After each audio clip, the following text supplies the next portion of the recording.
Good morning and welcome to the Stillwaters Pro Challenge right here in Oconomowoc, Wisconsin. We're coming to you live on the webcast and live on shore. Before we get things started today, I'd like to have everybody draw their attention to the Stars and Stripes over by the Blue House on the west side of the shore. And let's honor our flag with the national anthem.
All right, we're going to get things started in just a moment here.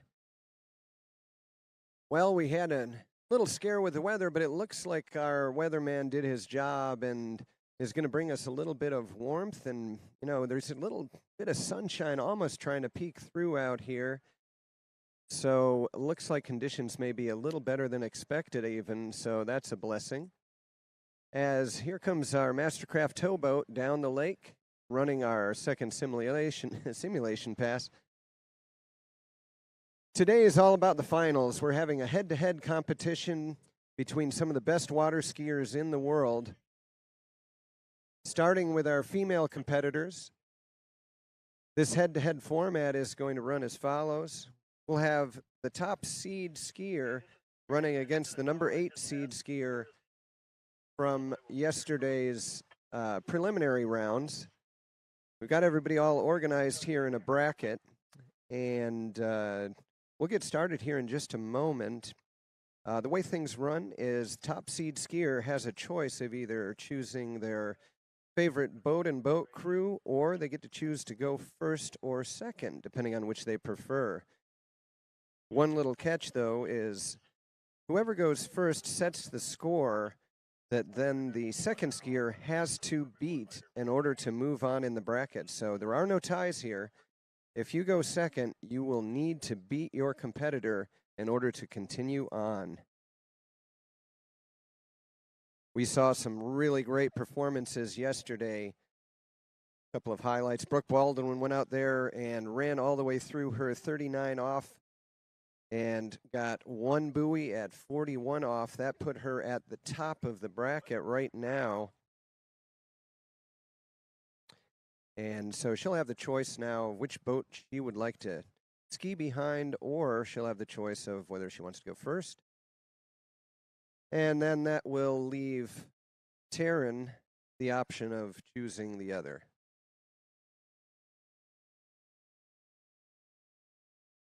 And there's a beautiful shot right now on the dock. We've got Brooke standing there. Brooke and Taryn both getting ready to ski.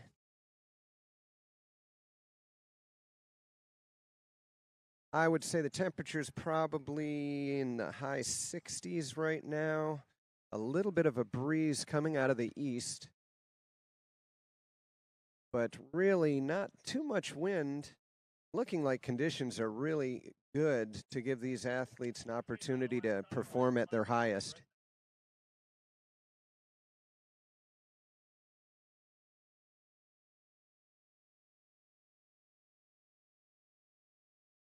And just looking down the list here, so our first matchup will be Brooke and Taryn, and they will be followed by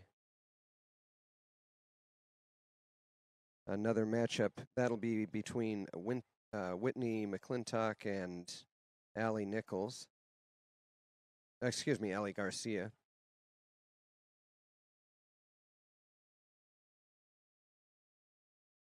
And then we'll see a matchup between Sam Dumala and Chelsea Mills. And finally, the final pairing in this first group of 4 will be Jamie Bull and Paige Reaney.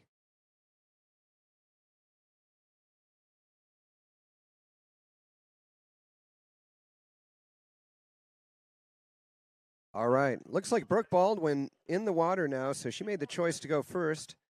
This means Taryn Grant is going to know what she needs to do as Brooke runs through her first set of rounds here. She's going to be starting off at 28 off, opening pass, and that'll be the starting pass for all of our female competitors this morning. 28 off, 34 miles per hour, top speed for all pro women skiers. And here we go, Mastercraft towing down the lake, and Brooke Baldwin behind, pass number 1. This is 28 off.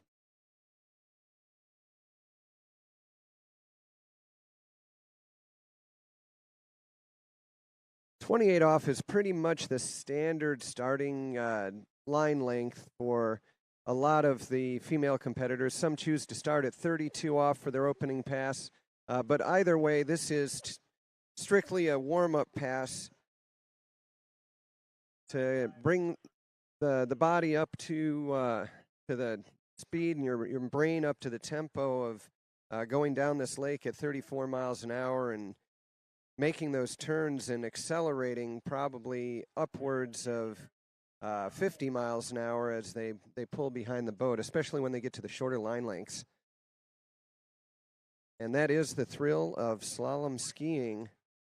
That acceleration and that thrill of running down the lake and succeeding on getting around all 6 of those buoys.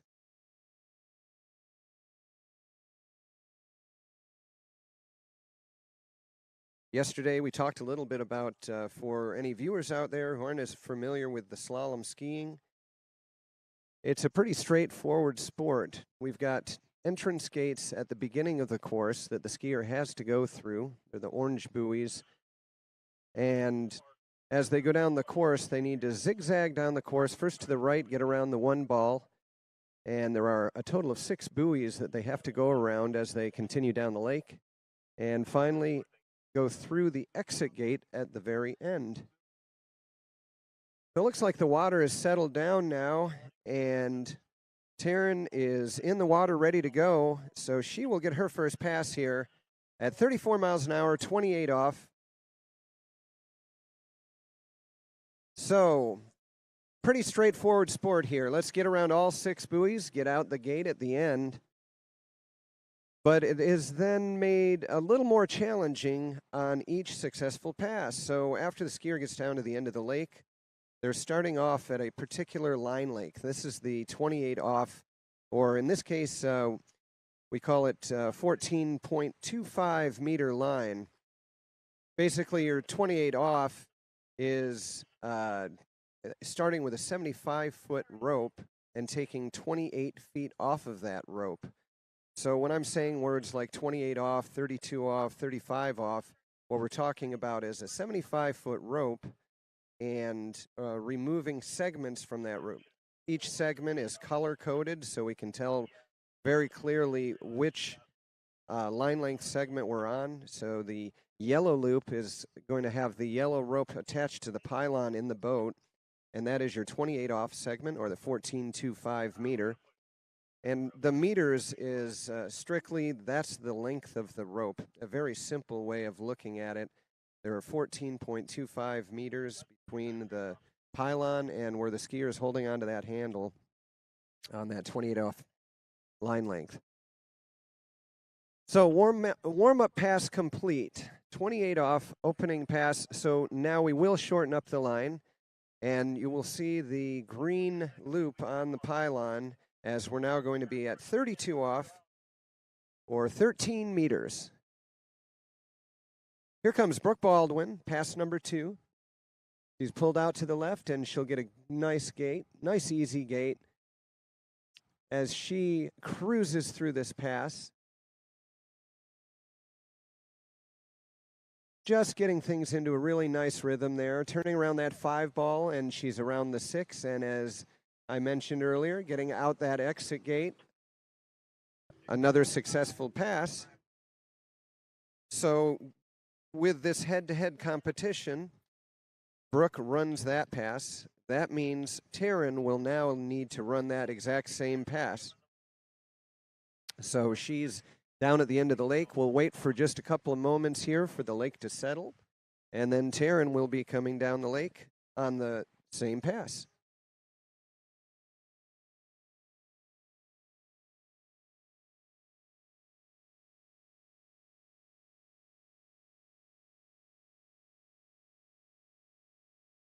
And just looking at the scoreboard from yesterday, it looks as though every one of our female skiers got into the 38 off pass at least, and most got into 39 off, which is some extraordinary skiing. And that's why when I say we're looking at world-class athletes here, that ain't no joke. Anybody who's tried a slalom course knows what a challenge it is, even at the longer line lengths. So let's watch now. Here comes Taryn. Taryn Grant coming down the lake, 32 off, needs to get all 6 buoys in order to continue in this head-to-head. Off to a really nice start. And you can see as she makes each turn, she's keeping that handle close to her body and in a really nice stacked position as she works her way down the lake here, and absolutely no problem whatsoever running that green loop 32 off.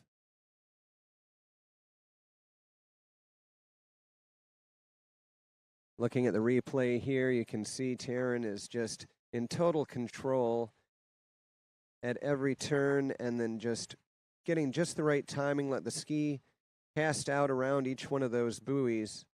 And as we get to the shorter line lengths, we'll talk a little bit about the point at which that handle will not even reach. If you stretch it straight out from the boat, it will not even reach out to the buoy. At this line length, it'll get just past the buoy, but a couple more passes and we'll be to a point where the athlete actually needs to stretch that ski out past the reach of the handle.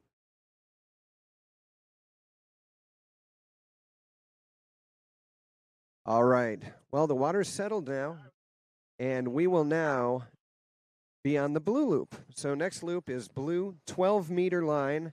This is 35 off, and here is Brooke Baldwin on the water.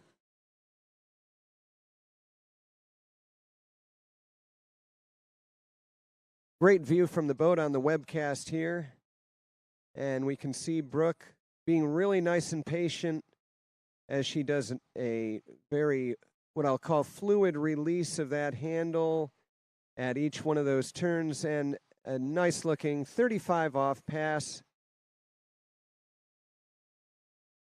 And frankly, you know, she's just still warming up, as we'll start to now get into a more difficult pass. 38 is really what separates the better skiers and the ones that are out here from the rest of the field.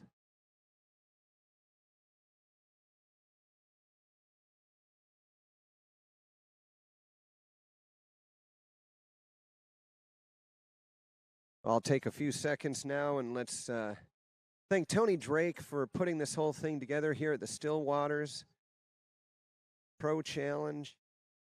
Every year coming up with some real creative ideas for water ski tournaments to showcase our sport and showcase our athletes. We've had a heck of a good time yesterday watching some great performances, and we'll definitely be getting some more today, as here comes Taryn Grant. This is 35 off now. We just saw Brooke Baldwin run this pass. And Taryn is off.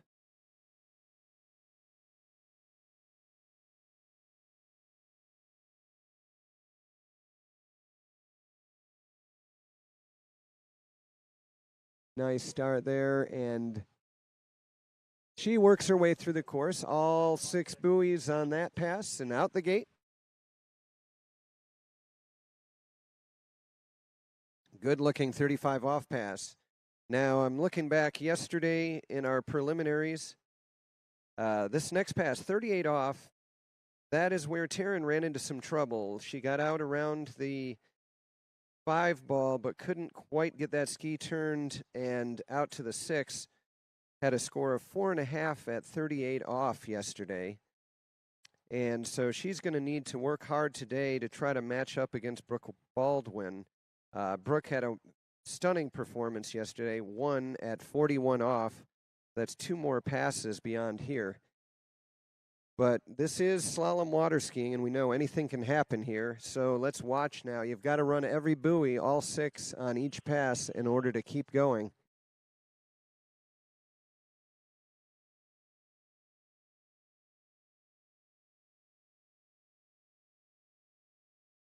All right, the rope is tight. And here comes Brooke Baldwin. This is 38 off.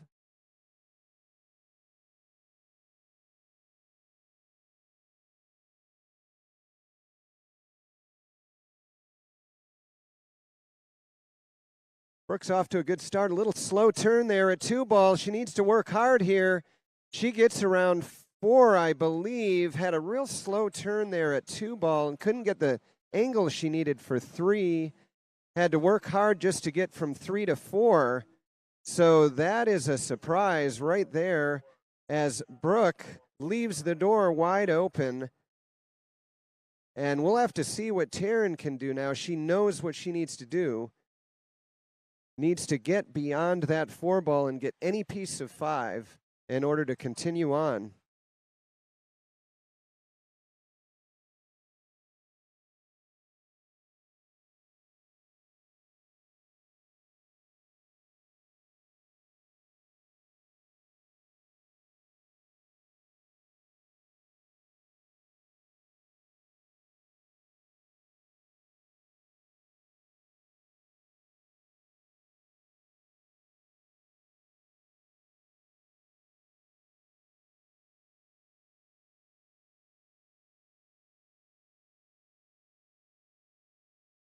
All right, we'll wait for the water to settle. Taryn Grant waiting at the end of the lake. She knows what she needs to do now. We're at the 38 off line length. Brooke Baldwin had a little trouble at 2 ball, got out around 3 and managed to get out to the 4 ball and back to the boat guides to get a full buoy at 4. Here comes Taryn now. She needs a piece of 5. Needs a good start here. Round 1 ball, she's got a good start. She turns 2, a little deep at 2. Can she get around 3? She's got 3. She's going to get that 4 ball. Can she go beyond it? She's got 5, and she will continue on as she turns 6, and she's out the gate running that 38 off. Give it up for Taryn Grant getting it done, running that 38 off, something that she did not do yesterday. But when she needed to, she got it done, and she will continue to our next round.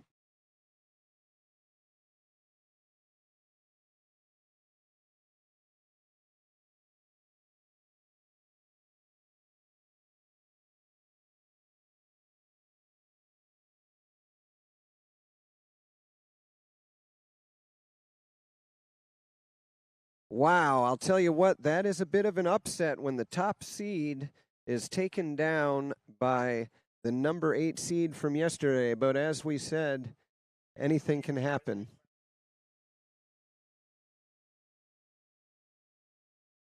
All right, next matchup, we've got Whitney McClintock and Ali Garcia waiting there on the dock, getting ready for their turn. Looks like Whitney is making the choice to go first. And as I mentioned earlier, all of these competitors will be starting at 28 off for this round two. Excuse me, round one of our head-to-head. When we get to round two, there's going to be a little bit of a change, and each of the female skiers will then need to be starting at 32 off. But let's stick with right now. Here we go. This is yellow loop, 28 off. We've got Whitney McClintock on the water as she turns the one ball. This is a warm-up pass.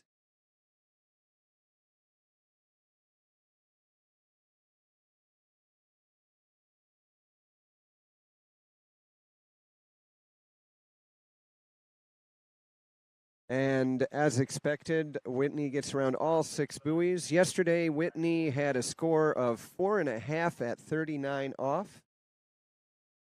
Another just incredible performance.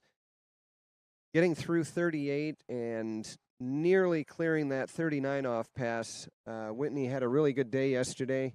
I talked to her after that set that she had, and she's told me that she was going to run that 39 today. So this is where the rubber hits the road, as they say, and she's going to need to put up a good performance if she wants to put some pressure on Ali Garcia, who is preparing to take her first pass.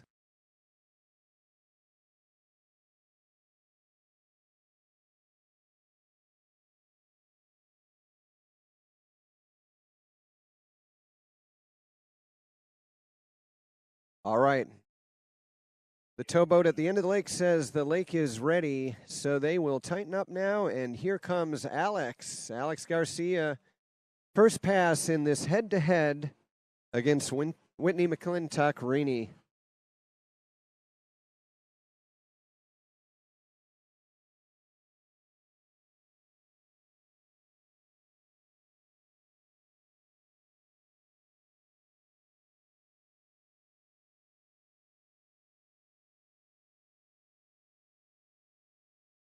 And Alex cruising through all 6 buoys there on the yellow loop, and she'll drop down at the end. You can watch on the replay here. Nice, calm, and easy start. Not a lot of upper body movement as Ali makes those turns and just takes a nice lean behind the boat, propelling herself over to each buoy.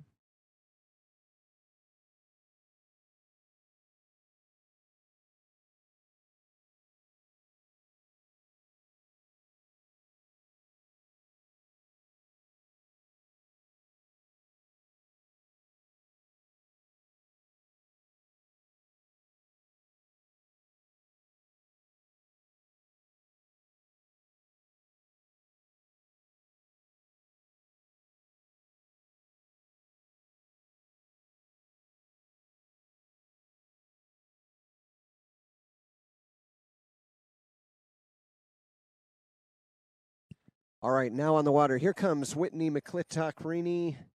This is on the green loop, 13-meter line, as Whitney begins her pass.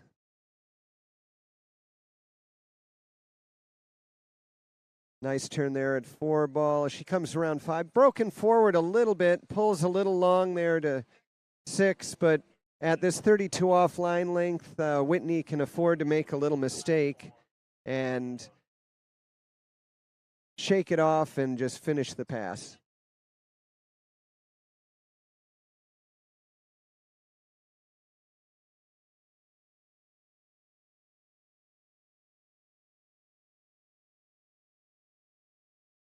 Ali Garcia down there waiting her turn. She took 3rd in the under 17 Worlds. She had some great finishes in a lot of these pro tournaments. Her best performance, 2 at 39 off, riding that good ski.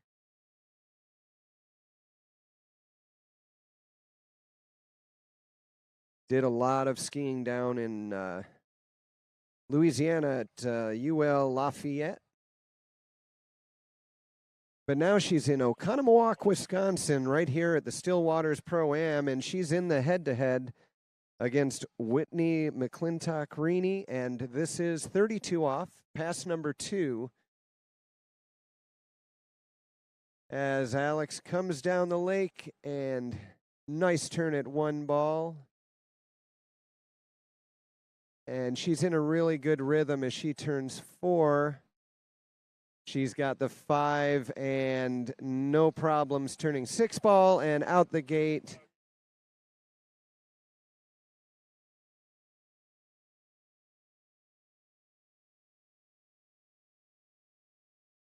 On into the drop zone there. I love these head-to-heads in the small local tournaments. There's often a lot of, chatter between the two skiers when they drop at the end. I don't think we get quite as much of that from the pro skiers, but there are a lot of concentration to get out there and run through a 38 off or a 39 off pass. They need to stay in their game there. So we will be coming back. 35 off will be our next pass.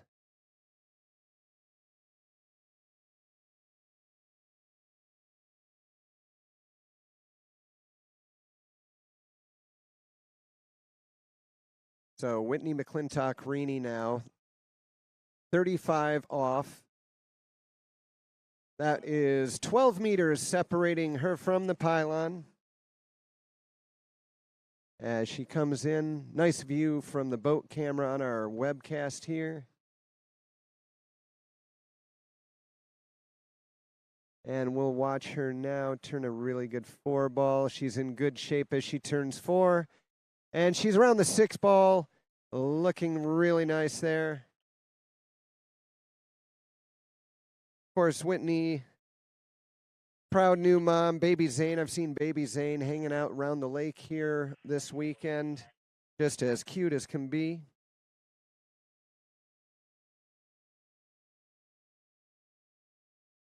Whitney, of course, getting great skiing coaching from Matt at their site down there in Orlando, Florida.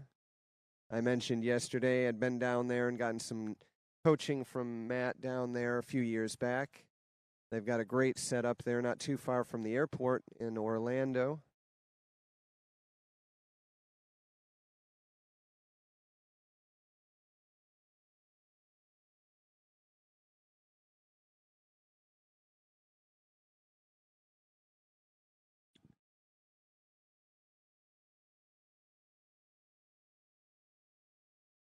All right, this is the head-to-head competition at Stillwaters Pro Challenge. We've got a head-to-head going on.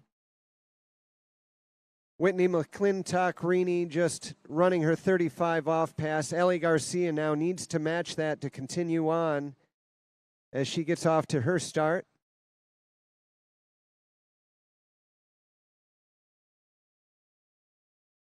Has to get around all 6 buoys and out the gate at the other end as she turns that 5 ball. Looks like she is going to do it as she hops around that 6 ball and out the gate. And another successful pass.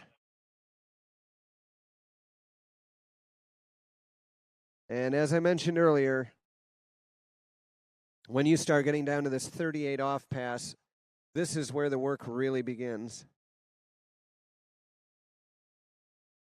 Down to 11.25 meters on that line length.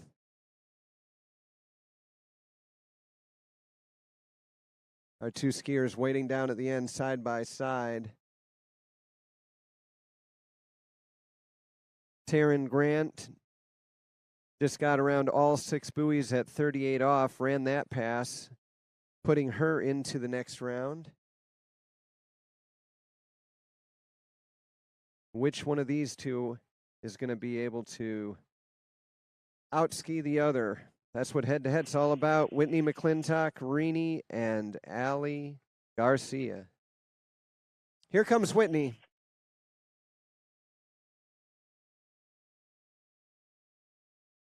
So Whitney was our number 2 seed from yesterday. She ran this pass. Here she comes. Good turn at 1 ball. She's off to a good start, and she's got 2. Really pulled hard, 2 to 3. She's in good shape as she turns 4. She's got the 5, and she will run the pass. Running 38 off. Yesterday, Ali Garcia also run this 38 off pass, so we know she can do it. But that will be pushing it for Ali. Her best, as I said, 2 at 39.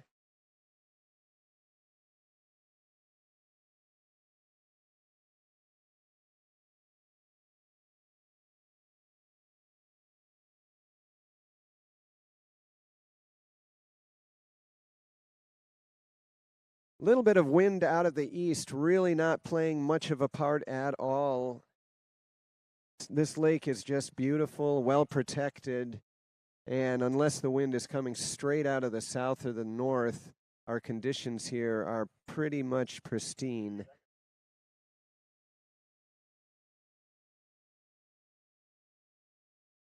And here we go. Pairing number 2, Whitney McClintock-Reaney just running 38. Here comes Ali Garcia.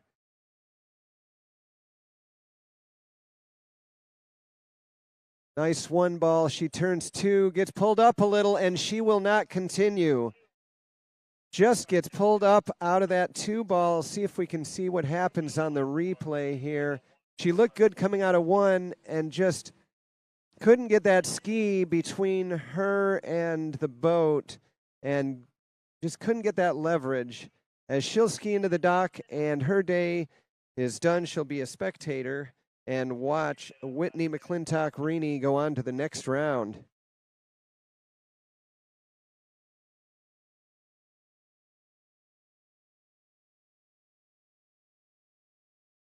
All right, our next matchup, Chelsea Mills and Sam Dumala are up next. Sam was our higher seed after yesterday's prelims, so Sam Dumala will have the choice.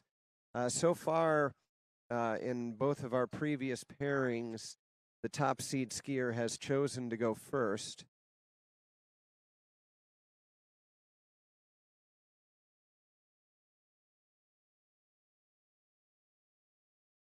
So it looks like we'll continue in that trend.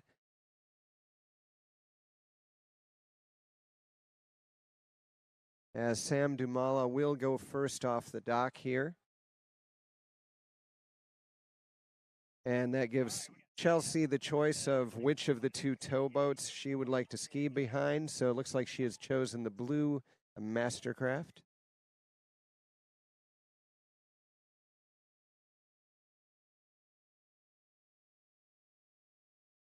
And here comes Sam. This is first pass, 28 off.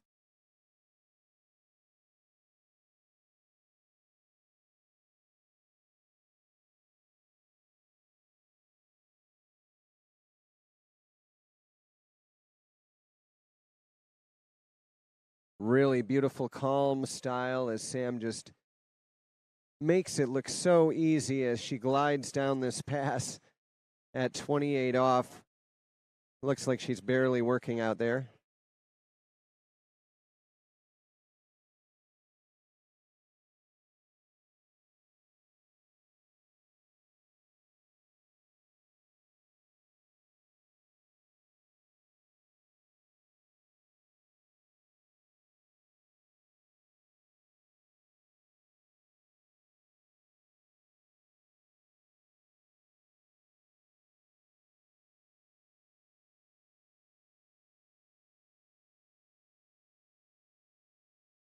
Chelsea Mills in the water, waiting for her opportunity, waiting for that water to settle.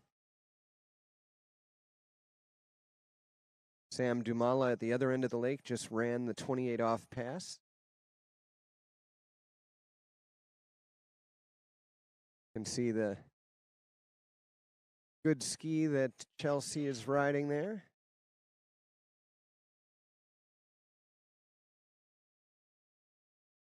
And we should be getting the signal from the far towboat as they'll tighten up that line.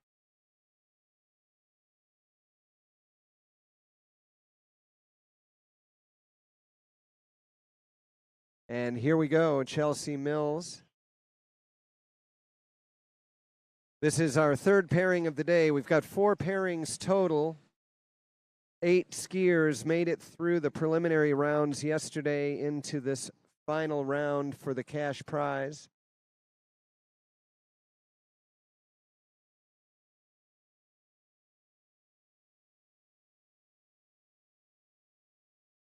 As Chelsea runs around all 6 buoys.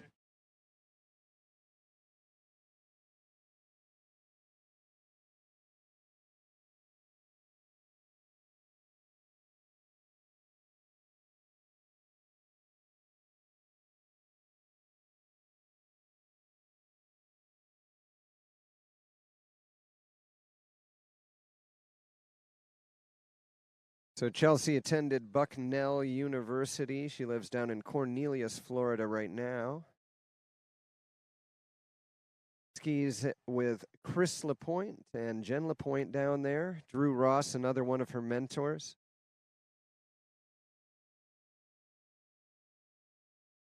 She is the Southern Region record holder in women's 2 and the North Carolina state record holder as well from when she was in North Carolina. National champion in 2013 and 2016. So she's got some wins under her belt, but right now she is matched up against Samantha Dumala as here comes Sam at 32 off.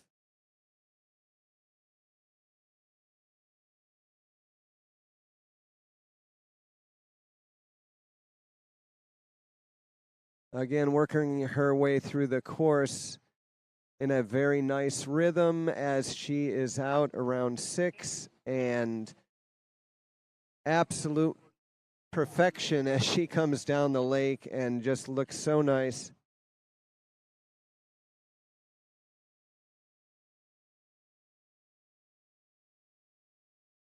Real nice patience and just a beautiful thing watching Sam ski. She looks great out there.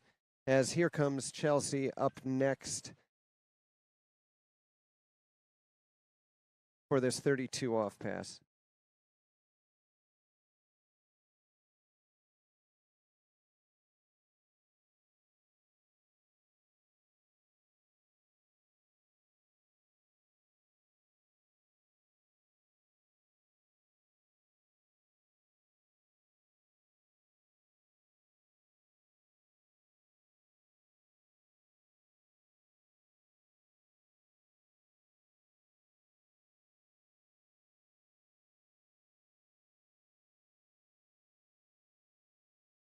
All right. Towboat says it's time to roll. Here comes Chelsea Mills now. This is 32 off. She'll enter into the course coming from the north to the south. Our camera operator is doing a great job. We've got great volunteers here today getting all this coverage of the Stillwaters Pro Challenge from Oconomowoc, Wisconsin.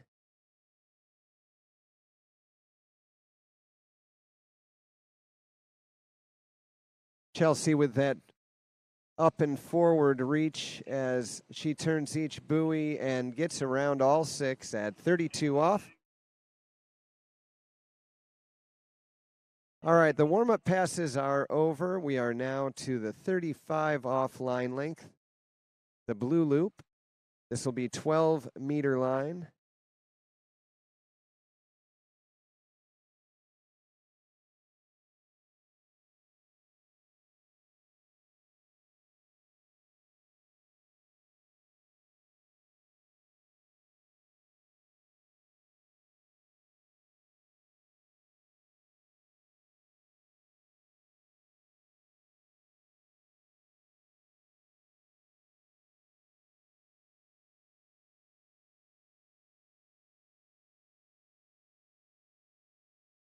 So we're through our first two pairings. We're on to our third pairing right now, and we'll have one more in the head-to-head. Jamie Bull and Paige Rini will be wrapping things up for our Women's Open Round 1 in our Stillwaters head-to-head. Sam Dumala now, this is 35 off. This is where the work begins, as Sam needs a nice gate there. Good timing as she turns the gate. She's got a good 2-ball. As she turns 3, nice pull over to 4, and no signs of any strain right there as she turns that 6-ball. Running a really nice 35 off.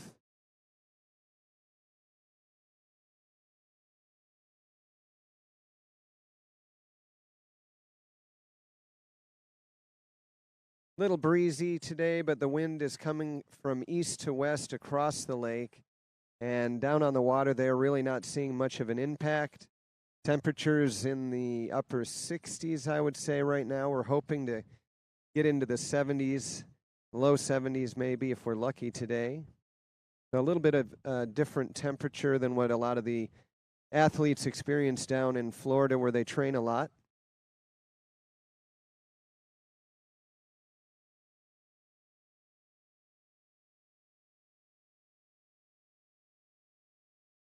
This is a head-to-head competition now, so each skier is going to complete a pass at a line length. Right now we are at the 35 off line length.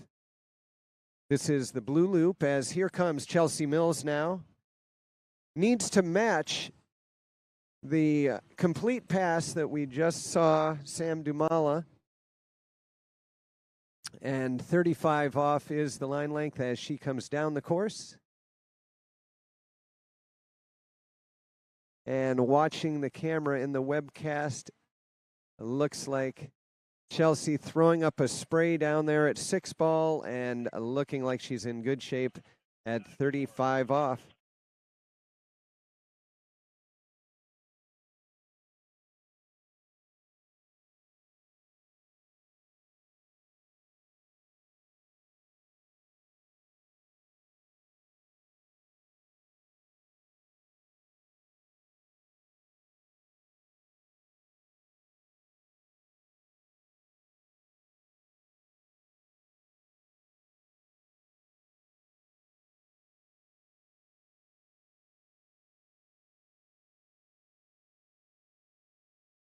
So, Sam Dumala now in control.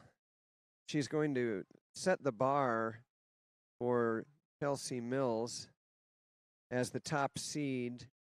She'll go first, and that means Chelsea will have to top whatever score Sam sets. In our first two pairings, the top score needed was 6 at 38. Here we are now. This is 38 off. Sam Dumala wanting to put some pressure on and run this 38 off pass as she turns her gate. Looks pretty good as she gets a good 1-ball. She's got 2. Slow turn there at 2, but she's around 3. She's got 3, and she'll turn the 5-ball. Can she get to 6? She can, and a little slack there at the end, but she handles that slack just fine and runs 38 off. She has that 2-handed gate as she starts down at the far end there. I see on the replay.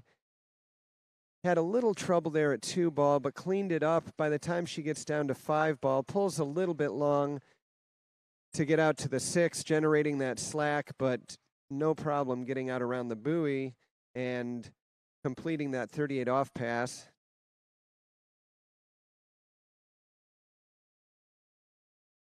So our second seed skier in each of our previous rounds, or I should say our skier who fell in the first two pairings, was unable to make it through this 38 off pass. Chelsea Mills has an opportunity to change that right now. She will need to run all 6 buoys in order to stay in this competition.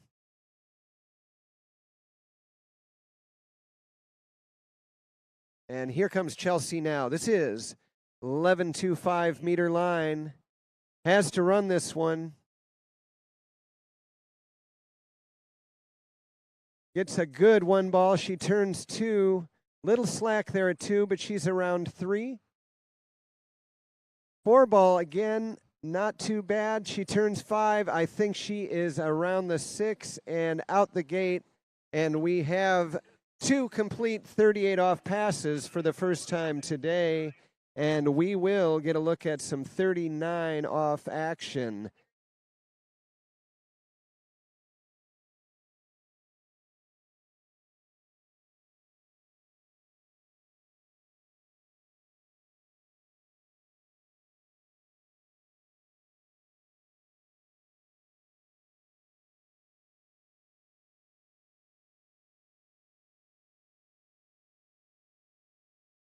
So yesterday in our preliminaries, both skiers getting through 38 off as well. Only separated by 2.5 buoys from their best performance yesterday. So this is a tight matchup between Sam and Chelsea.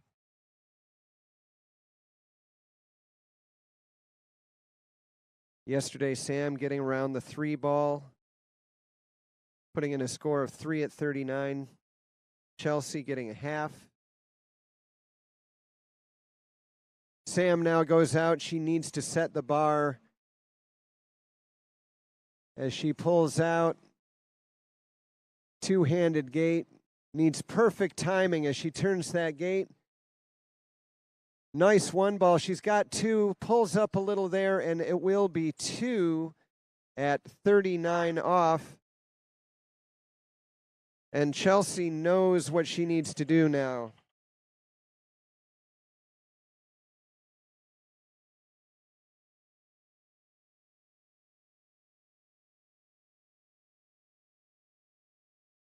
Fully capable of getting beyond that 2 ball. Chelsea's been to 4 ball, certainly 39 off, getting around 4 buoys.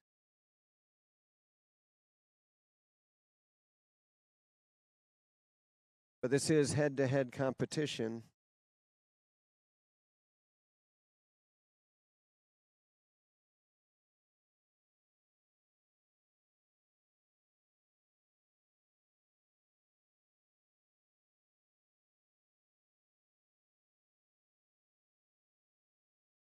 In just a moment, she'll be up on the water on that 66-inch good ski.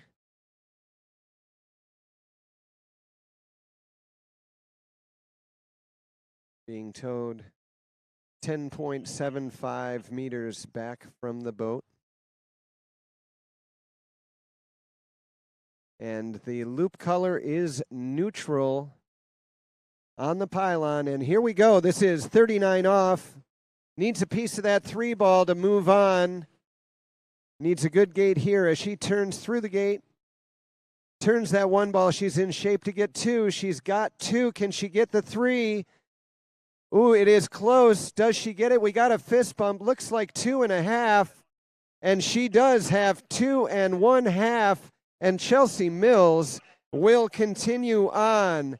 A great performance. What a competition between these 2 skiers. Sam Dumala setting the bar at 2 at 39, and Chelsea Mills going out there and getting the ski around that 3 ball with 2.5 at 39 off. Wow.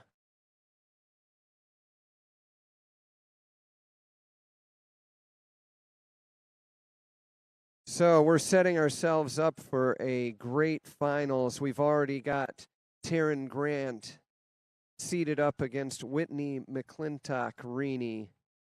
Right now, we just saw Chelsea Mills go out there and get her 2.5 at 39 off. And she will be paired up against either Jamie Bull or Paige Reaney.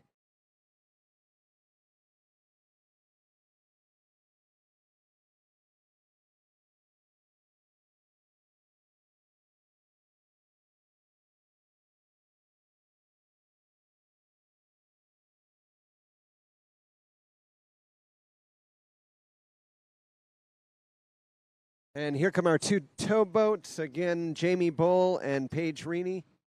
Next out on the water.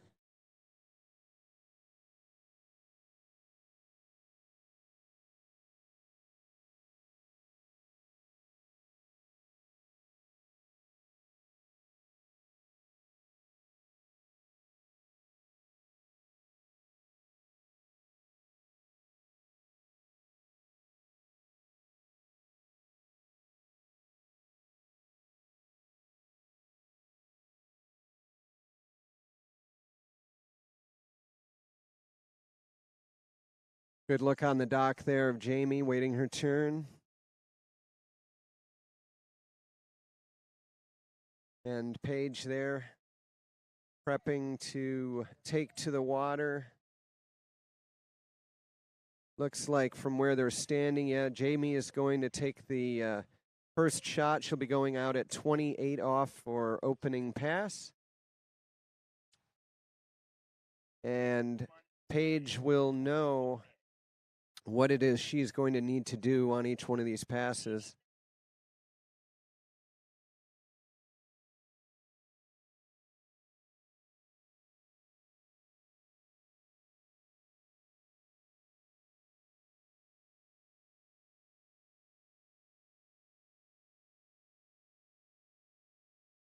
All right, here comes Jamie now. This is opening pass, 28 off.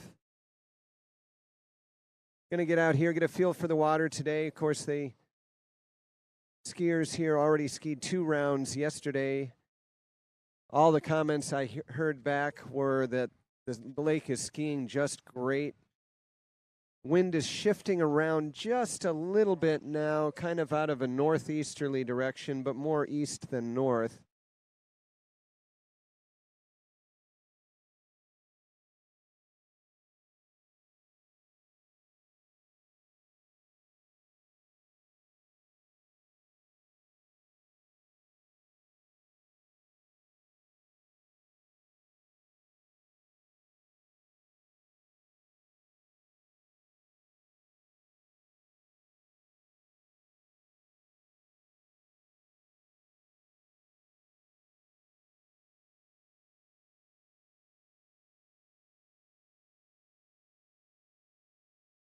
All right, Paige Reaney next on the water. Jamie Bull running her opening pass, 28 off.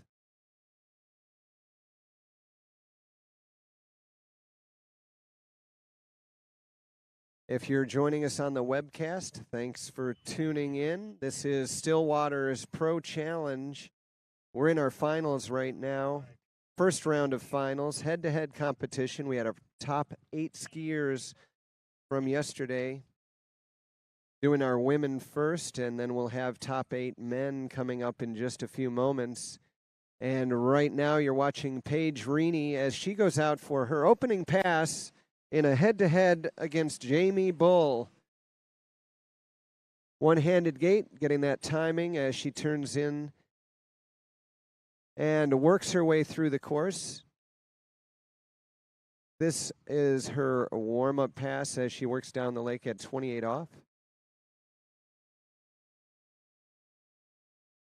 Turning the 6 ball, and she'll drop down at the end. Our 2 mastercrafts taking turns running down the lake, each skier needing to match the other one's performance. Jamie's in command right now as she is going first, and in order to continue, Paige Reaney needing to exceed whatever performance Jamie sets down. Of our matchups, these are the 2 closest matchups from yesterday's preliminary rounds. Jamie Bull getting through 38 off and getting 2.5 at 39. Paige Reaney likewise running the 38 and getting 2 at 39.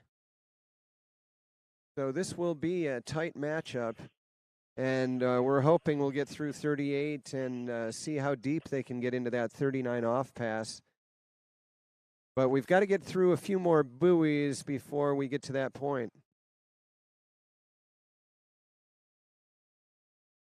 Jamie Bull coming up from the north end of the lake, heading south.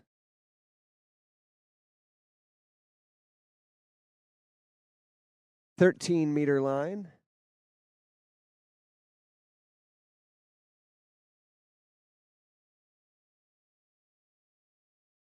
Jamie, just a great, strong competitor.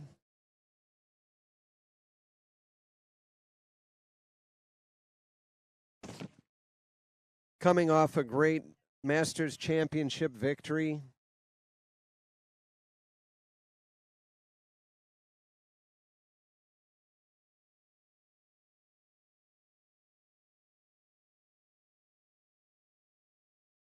Paige, Canadian national champion.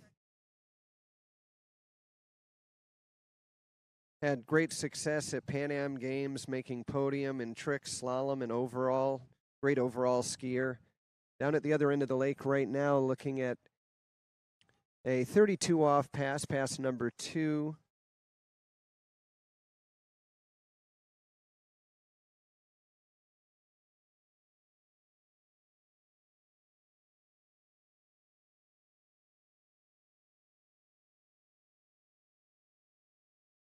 And here we go. This will be pass number 2. Paige Rini,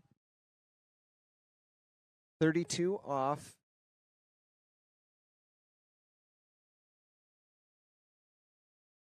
If you're just joining in, we've gotten through our first 3 matchups, and we're on to our final matchup of our top 8 women's pro skiers as Paige Rini turns that 6 ball at 32 off and heads down to the end of the lake.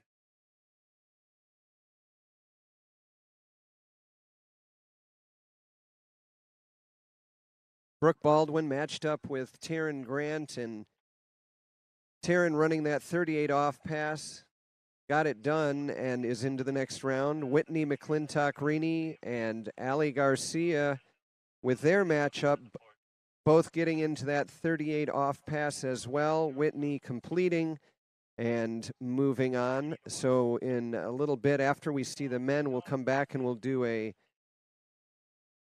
semifinals with Taryn and Whitney. Chelsea Mills and Sam Dumala had their matchup. They both ran that 39 off pass. Ran the 38 off pass and got into 39, and it was so close. Sam Dumala setting a score of 2 at 39, and then we saw Chelsea get out there and just hold on for that 3 ball, get 2.5. And so Chelsea is into the semis. And right now, we're going to watch Jamie Bull at 35 off.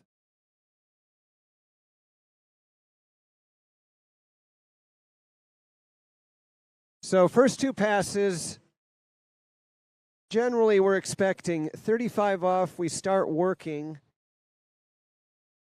but the work really starts getting done once we get to 38 off. But let's watch now. Every buoy needs to be passed as Jamie Bull turns the 5 ball. She's out around the 6 and looking good.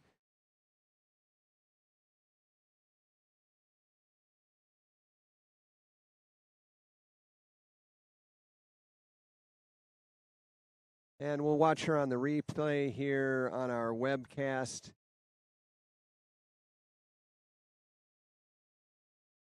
She hooks up, and she is just so strong and stacked behind the boat.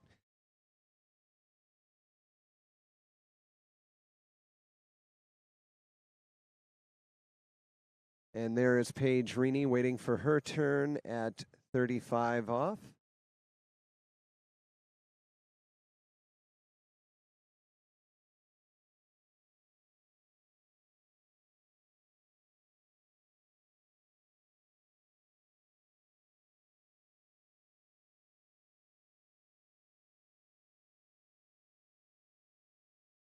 We're in Oconomowoc, Wisconsin. The temperature is somewhere around probably 68 degrees, I think. We're going to try to get it to creep up into the 70s.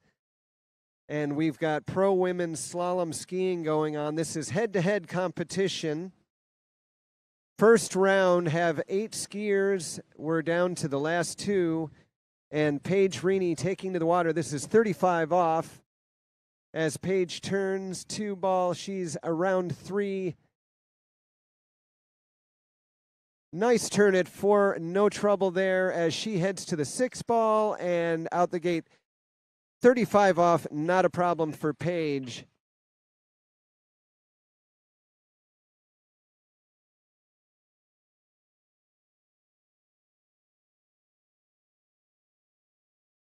Paige is sponsored by Radar Skis. She's riding that, I believe she's on the Radar Vapor. And I know I've bumped into her at Performance Skis. In fact, one of my first times skiing down there with Matt Rini, I stopped into Performance Skis and needed to get a little bit of equipment. And there was Paige right there hanging out.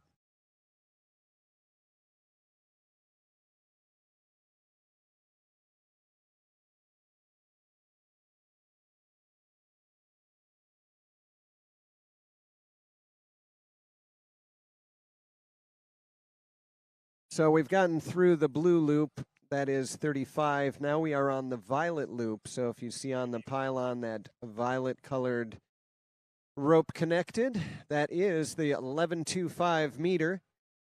And here comes Jamie Bull. 38 off, this is where we got to go to work. Certainly Jamie wants to get all 6 of these buoys as she's off to a really nice start there. Turns 2 ball in great shape. She's got 3, a little forward as she comes around 3 ball, back into position around 4. 5 ball looks good. She's going to run this pass, 38 off.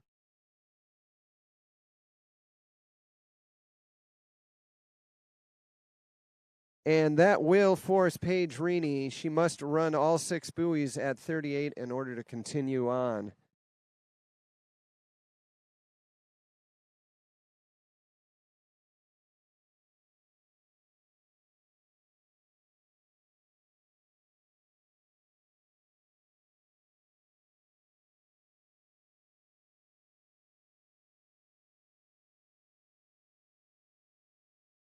So this is our pairing of our last 2 female skiers. Jamie Bull just running that 38 off. Paige Rini at the end of the lake getting ready for her turn.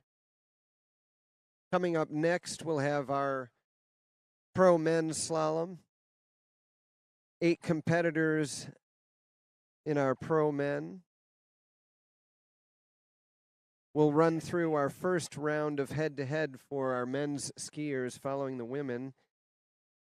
And then we'll go into semifinals for the women's slalom. But let's watch now. Here comes Paige Rini. This is 38 off. Must run all 6 buoys.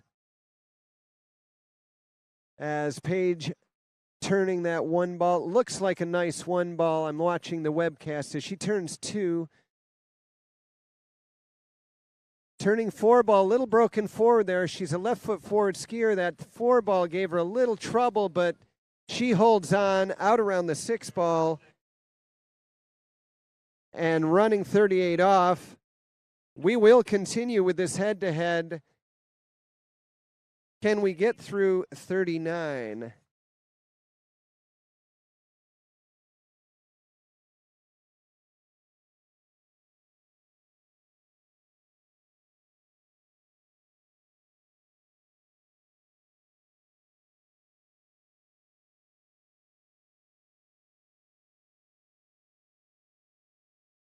Just a little bit of a breeze kicking up now, coming out of the east, northeast.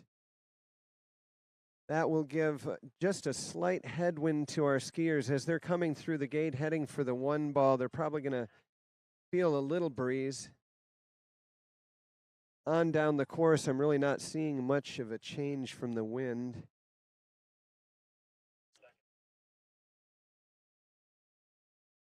But here we are. This is the money pass, folks. Jamie Bull now. This is 39 off. Jamie getting 2.5 in the prelims as she's out wide for that gate. Turns in. Needs a good 1 ball here. Turns 1. She'll get 2. Can she get to that 3 ball? And I believe she gets around the 3 ball for a score of 3, and it is 3 at 39. And she puts the pressure on now.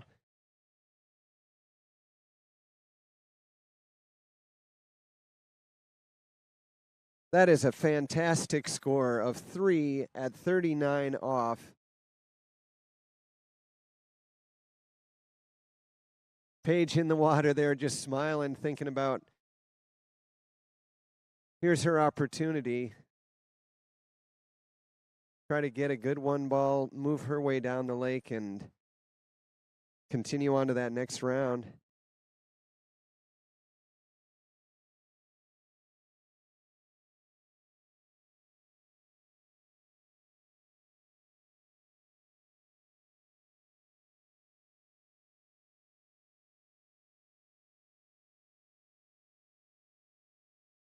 Well, we're about 10 seconds away from that rope tightening up and pulling Paige Rini at 39 off, neutral loop. Here she comes now. Let's watch.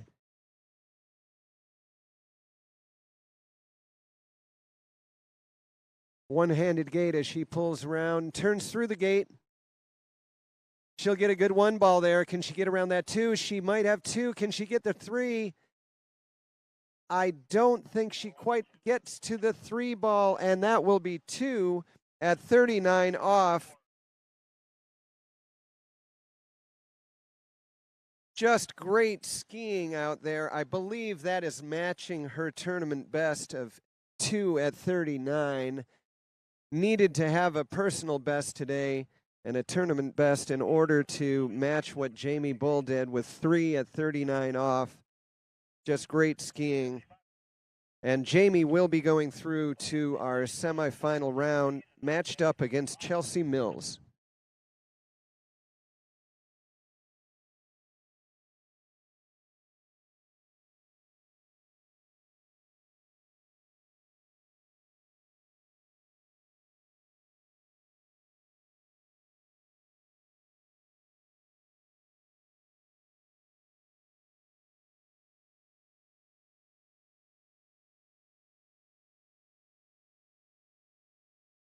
All right, men's slalom coming up next. We're going to have our preliminary round for the men's head-to-head in just a moment.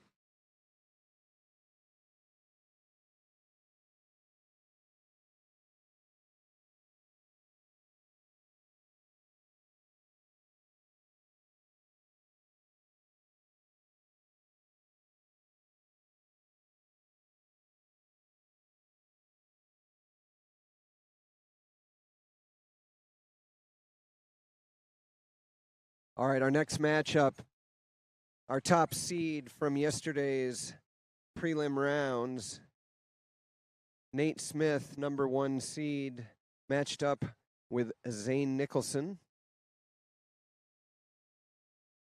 Nate will have choice, and looks like he's on the end of the dock there, so he will choose to go first.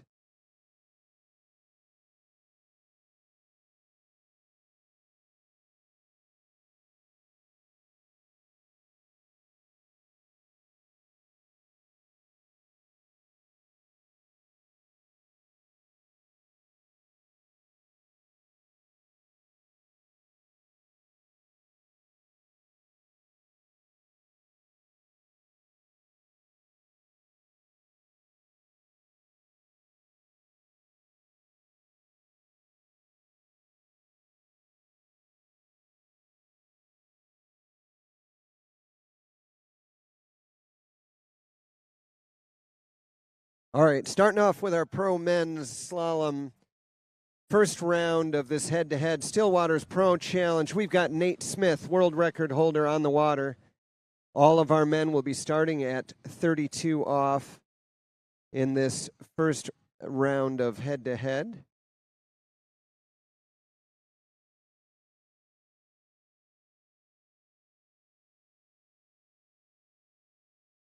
And running that 32 off warm-up pass. Nate Smith down to the end of the lake now, and Zane will be taking his turn in just a couple of moments.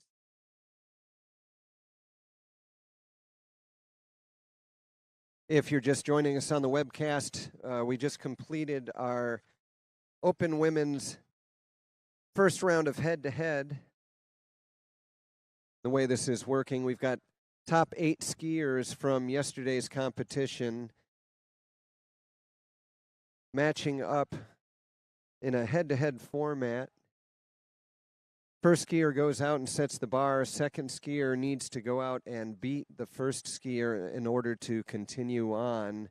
There are no ties.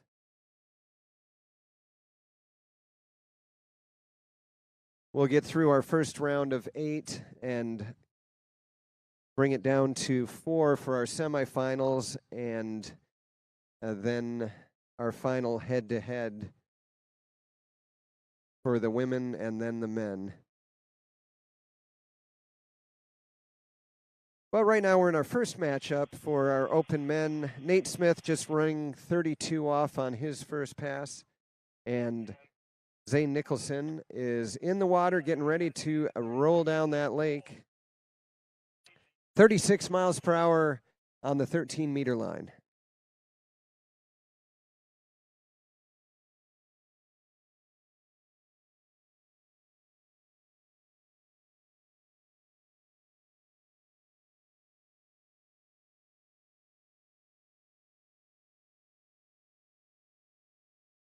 All right, and here comes Zane down the lake, 32 off.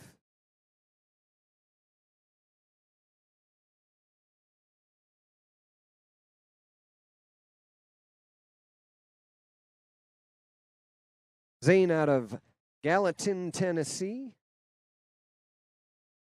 Skis on that HO Syndicate Omega.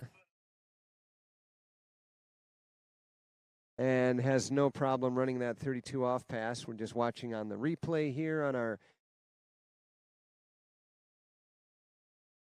webcast, and looks like a nice opening pass there. Zane just kind of cruising around all 6 buoys, and both these skiers will be coming back at 35 off for their next pass.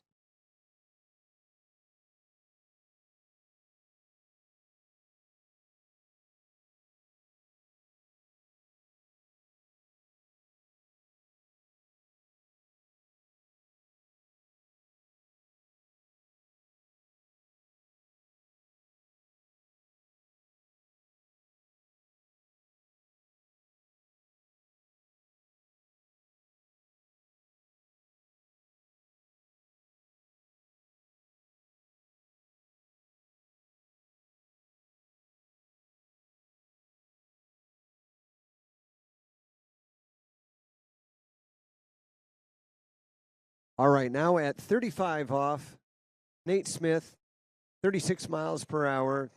That is our pro speed for men. You can see the water's just still calm.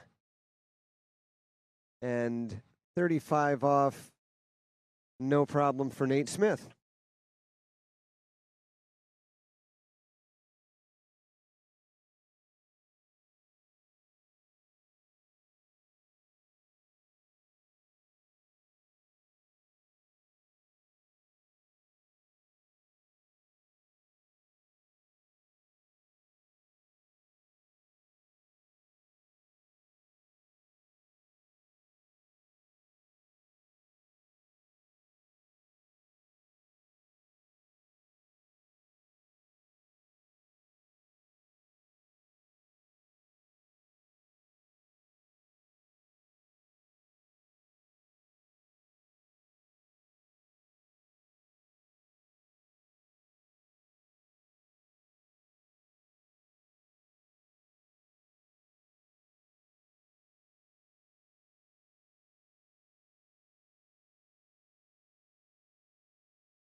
All right, Zane Nicholson with a whoop and a wow. Here he comes. 35 off.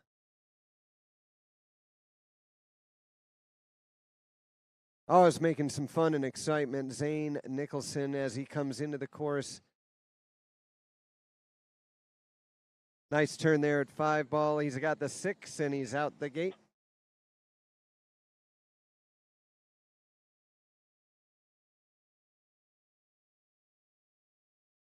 Checking out the replay here. Just getting great body position as he works his way down the course, connecting to that handle.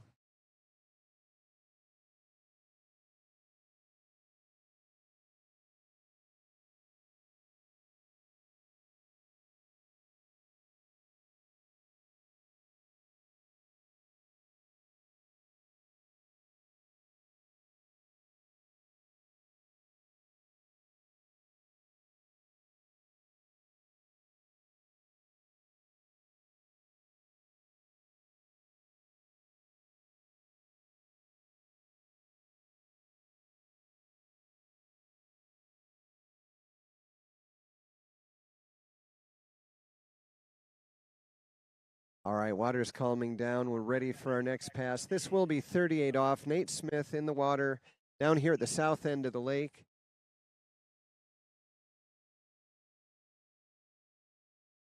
Nate, two-time world champion, and as I mentioned, world record holder. He's accustomed to getting through this pass with no problem whatsoever. This is the 11.25 meter.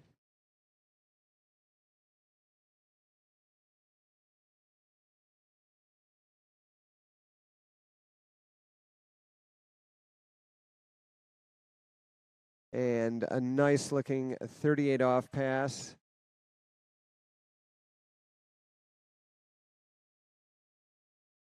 Nate skis up in McCordsville, Indiana, and I was chatting with him at dinner last night, and he was talking about he's actually a pilot in training. He's got his pilot's license, and he's working on maybe another career as a pilot.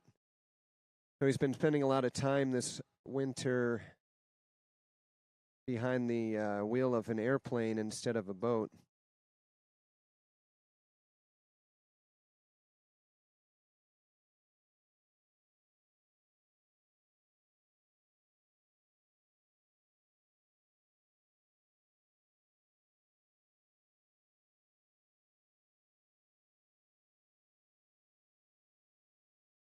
So right now we've got Zane Nicholson on the water. This is 38 off.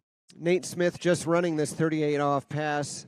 Zane has to run this pass in order to continue on. As he heads out around that 1 ball, he turns good at 2.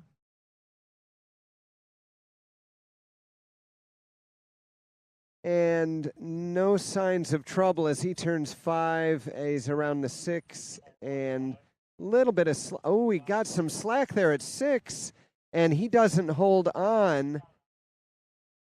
Wow, he looked like he was okay as he turned that 5 ball. I thought another day at the office, but I saw a long pull as he went to 6. Let's watch the replay, see what happens here at 5. Oh, he gets pulled forward a little there at 5 ball and has to pull long to 6.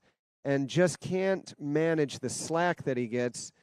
So that means Nate Smith, after running that 38 off pass, will cruise back down to this end of the lake and get ready for the semifinals as he is going through, and Zane Nicholson will be participating as a sideline.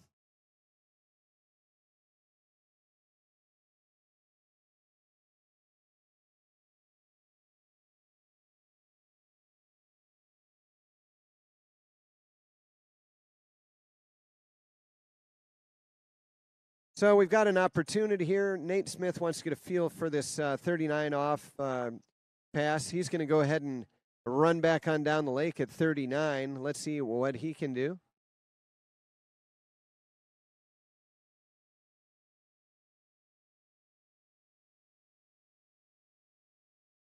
Turns that 4 ball. He's in nice shape as he turns 5 And it's another day at the office, around 6 at 39 off. Let's hear it for Nate Smith. Comes in. He is our first men's skier heading to the semifinals.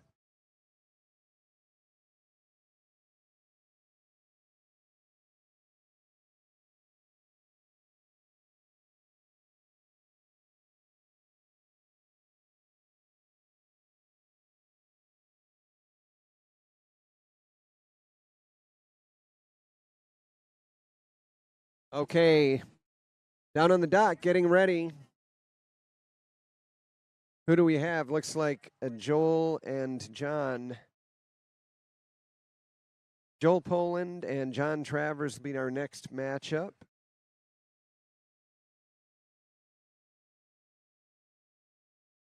John is our top seed, so he will have choice, and looks like he is choosing to go first in the head-to-head.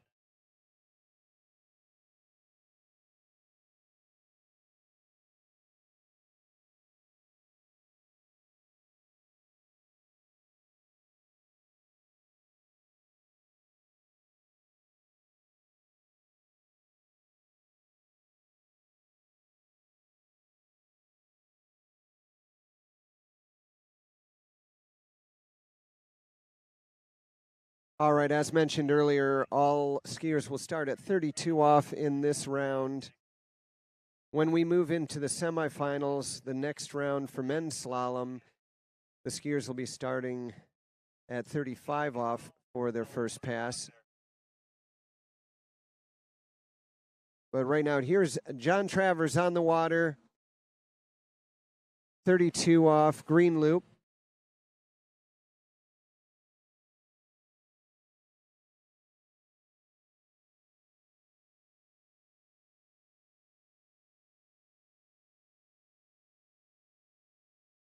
And we'll watch as John gets around all 6 buoys.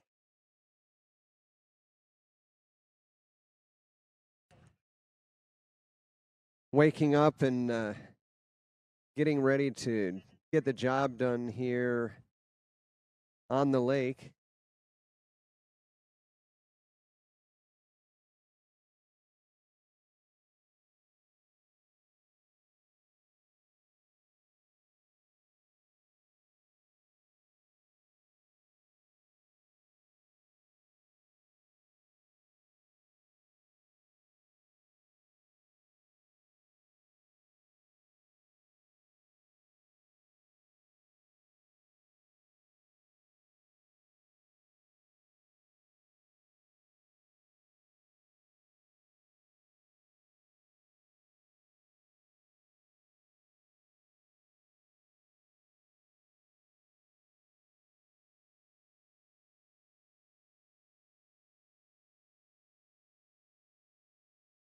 All right, here comes Joel Poland, hopping off the dock. 68 degrees, I would say, probably the air temperature. He's going to see if he can get down to the end of the lake without getting wet. As we would expect he will, as he's at 32 off for his opening pass. Maybe he heard the water's warmer down at the far end of the lake, so he'll wait to get in until he gets down there, running around all 6 buoys.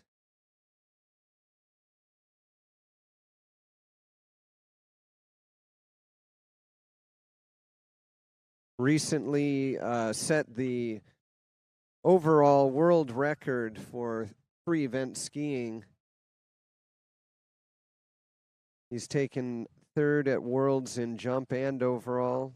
Under 21 slalom, jump, and overall world champion. He's invented a couple of new tricks that have gone into the IWWF trick book.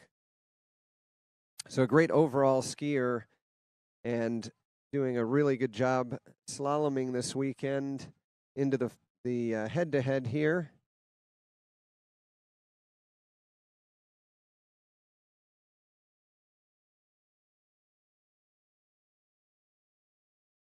But right now, John Travers is in control as he is our higher-seeded skier. He'll be coming back on his HO Pro slalom ski.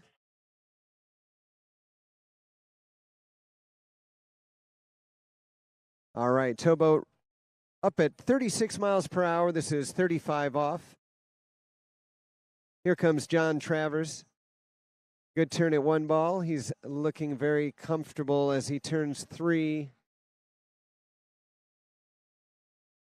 And at 35 off, as we would expect, just shredding that course and coming out this end here and setting down, waiting for the 38 off pass.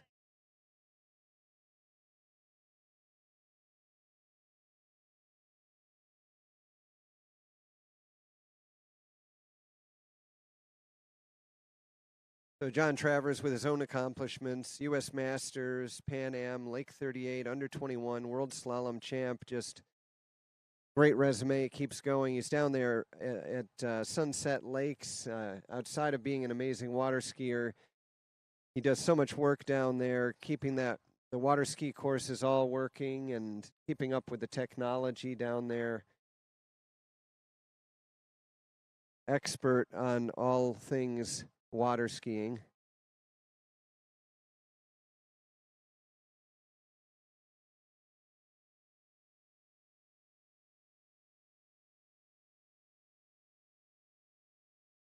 And matched up today right now against Joel Poland, who is entering the course at 35 off. This is just pass number 2. I kind of think of this as the second warm-up pass. But every buoy does count, and you have to ski around all 6 of them on each pass, as here comes Joel turning the 5 ball. He's got the 6 touching the water. He's our showman at heart, Instagram influencer. Always fun to check out Joel's Instagram page and see what kind of fun, crazy things he's doing next. And here he is in a pro tournament and dragging his hand in the water at that 6 ball. I wouldn't say he's a show off, I'd say he's a showman.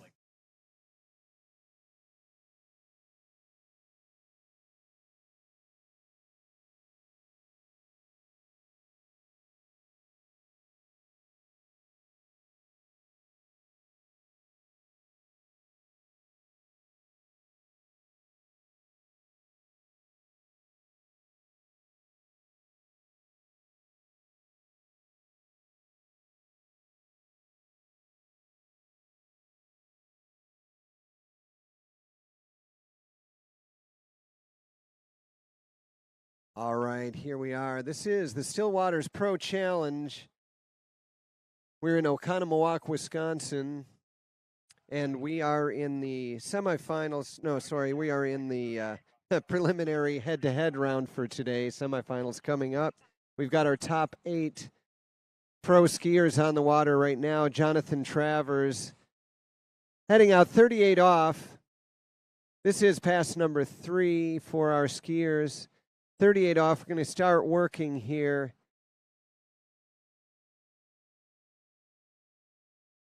As John works his way down the course. And so no sign of any issues on that pass. We'll take a look at the replay, but can't really see a whole lot to comment on here. It looks like a textbook 38 off pass for John.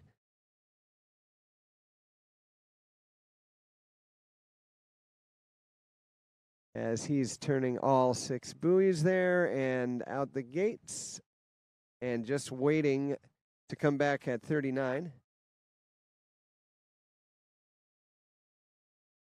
Joel Poland there in the water. As usual, got a smile on the face.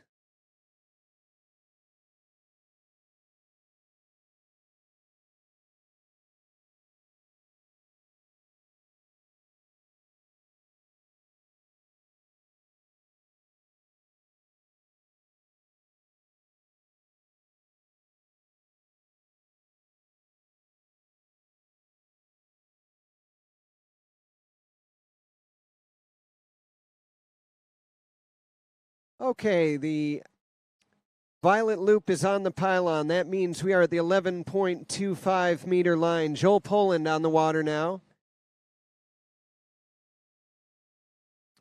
We just saw John Travers run this 38 off pass, and Joel will need to match that to continue in the head-to-head as he runs down through the course, looking good as he turns 6, and he will run that 38 off pass.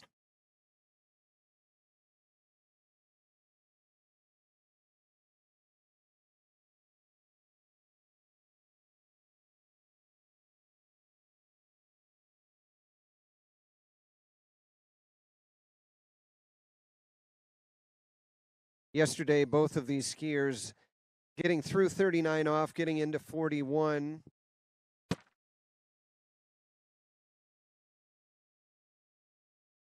So we could be looking at 1 or 2 more passes here, depending on how things go. John will be setting the bar as their first skier, and Joel will need to beat John in order to move on.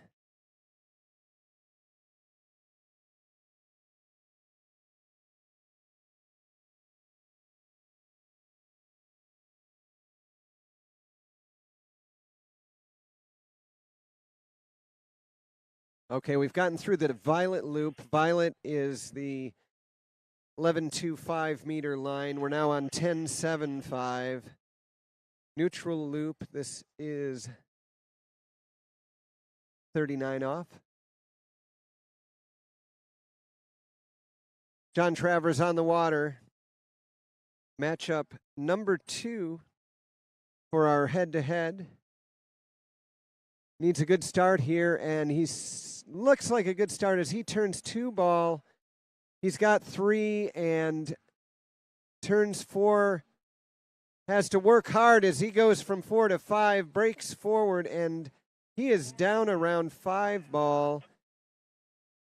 As let's watch the replay, see what happens here. I think he gets a little compressed as he turns this 4 ball.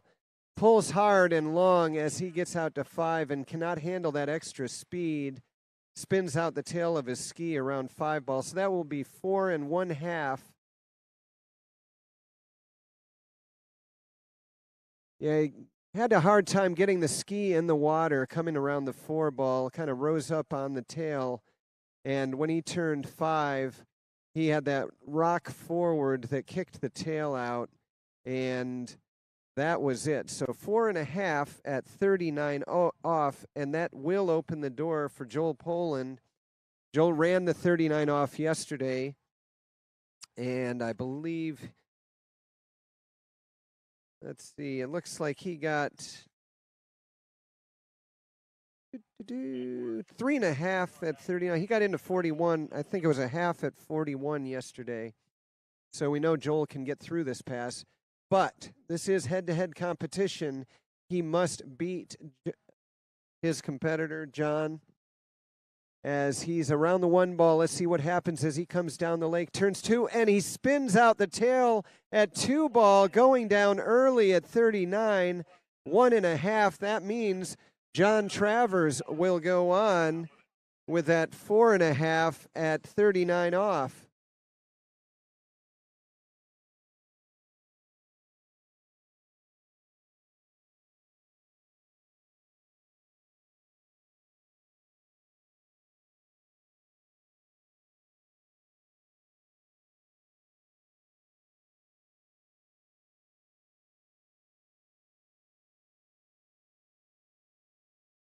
All right, next matchup here, we've got Robert Picazzi and Benny Stadelbauer. They're on the dock there getting ready to go. Robert is our higher seeded skier, but they are a very close matchup here. And maybe we can get a quick interview here. Let's find out what happened out there with John and what do we think about this 39 off. Let's go back through what happened there. And maybe you just tell us what it felt at 39 right now. Yeah, the wind switched a little bit from yesterday. I feel like down there the wind is more, I don't know which way this lake runs, but more from the opposite.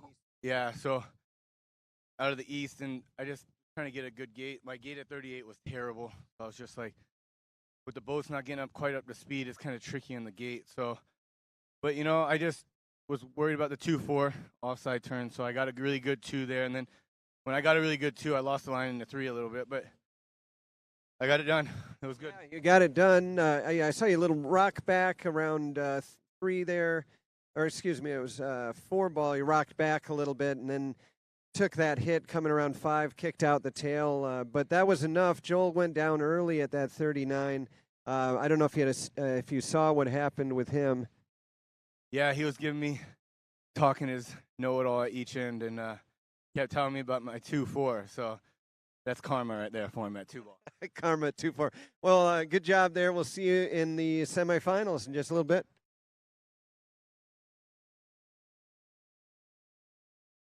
All right, well, Robert Pagazzi out there, opening pass now. That was 32 off for Robert. So maybe a little bit of karma there. I don't know. That's what John thinks, as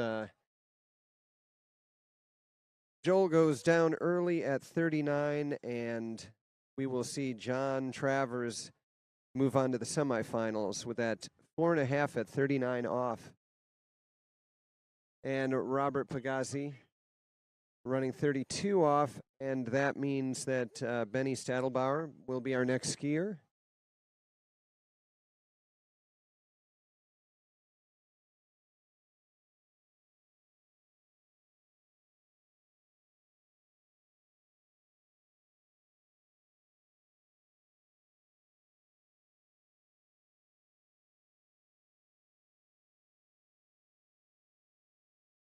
All right.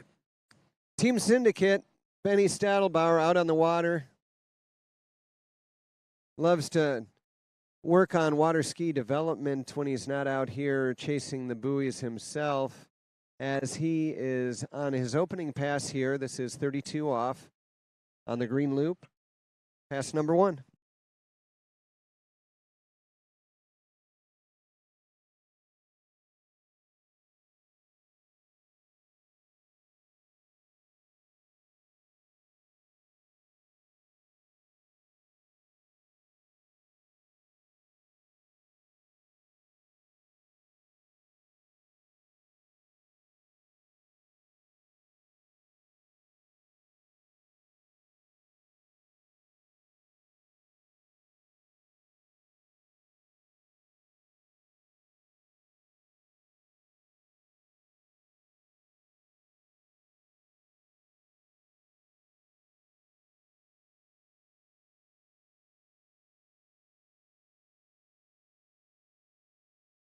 All right, we are at the Stillwaters Pro Challenge. We've got men's open skiing here going on. We're in a head-to-head competition. Robert Pagazzi on the water right now, starting up his second pass in this preliminary round.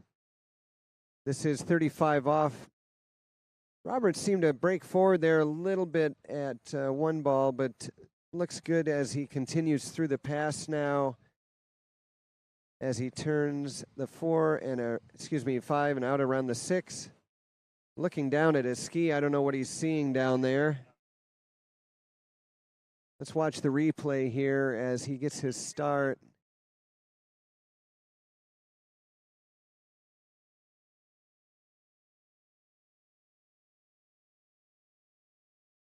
And nice looking pass there at 35 off. I don't know, there might have been a little bobble in there, but I really didn't see anything that was serious trouble. And I would not expect that on the blue loop 12-meter line for either one of these two competitors.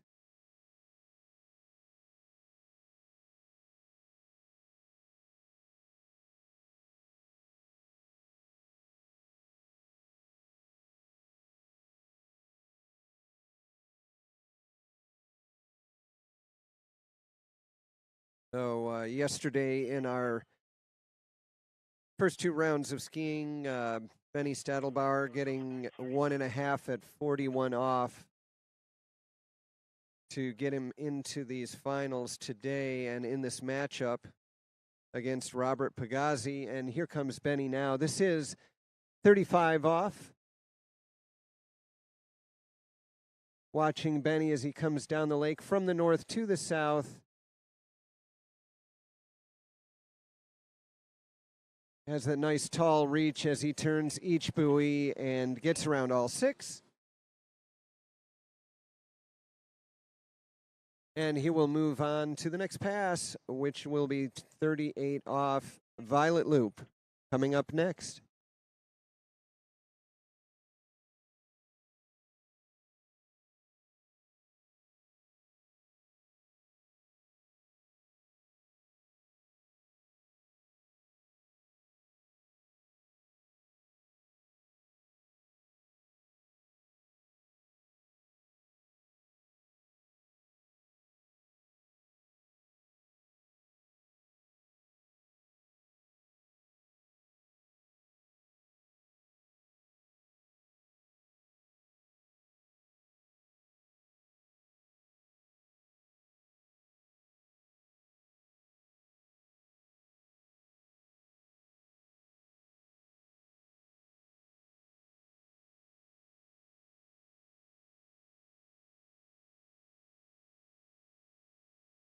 All right. We're in pairing number 2 of the men's head-to-head right here. Robert Pagazzi on the water. This is 38 off. This is where these young men start to go to work. As we have a really nice start, Robert's got good rhythm going as he turns the 4-ball here. And turns the 5. He's got the 6, and he is out the gate at the end. And a pretty comfortable looking 38 off pass for Robert Pagazzi.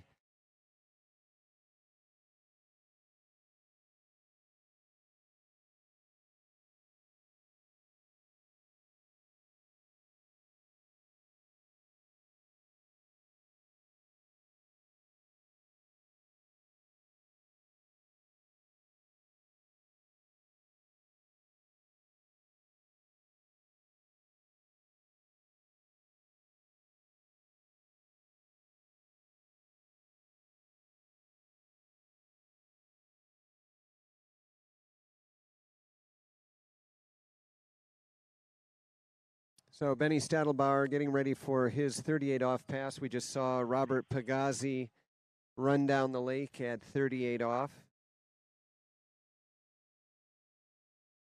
Started up Pigo Ski Enterprises in his spare time at pigoski.com. Has apparel and artwork and things like that, so you can check those things out. But right now, what's more important is running this 38 off, and that's what Benny Stadelbauer's got on his mind. As he goes into the course, turns a good 1-ball. Just such a nice rhythm he's got going as he turns the 4-ball out around the 5, and he will turn the 6-ball and out the gate. Runs that 38 off, and we'll come back at 39 off on the neutral loop in just a moment.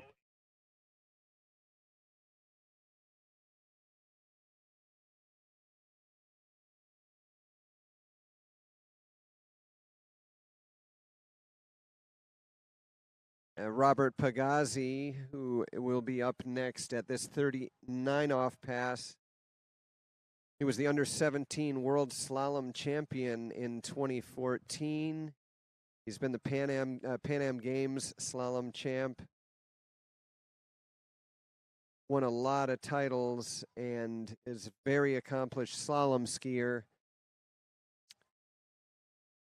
All of these skiers, world class. And it's just a joy to be here and watch such great performances at such a great site. We're here at Stillwaters, about 40 miles from Milwaukee, Wisconsin.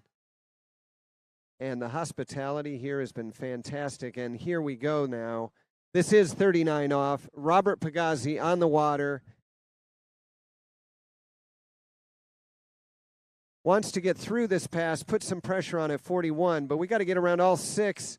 He's got a good start at 1-ball. Turns 2, gets a little forward. He's got around 3. Nice 3-ball turn. As he turns 4, he's in good shape. Can make a good 5 and out around the 6, killing that speed at the 6-ball and beautiful looking 39 off pass.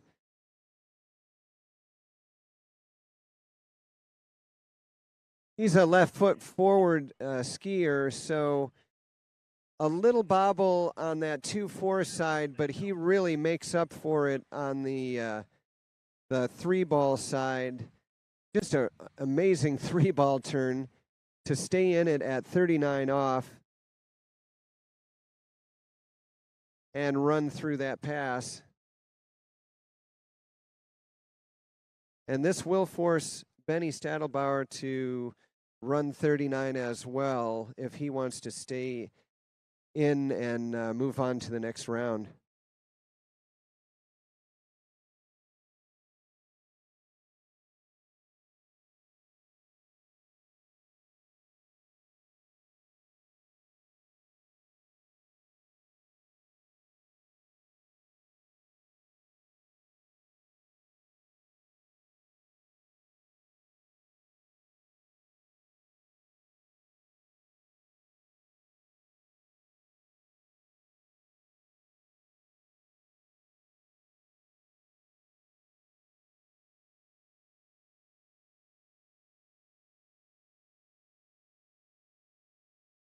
All right.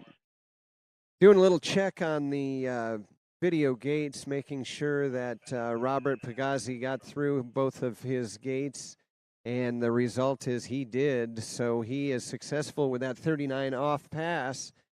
So Benny Stadelbauer needs to get through both gates and around all 6 buoys at 39 off. And here he comes out of the north.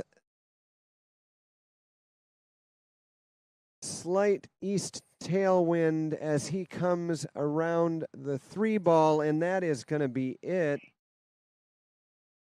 Ran into a little trouble there. I'm not sure. We're going to have to look at the replay to see.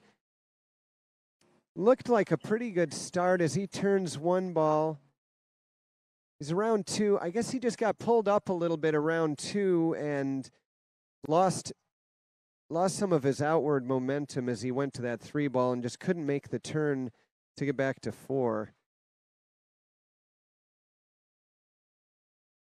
So we will move on. And our next matchup, Cole McCormick versus Chris Parrish. Chris with the higher seed, but just barely from yesterday, will have the option to go first.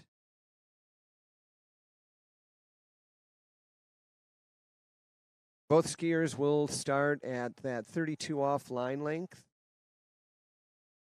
And we will see head-to-head competition in our final open men's pairing.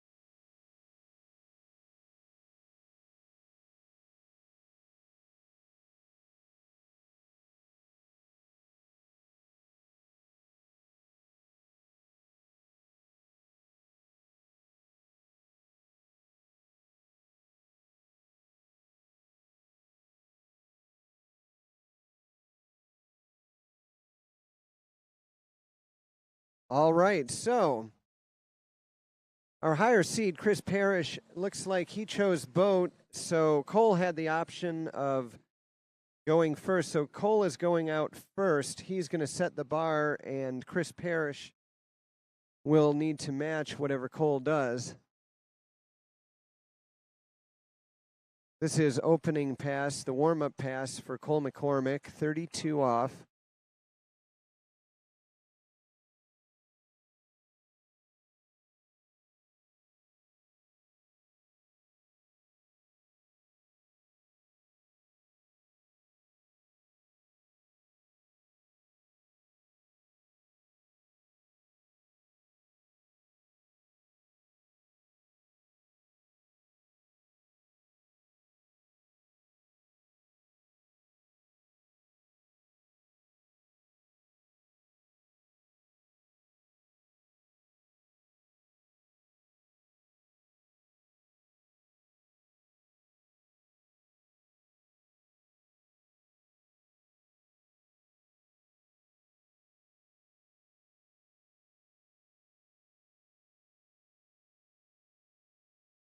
All right, just waiting for his first pass. We've got Chris Parrish in the water. Matched up with Cole McCormick, just ran his 32 off pass. And here comes Chris. This is his opening pass.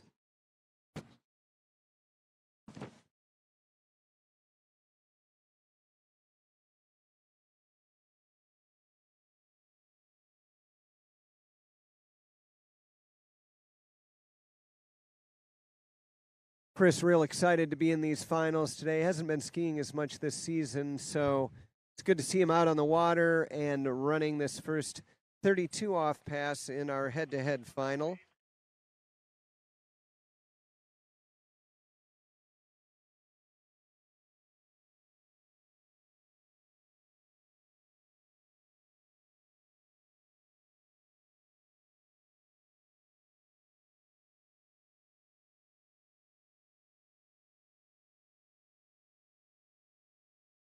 And what can we say about Chris Parrish? 4-time Moomba Master champion, 2-time U.S. Masters champion,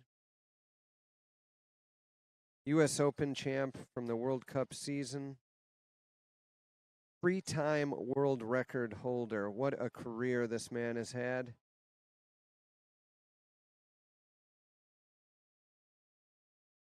He is a pro skier and a coach down in Orange City, Florida.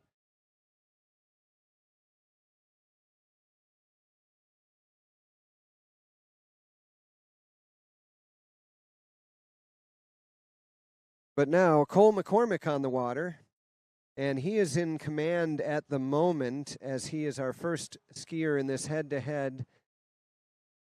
Out here now at 35 off for pass number 2, heading from the north to the south. There is a little bit of a tail crosswind coming in this direction, so they'll get a little bit of a tailwind on the 2-4 side, especially coming from the north end of the lake. As we can watch the replay here, as Cole's turning that 2-4 side, he's getting just a little bit of a push there. And he'll drop down at the end and complete that 35 off pass.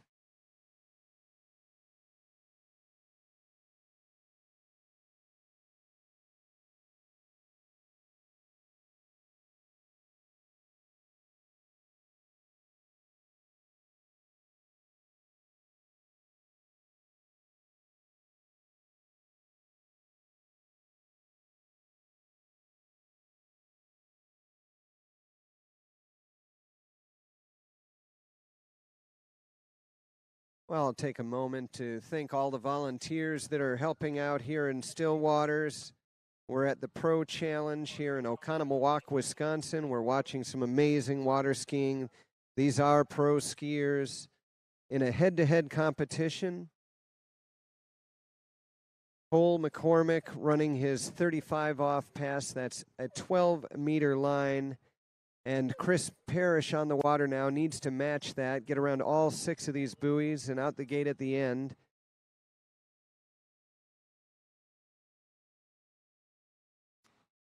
And he will get around all 6 buoys. 32 off and 35 off.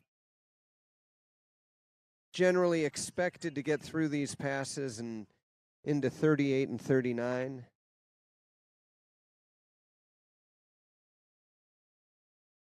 Watching the replay here, we can watch Chris Parrish as he completes that 35 off pass. And now both skiers down here at the south end of the lake.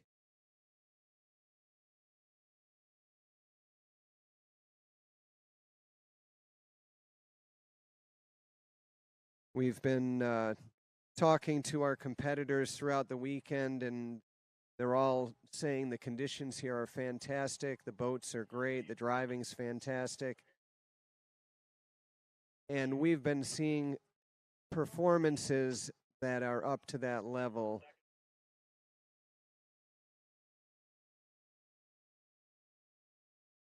And we are in the open men's head-to-head round. This is our final matchup between Cole McCormick and Chris Parrish. Cole McCormick on the water now, 38 off. Let's see what he gets as a start as he turns that one. And a nice start as he's rolling through this pass, turns the 3 ball. Looks good around 4 and the 5. Nice pass, 38 off.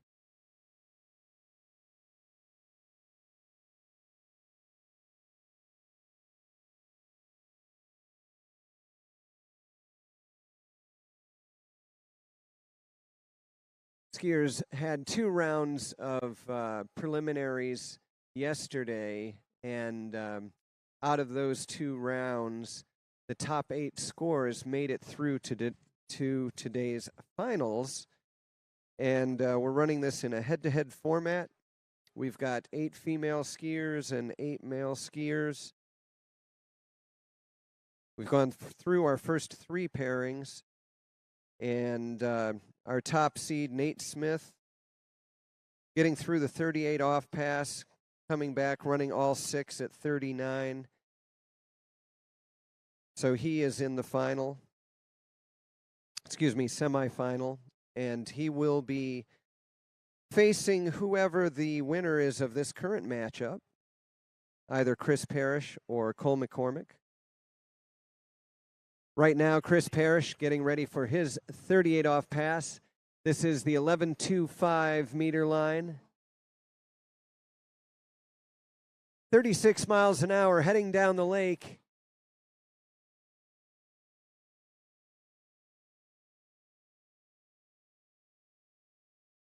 And so far, looks like a very smooth pass as Chris works his way down the course and out the other end, running 38 off. A few moments ago, we saw John Travers and Joel Poland going in a head-to-head. John ended up the victor by skiing 4.5 at 39 off. And Robert Pagazzi facing Benny Stadelbauer. Robert running through that 39 off pass and making his way into the semifinals. So we'll see John Travers and Robert Pagazzi going head-to-head in just a little bit.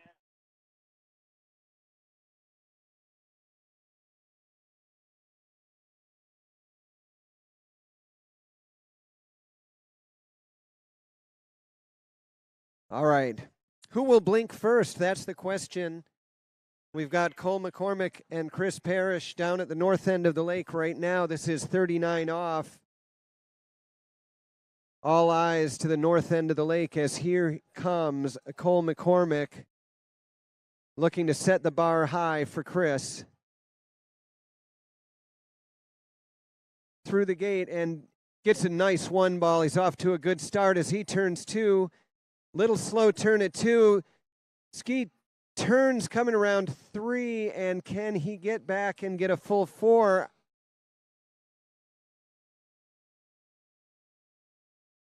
Let's watch on the replay, see what happens here, but it looks like a full 4 buoys. He's got 1. He turns the 2 ball there and just gets pulled up there, tries to get it all back at the 3 ball and pulls hard just to get out to 4, throwing that S turn and getting that complete 4 buoys.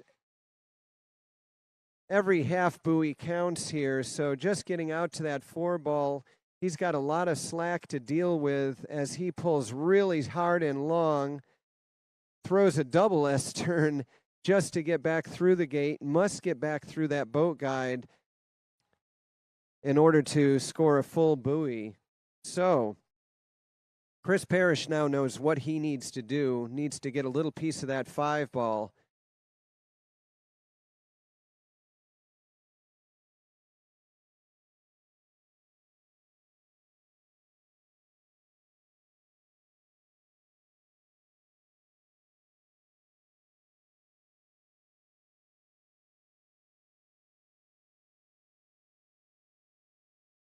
All right, folks, this is where the rubber meets the road. This is our final pair up Very close matchup between Cole McCormick and Chris Parrish.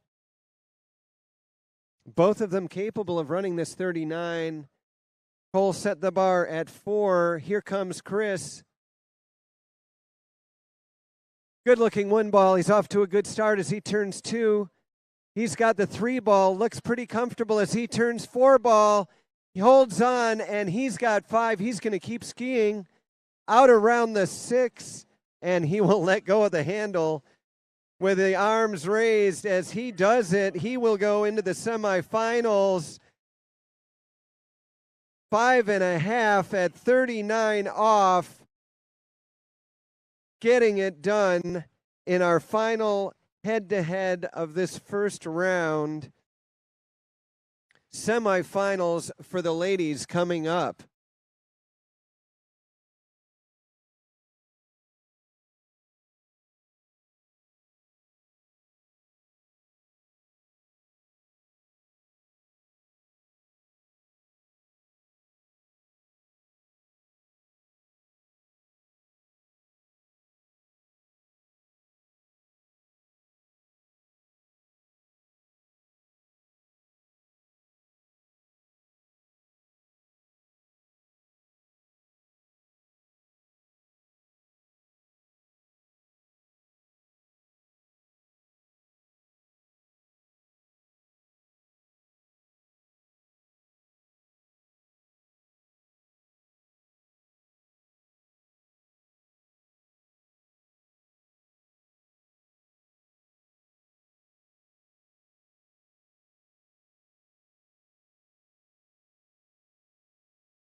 Okay, we've got semifinals for our women coming right up here.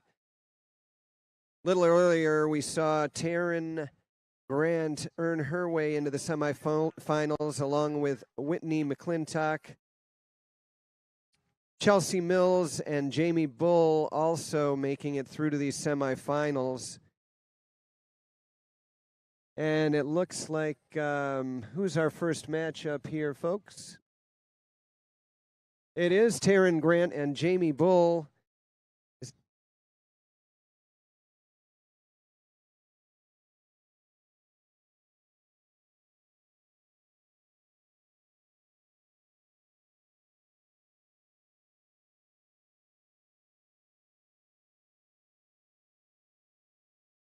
All right, well, so we're going to take a minute here.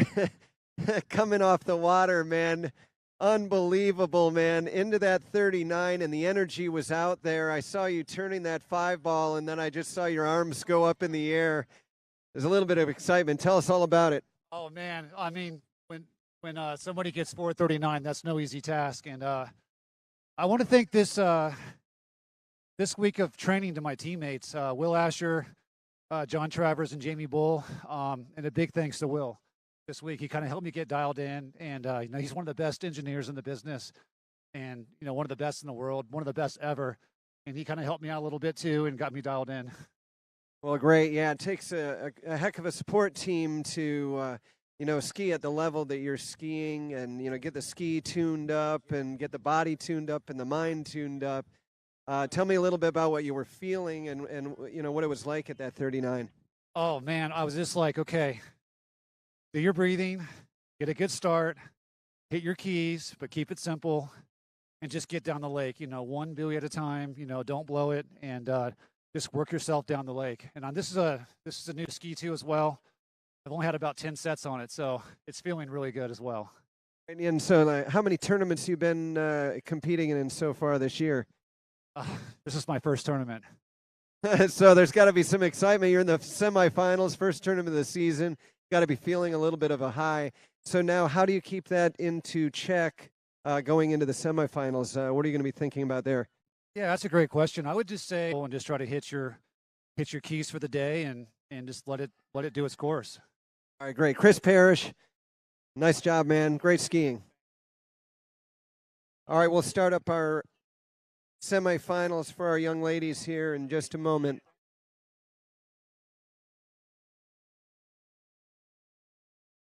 All right, Taryn and Jamie is our first matchup for semifinals.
All right, so our first matchup here in our women's semifinals, Taryn Grant and Jamie Bull.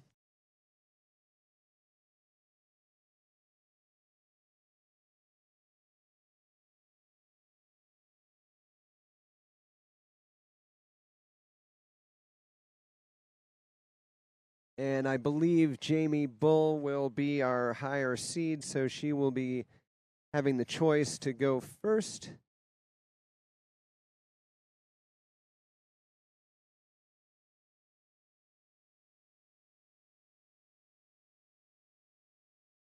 And we're going to run these Mastercraft towboats up and down the lake and make sure everything is dialed in just right before we start up our ladies.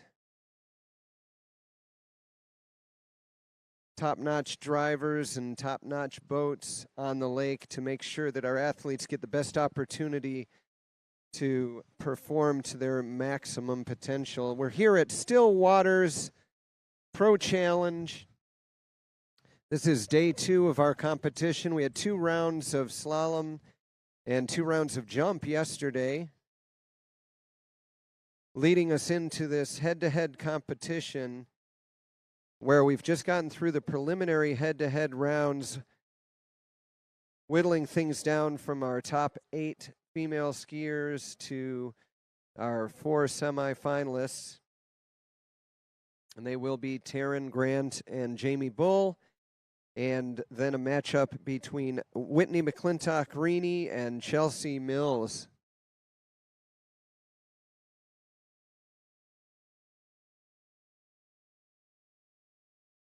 And once we get through our slalom event here, we still have our finals for jump to come. Saw some amazing jumping yesterday.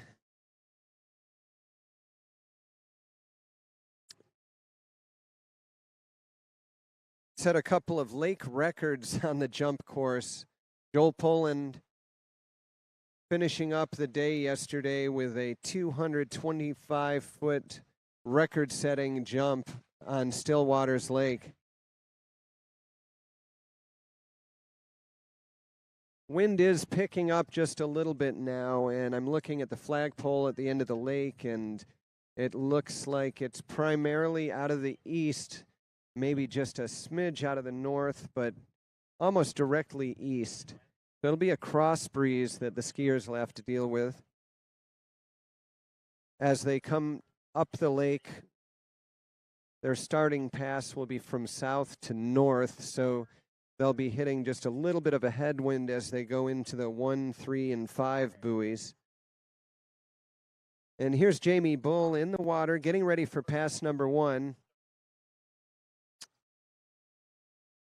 In our preliminary round, we started at 28 off for our first pass, and now we're into the semifinals, so we're going to push these skiers just a little bit, have them start at 32 off for their opening pass.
All right, first skier in our semifinals, Top 4 open women skiers skiing head-to-head. Here's Jamie Bull, pass number 1. This is 32 off.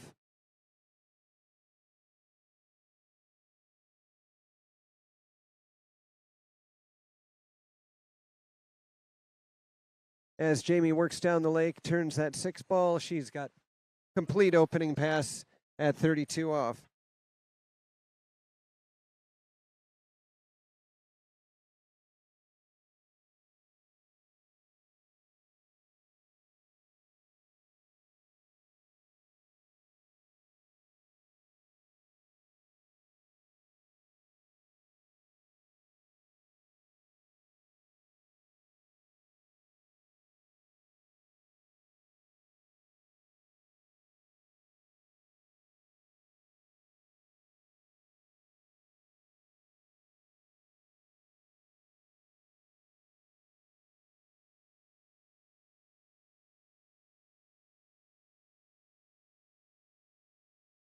All right, Taryn Grant down at the start dock here, ready to get in the water and start off at her 32 off pass.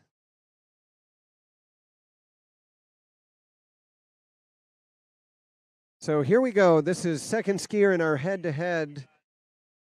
We've got Taryn Grant and Jamie Bull skiing head-to-head.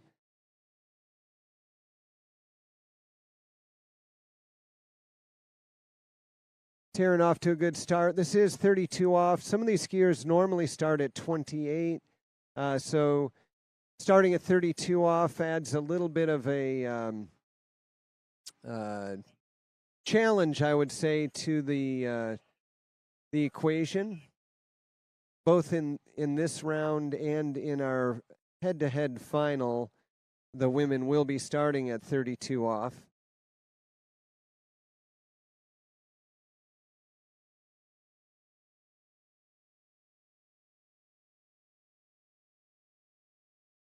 In our preliminary round, Taryn got through all 6 buoys at 38 off.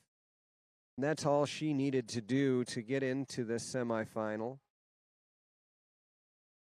Jamie had to get through that 38 off pass, and she successfully got 3 at 39 to put her where she is in this final. Coming in slightly higher seated, and with the choice of going first, she'll set the bar which Taryn will need to exceed in order to move on.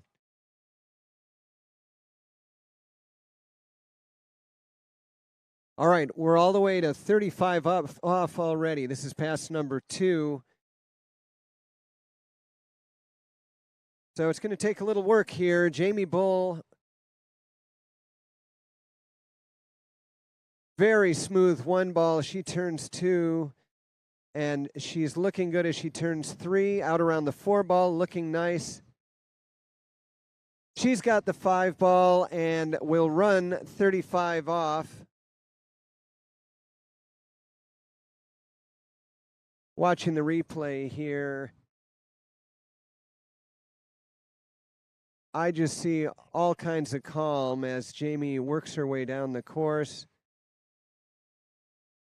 And she's in complete control as she just turns each one of these buoys one at a time, just like Chris Paris just said in his interview, just taking each buoy one at a time and working her way down the lake.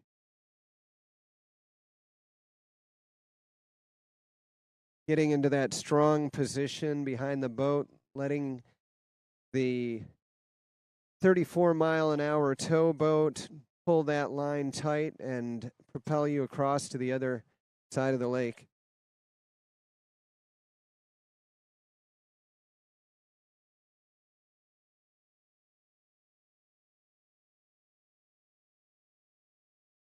So Jamie Bull running 35 off.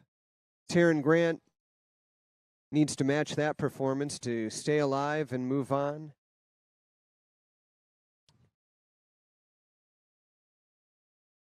A little bit cross tailwind as Taryn starts there to the 1 ball. She's got a good 1, and she's round 2. the left forward skier. So on her 135 side, she's making really nice turns. And she turns that 6 ball and will run 35 off.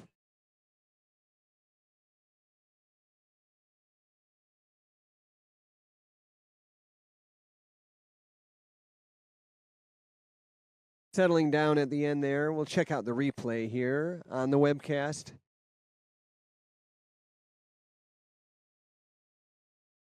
Nice strong pull from 2 over to 3, putting her in good shape as she continues her way down the course. And she'll be ready for that 38 off pass, as will Jamie Bull, who will be up next.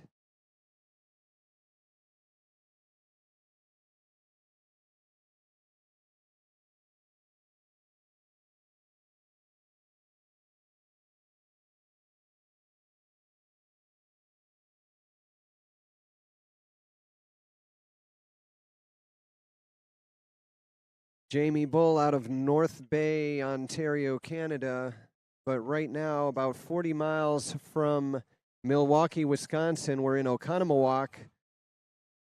She's on the Violet Loop, 11.25 meter. Wants to run this 38 off and put some pressure on as she gets a good start, turns the 2 ball. Nice solid turns as she works her way down, turns 5, no problem, and she is around 6 and out the gate.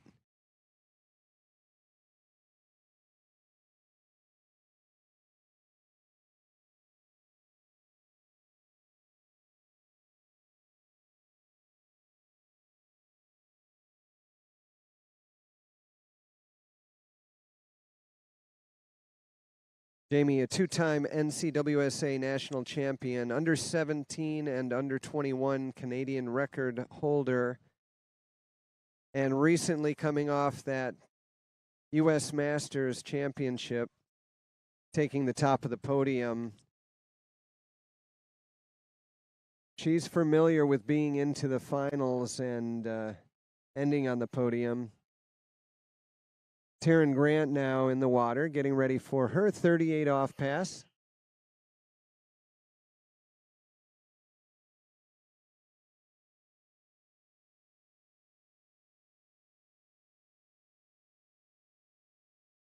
Water is settled, the boat is ready, and here comes Taryn Grant. This is 38 off on the Violet Loop, and Taryn Grant on the water.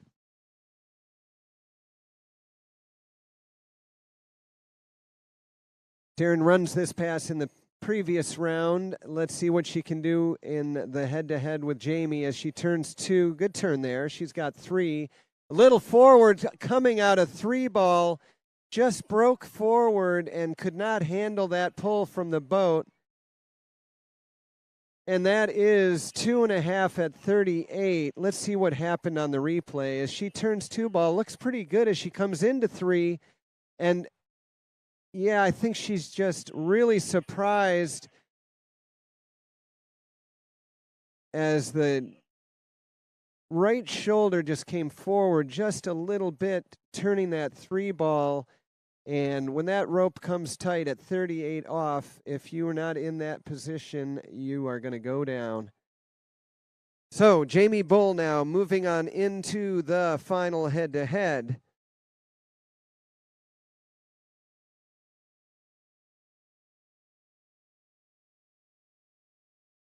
And we will move on to our next head-to-head pairing in the semifinals.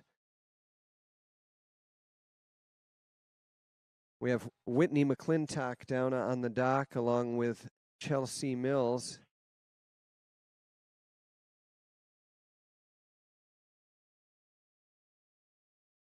But Jamie Bull, having run her 38 off, she will come back now 39 off. Let's see what she can do on that neutral loop. 10.75 meter line. Always good to get this practice run in, although she already knows she's in the finals.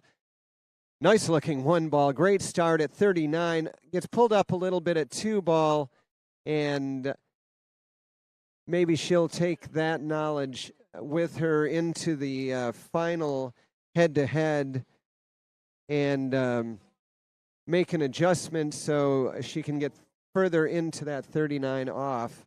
But give it up for her as she comes back. She's one of your finalists, Jamie Bull.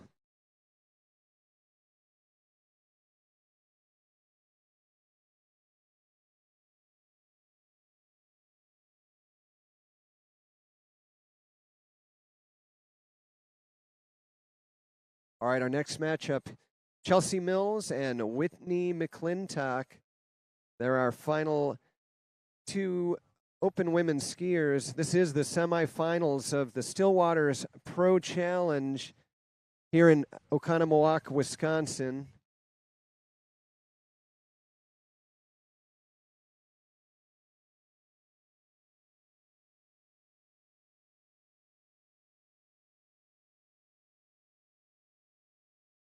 Looks like Whitney McClintock will be first off the dock. This will be starting at the 32 off line length.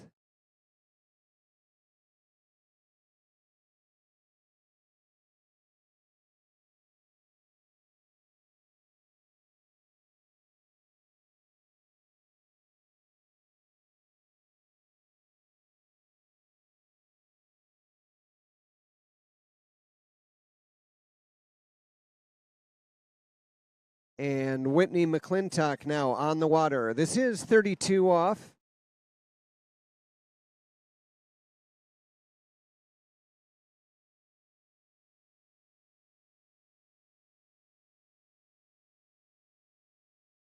As Whitney works her way down the course on her warm-up pass, this is 32 off, turning the 5 ball. She's got the 6, and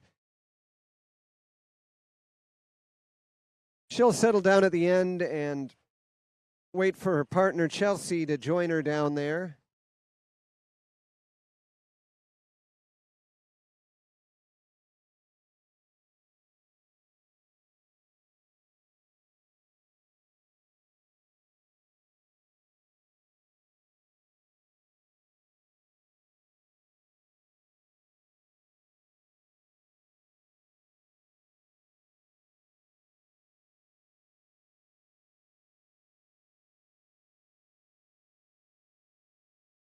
Well, this is the second pairing in the semifinals where the Stillwaters Pro Challenge.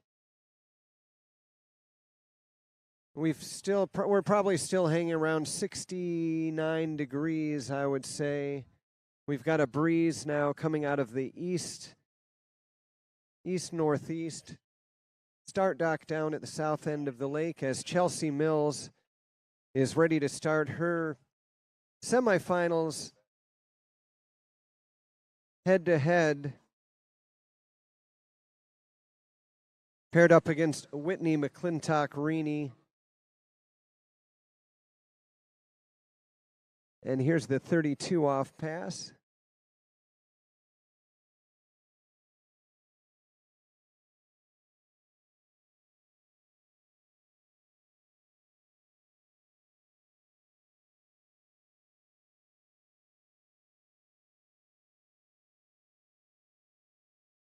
Looks like a nice 32 off opening pass there, Chelsea Mills. Just settling in and getting ready to do battle as that line shortens up.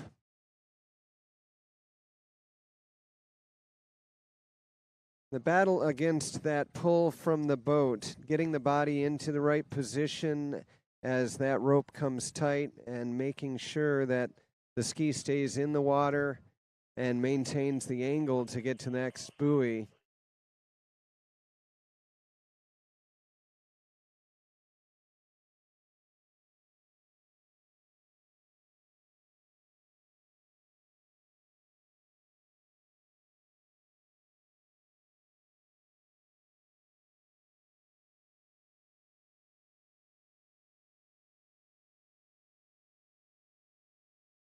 All right, here we go. Pass number 2. Whitney McClintock-Reaney on the water, 35 off. Coming from the north to the south as she turns the 2 ball. Whitney looking good on this pass as she turns that 6 ball and We've got a good 35 off pass.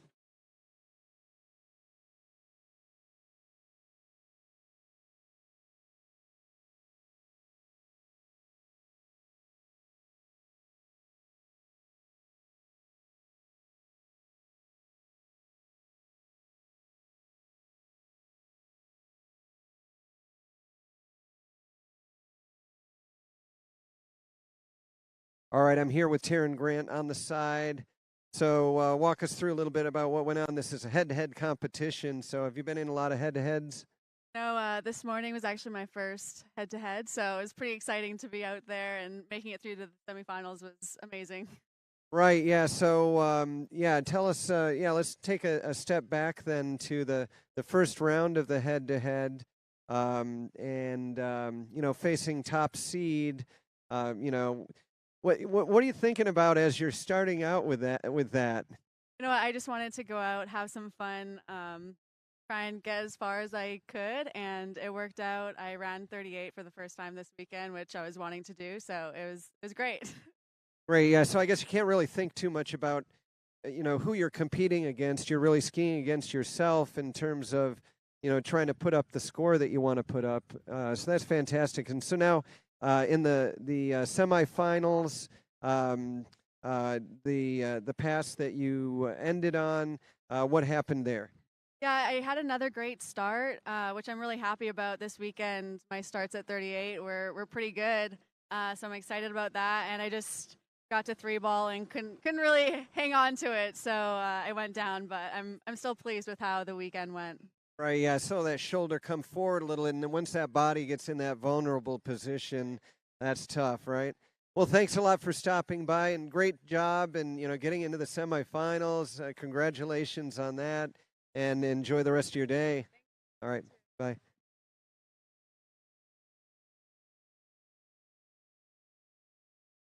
All right, that was very gracious. Taryn Grant stopping by for a little interview while out on the water.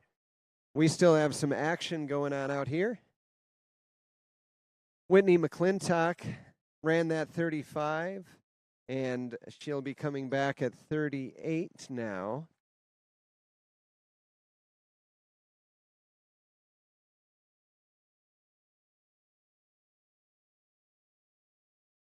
So far matching things turn for turn. Whitney McClintock, Renee Chelsea Mills. Pretty close matchup out here. As here comes Whitney now. This is 38 off.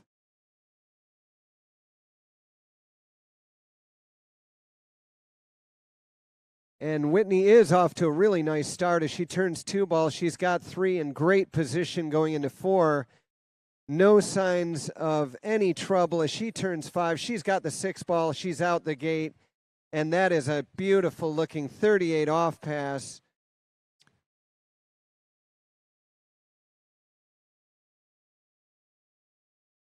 We'll watch on the replay here, but boy, I did not see anything.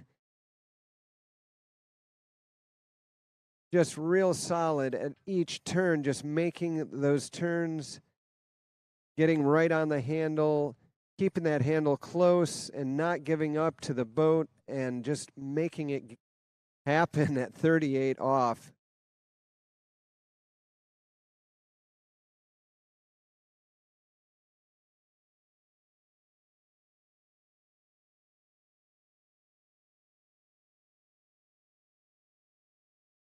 Chelsea Mills now in the water down here at the south end of the lake. Skied really well in the semifinals, getting through 38, getting into 39.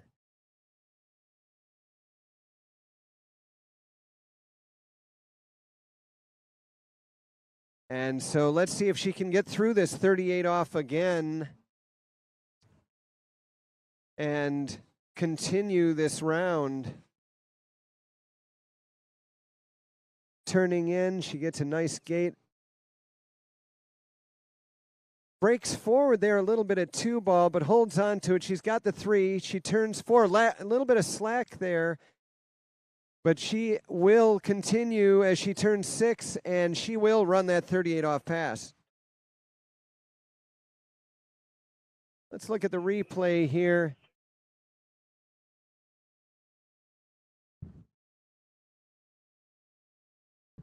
And she looks really good right there. She broke forward a little bit around that 4 ball, but got back into position just in time as the rope came tight and completed that pass. So has to put on a little bit of gas at the end of that 38 off to get through it and to be able to sit at the end of the lake next to Whitney and get ready for this 39.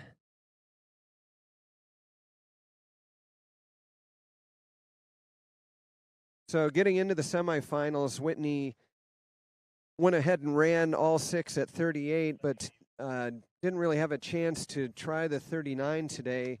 She'll get a chance to try it now, as she is in a head-to-head with Chelsea Mills. This is 39 off, neutral loop. Good 1 ball as she turns 2. She's in good shape turning into the 3. She's got a good 3 ball. She'll turn 4 and gets a little bit of slack there. Can't go any further. But 4 at 39 is a good score.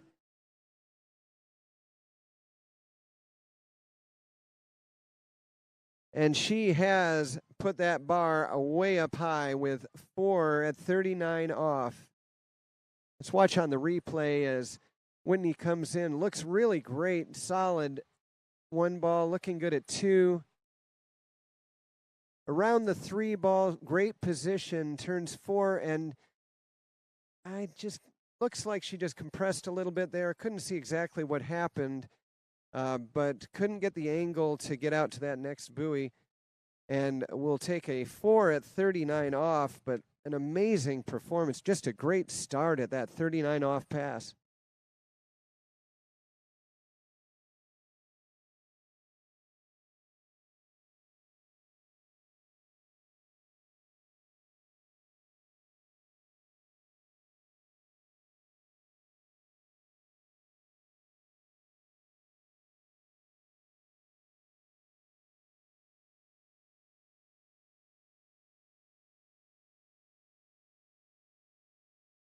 So Chelsea Mills,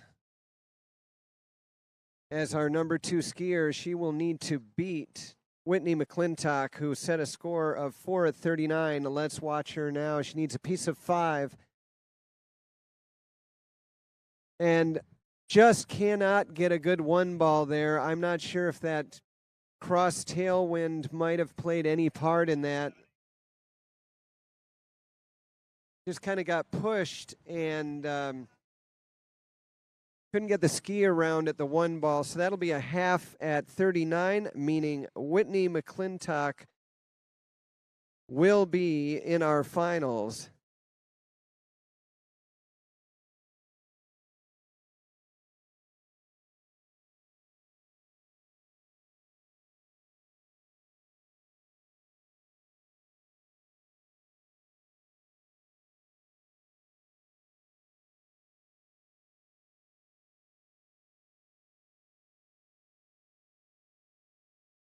Here's our next matchup. Chris Parrish and Nate Smith, head-to-head.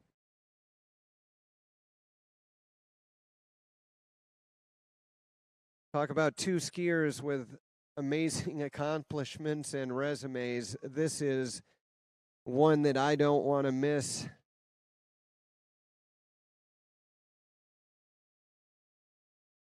This is the semifinals for the Stillwaters Pro Challenge. Looks like Chris Parrish going off first.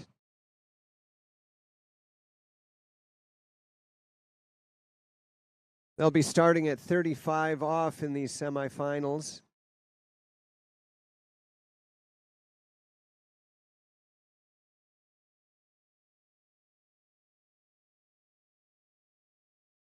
And watching Chris work his way down the course and looking very comfortable as he runs that 35 off pass.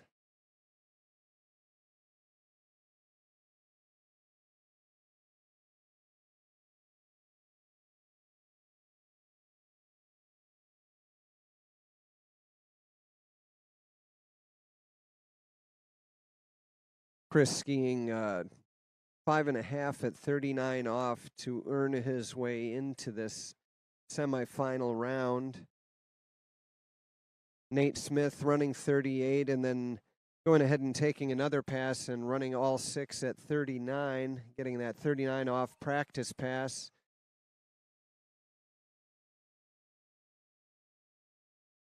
So he is in the semifinals, and once the water is clear, we'll tighten up the rope and pull Nate Smith down the lake at 35 off for his opener.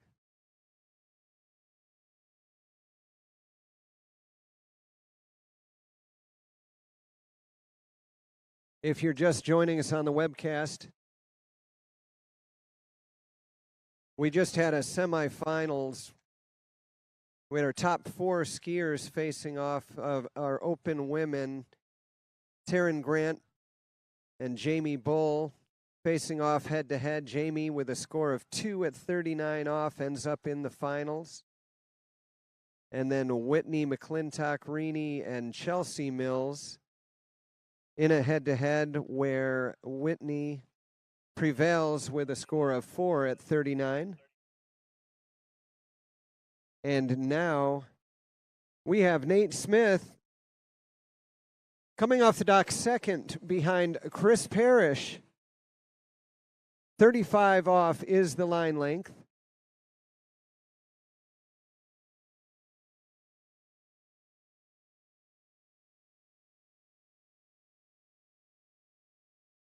And Nate Smith is turning that 6 ball to complete pass number 1.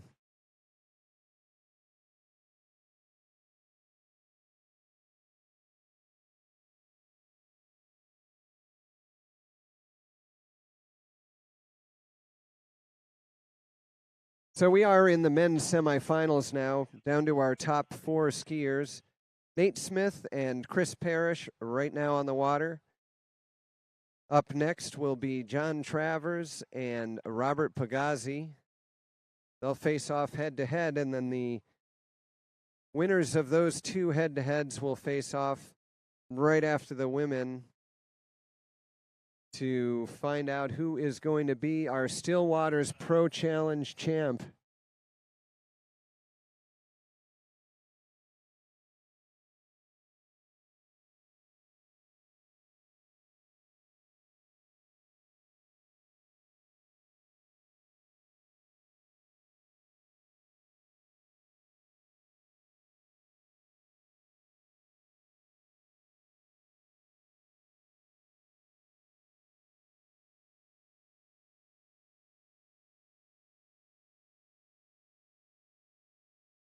So we're going to finish up our Pro Challenge slalom event here in just a little bit once we get to our finals. Still got a little bit of slalom skiing to go. We'll finish up our semifinals here for our men, get into the finals for our women, and then do our finals for the men, and then we'll move into open women's finals for jump. And we'll round out the day with men's jump. So we still have a lot of great water skiing to go. Here comes Chris Parrish now, pass number 2. This is 38 off. We're in the semifinals in a head-to-head with Nate Smith. Chris looking real solid at 1 ball, turns the 2, looks nice. And he is just off to the races as he turns the 6 ball and out the gate. Looking really comfortable for being in his first tournament and first semifinals for the year. Just looking very confident and strong out there.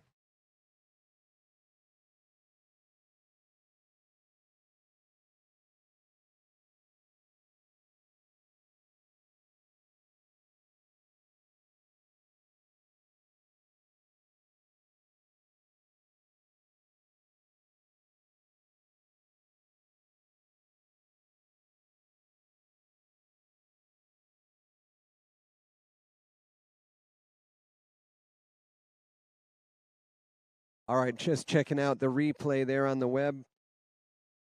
As you can see, very nice pass from Chris Parrish. And now Nate Smith coming in at 38 off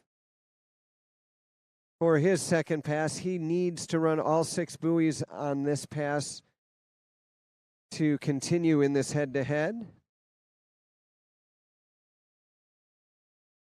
We'll have no ties today, as the second skier will need to beat the first in order to continue on.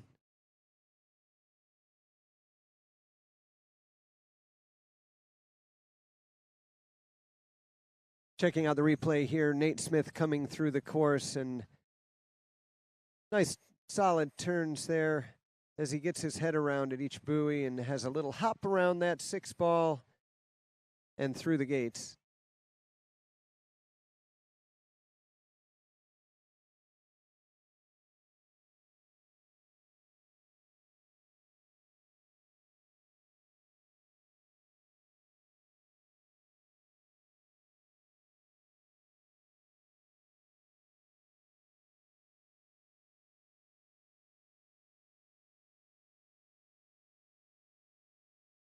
All right, both skiers, Chris Parrish and Nate Smith, familiar with this 39.5 off line length.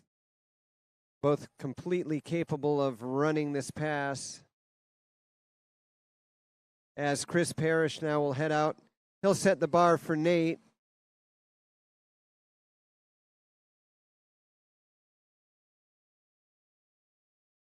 Solid turn at 1 ball. He's got 2. Slow turn at 2, but I think he's in good shape as he turns 3. Around the 4 ball, he breaks forward at that 4 ball. Was not quite ready for the handle to come tight. Pulled his upper body forward at the 4 ball. Let's check out the replay here, but it looked like he was in nice shape, real comfortable turning 3 ball. Turns 4, and that is it. Looks like 3.5. Indeed, 3.5 at 39 off.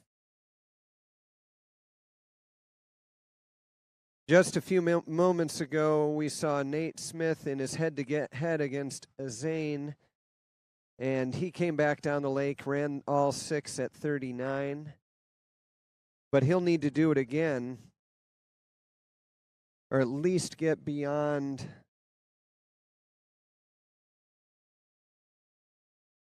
beyond 4.5. Needs to get a full 5 ball in order to continue into the finals.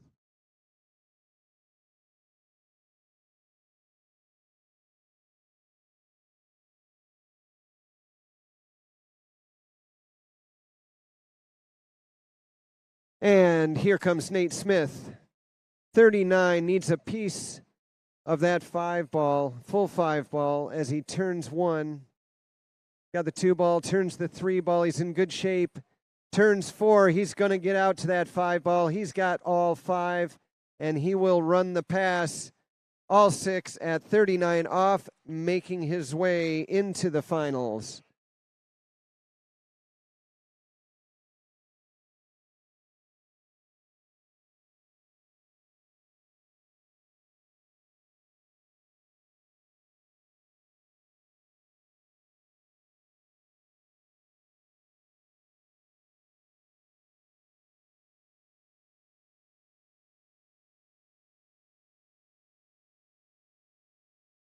All right, we're in the semifinals here at Stillwaters, and we just saw Nate Smith and Chris Parrish going at it head-to-head, looking strong at that 38 off line length, and then heading from south to north at 39 off. Chris Parrish setting the bar at 4.5 at 39. And Nate Smith rising to the occasion as he runs the pass. And they will shorten up the line, give Nate Smith a shot at 41 off as he comes back down the lake.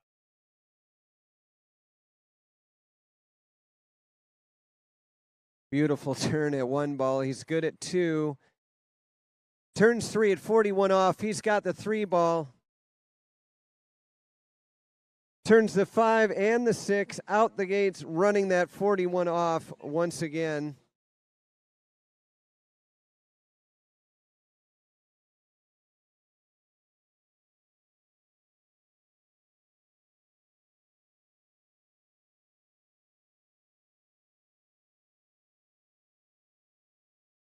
And Nate will leave it there after running that 41.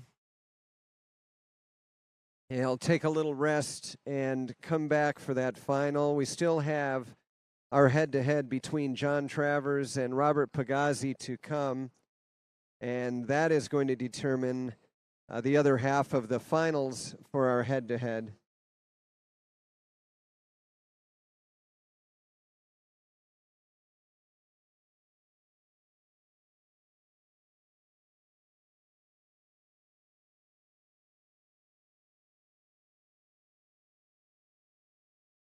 And there we see him on the dock getting ready to go.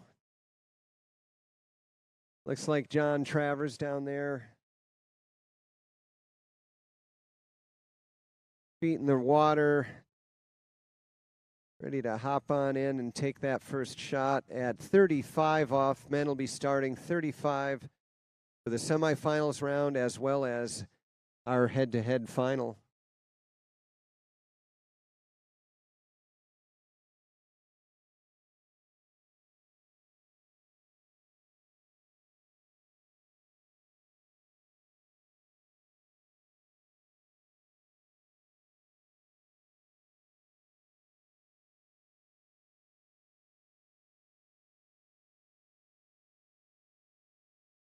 So we'll run our head-to-head now with John Travers and Robert Pagazzi. That'll set up our finals matchup against Nate Smith. And then we'll be coming back and finish up our open women. Jamie Bull went out there, scored a 2 at 39 off to find her way into the final round. And Whitney McClintock-Reaney with 4 at 39, also making the finals. But here we go, head-to-head. John Travers and Robert Pagazzi. John Travers, first off the dock. This is 35 off.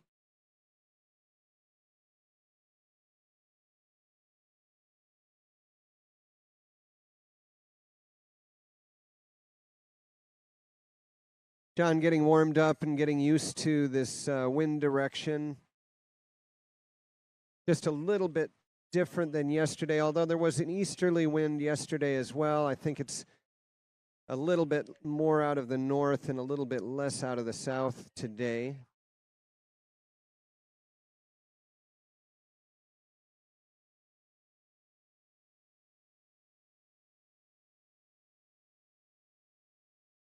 I have to give a shout out. My name is Jim Powell. I'm here sitting at the desk right next to Calvin and Lisa, who are doing a fantastic job running the webcast, getting all these awesome shots so we can be sitting in your living room and watching these pro skiers go at it head to head.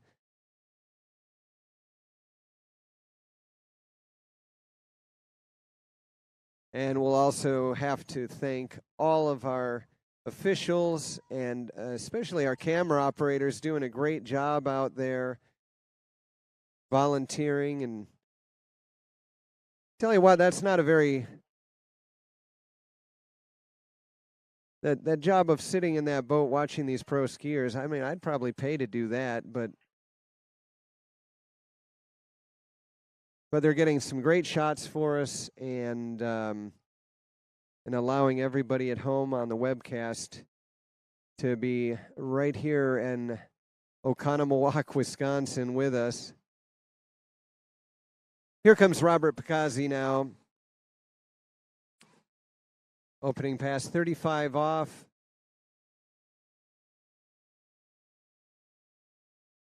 This should be a warm-up pass, just working its way down the lake, and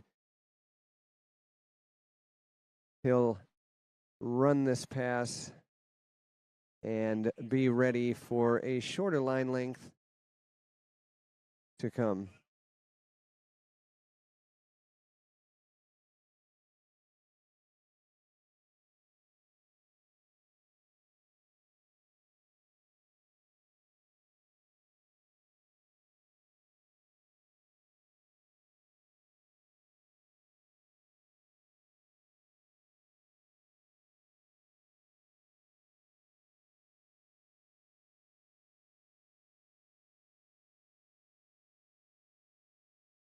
Well, a big thank you as well to Tony Drake for all of his hospitality and, letting everybody park their vehicles everywhere around this place and stay in his house and for putting this whole event together. Can't thank Tony enough for his support and his love of the sport of water skiing and bringing all these great athletes right here to his backyard.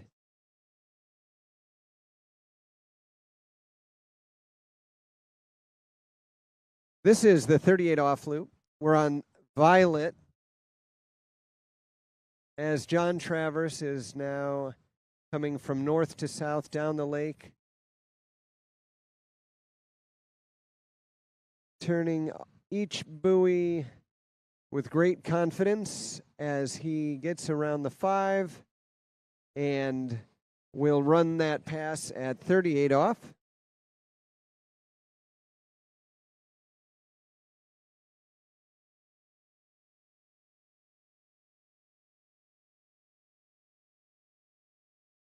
Taking a look at the replay, you see the beauty of this lake here at Stillwaters. And John Travers throwing up that spray as he makes each one of those turns. And finishes off that 38 off pass. That is 11.25.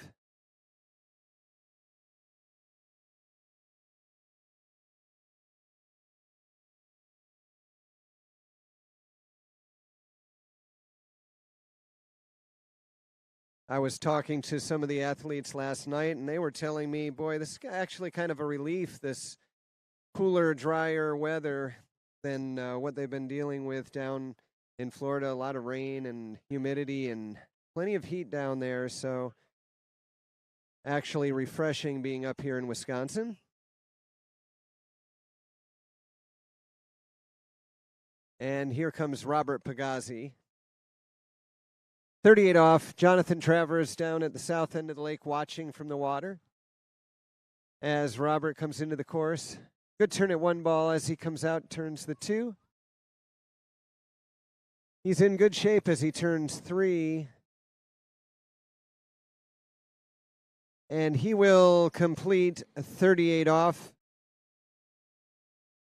and finish that pass and drop down here next to John.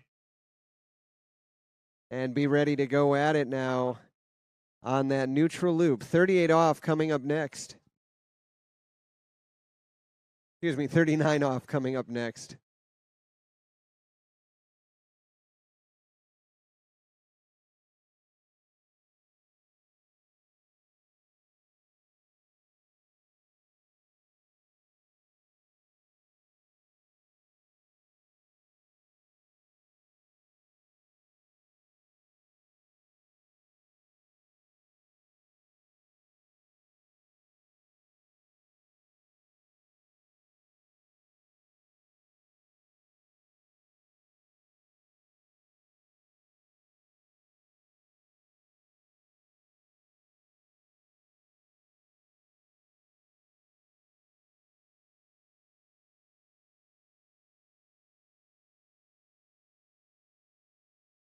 All right, John Travers now 39 off. He will set the bar. Robert Pagazzi must beat John Travers in order to get into the finals. And here comes John. Needs a good 1 ball. He's got a good 1 ball. He turns 2. He's in great shape as he turns 3. Ooh, a little tip rise at 3. He's around 4. Makes up for it at 5 as he turns 6. And he will run 39. Let's take a look at that replay. From that 3 ball, he needed to get a little bit of work done. Nice looking 1 ball. He turns good at 2. And what happens here at 3? Tip comes up a little bit, has to pull hard. But he manages it well and gets right back into it as he gets a great 5 ball turn. And out to 6. So running 39 off.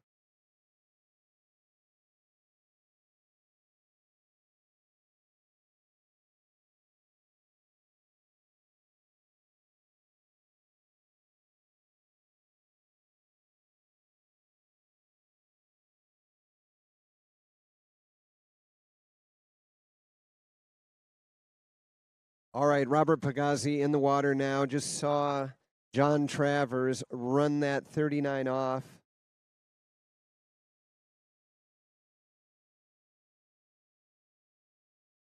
Coming into this semifinal round, Robert ran the 39 himself. Needs a repeat performance here to stay alive. Pulling out for the gate. Got a little bit of a head breeze as he goes to the 1 ball. Gets a good turn at 1 as he comes around 2. He's in good shape turning 2. Nice turn at 3. He's in 4 ball looking good. He's going to get a good 5 ball here and run this pass as he turns 6. And he is out the gate. 39 off goes down one more time.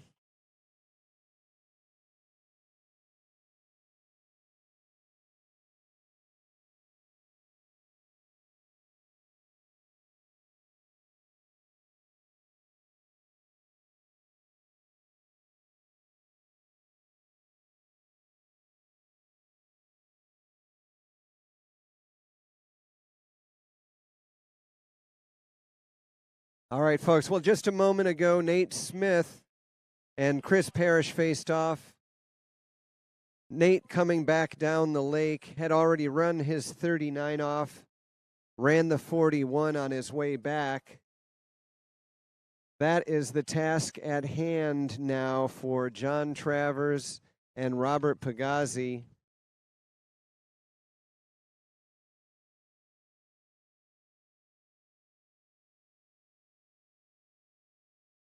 We're now on the pink loop. You can see there in the webcast, pink loop on the pylon. This is 41 off, 10-2-5. As here comes John Travers. He'll have a little cross tailwind as he comes to the 1 ball. Turns the 1. He's got a great 1 ball as he turns 2. Can't get 2. Can't get around the 2 into the 3, so it will be 2. Wow, looked like a nice 1 ball. A great turn there as he comes out to 2 ball. Just gets a little bit behind and can't get the ski around to complete that two ball turn and will have to settle. So a full 2 buoys at 41 off. Any piece of 3 ball will let Robert Pagazzi get into the finals.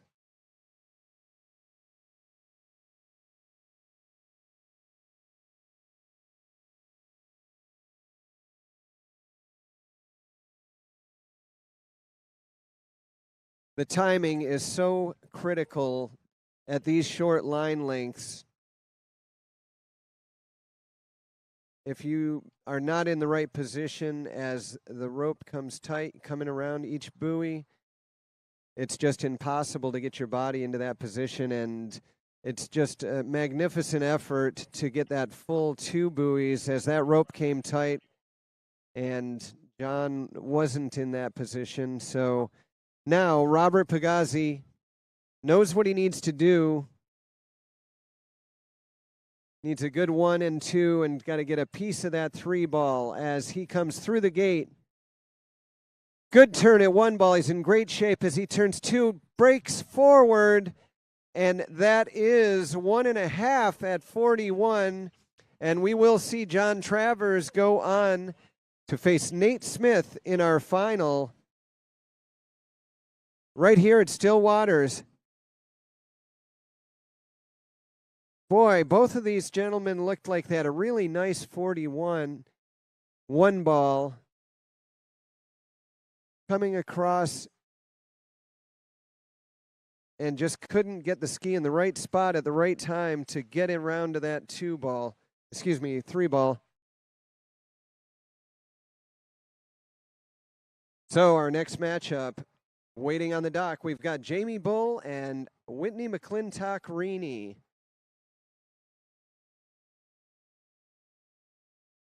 We'll get our boats organized and get our order organized here.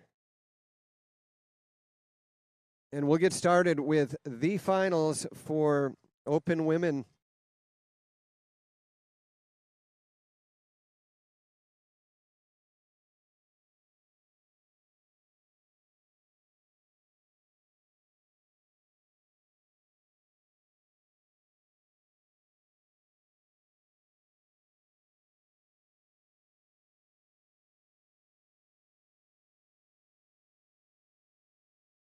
Well, it's been a great couple of days here at Stillwaters Lake,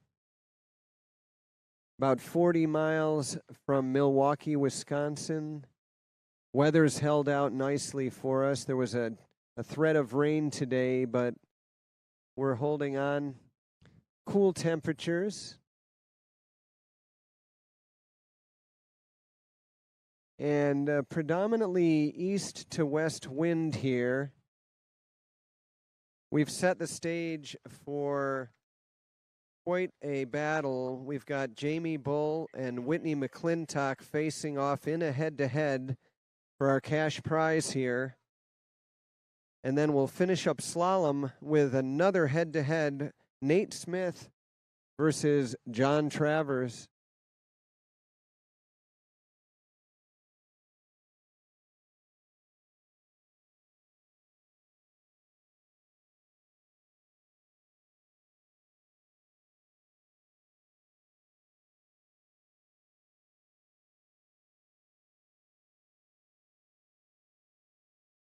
Our ladies just chatting on the dock there.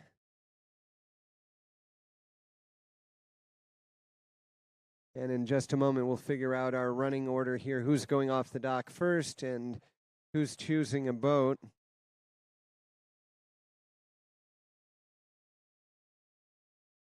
Looking back at the performance we had earlier, Jamie Bull with 2 at 39 off. Make it into these finals, and Whitney McClintock-Rini with 4 at 39 off.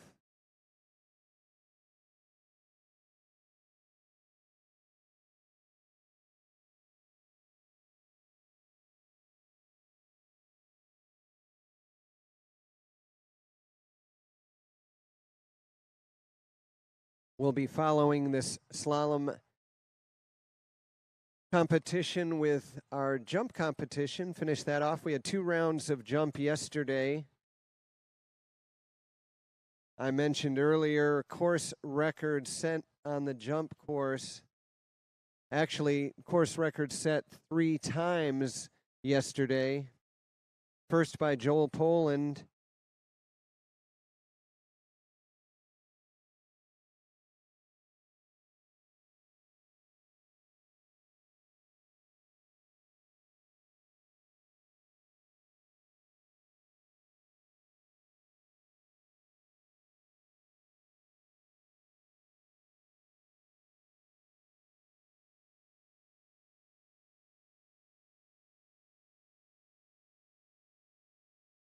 So Joel Poland breaking the lake record first, then Jack Critchley coming back in round 2, pushing it out there a little bit farther,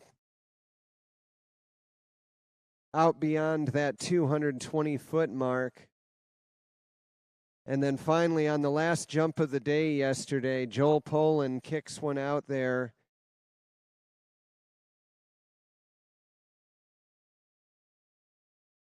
.225 feet. That score of 225 still sitting up here on the Splash Eye scoreboard. Longest jump any of these lake members have seen on this lake.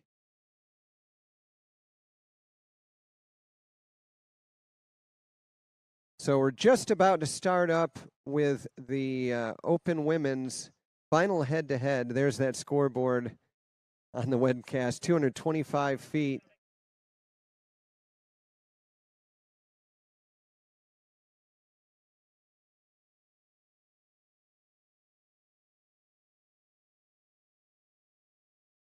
All right, we're going to run a boat up and down the lake here, get the water settled, and then we will start up with our Open Women's Slalom Final.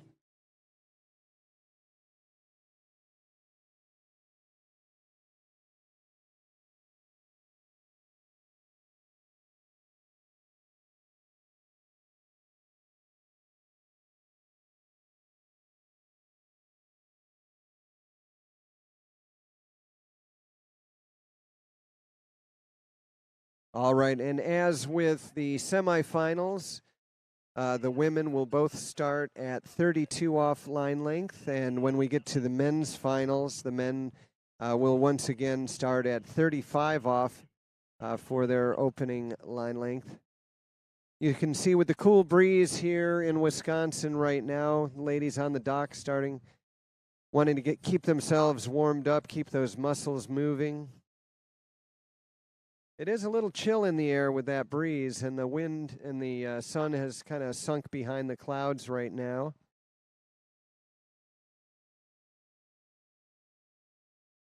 Might have to get into a dance competition once we're done with the slalom competition. Whitney's getting warmed up for that. She's saying, bring it on. Come on, let's get that dance competition going here.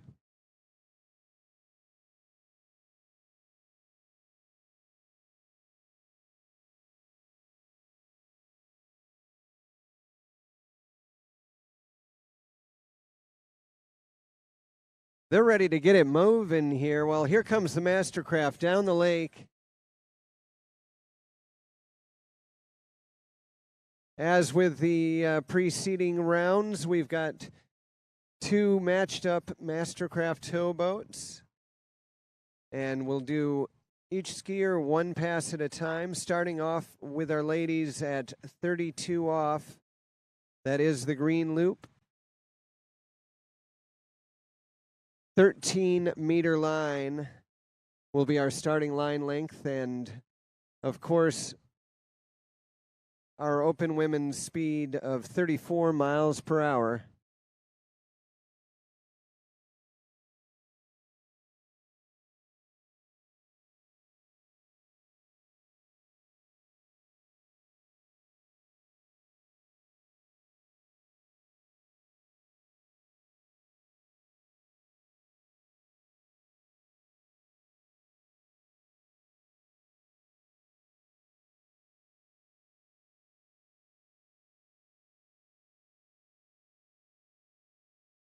All right, we're just about to get things started here. Judges are in place, boats are in place, and Whitney McClintock-Reaney on the end of the dock, warmed up and ready to go.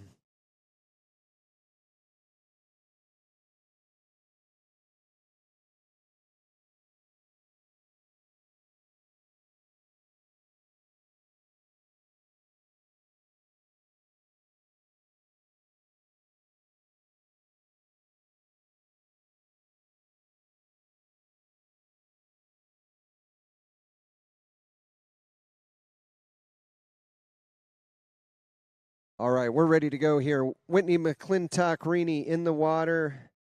We'll tighten up that rope and head down the lake. Towboat pulling 34 miles per hour. 13-meter line.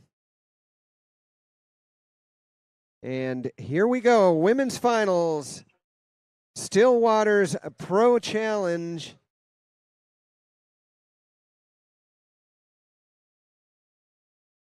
Looking to end up on the top of the podium, here comes Whitney McClintock. Opening pass 32 off. This is an opening pass, but you still have to get around all 6 buoys. And no sign of trouble there from Whitney McClintock on pass number 1.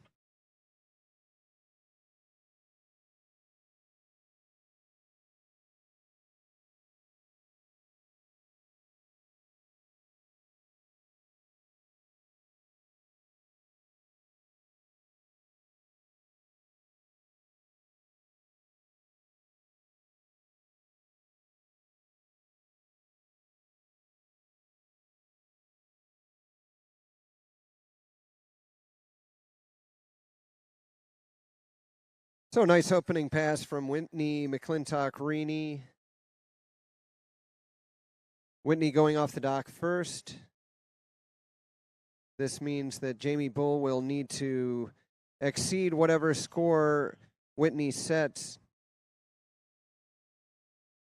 So for starters, we'll start off 32 off. And Jamie Bull will run down the lake and chase around 6 buoys.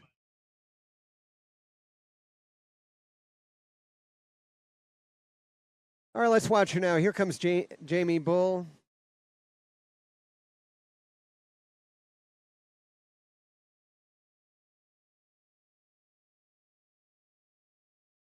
Trying to get those muscles warmed up as she works her way through these 6 buoys on pass number 1.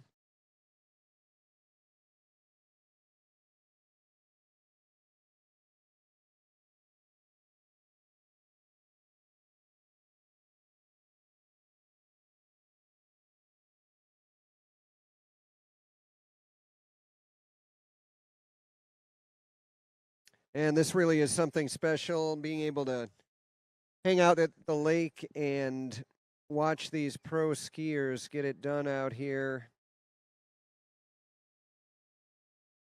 We had 2 rounds of preliminaries yesterday, some amazing skiing, then worked it down to our top 8 skiers. 4 sets of head-to-head, breaking it down.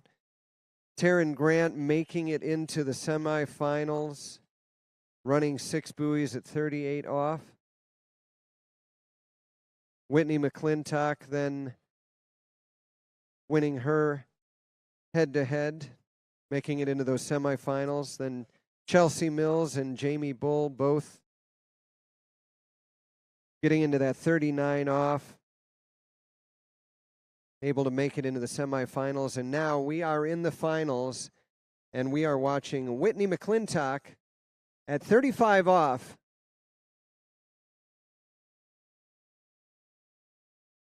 The wind has settled down really nicely, and Whitney is settling into this 35 off pass as she turns the 6 ball and runs 35 off.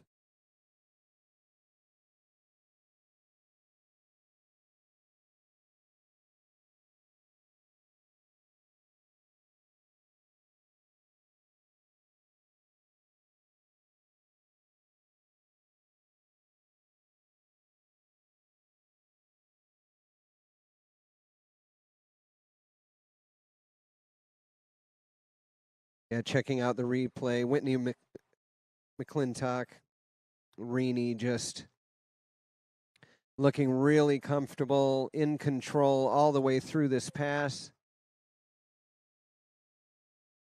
It's almost like a dance she was doing on that start dock as she just rolls around all 6 buoys in that great rhythm.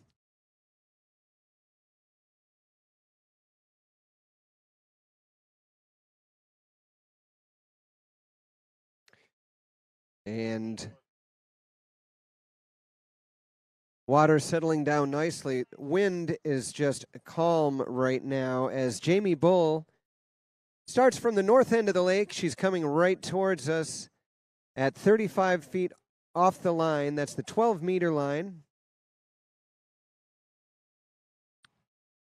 And as you can see, as she comes down the lake, stretching that body out to get around each one of these buoys and turning all 6 of them and out the gate for a nice pass at 35 off.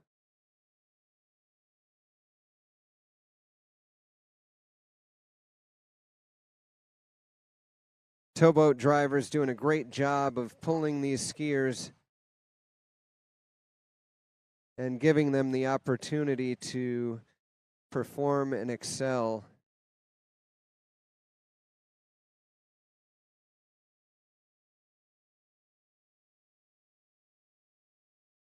So the next line, Lake Violet. This will be the 11.25 meter line.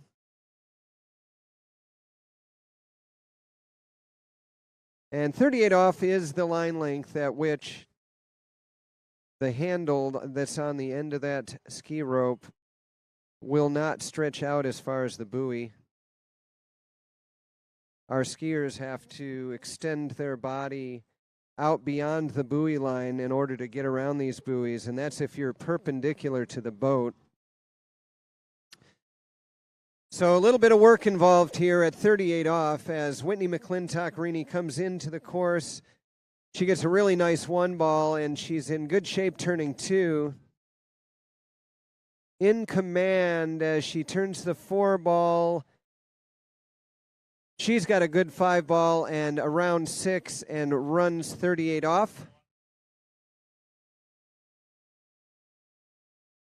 Checking out the replay, that one-handed gate as she turns in, brings the knees around in front of her, getting that ski between her and the boat to get the leverage in that stacked position, just real strong as she pulls and turns all 6 of those buoys.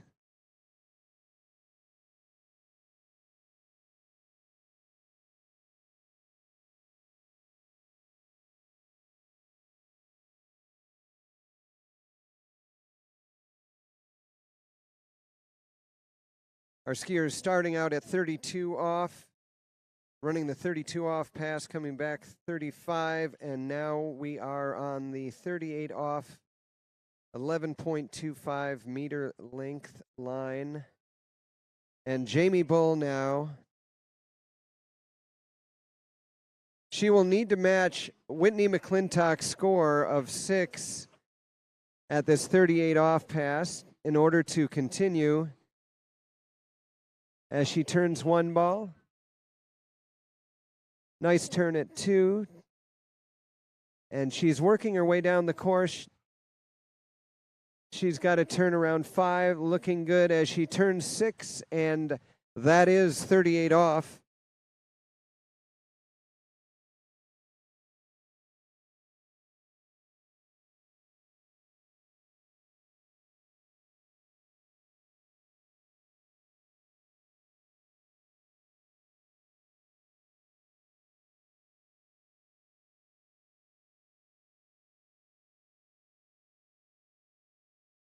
Nice strong pass, Jamie Bull finishing it off there.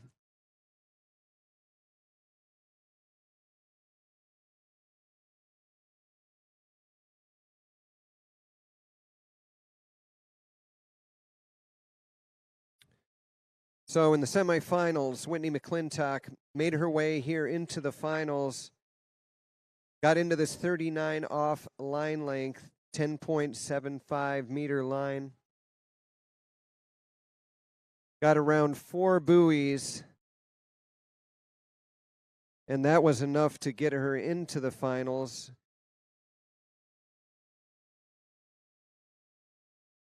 Let's see if she can get through this pass now. 39 off. Here she comes as she turns through the gate. Good 1 ball. Good start as she turns 2. She's got the 3. Can she hold on for 4?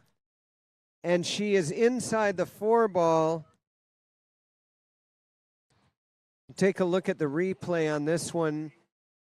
As she turns 1 ball, very nice looking 1 ball. She's in control at 2. Ski comes up a little bit there and just got a little bit deep at 3 ball and couldn't hold on to that angle that she got coming out of the 3 ball, pulled her forward, and she'll have to settle for 3 at 39 off. Great skiing though. And setting the bar with a strong performance there of 3 at 39 off.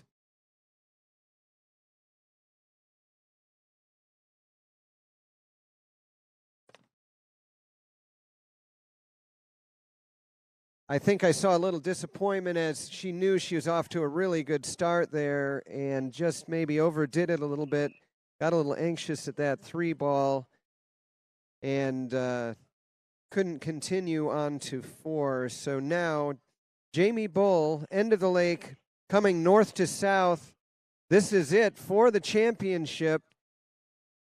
Needs a piece of 4 ball in order to end at the top of the podium. Let's see what she can do. Through the gate. Good turn at 1 ball. She's out to 2. Turns 2. She's in good shape. Turning 3. She's got the full 3 ball. Can she get the 4? She's got 4. She'll keep skiing.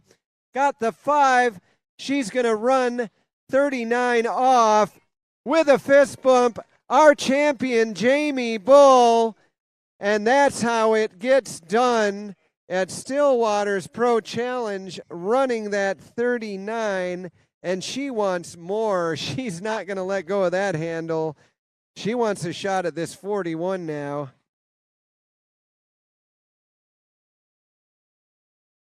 Boy, let's look at this replay as she gets a really good start there. Turns the 2 ball. She's into her rhythm as she turns 3.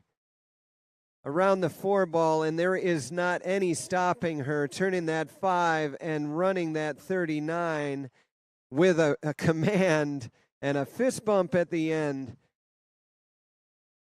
Oh my goodness.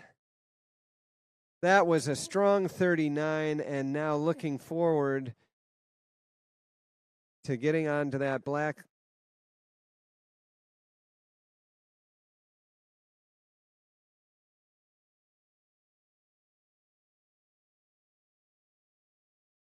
Put that on the pink loop on the pylon. 10-5 now.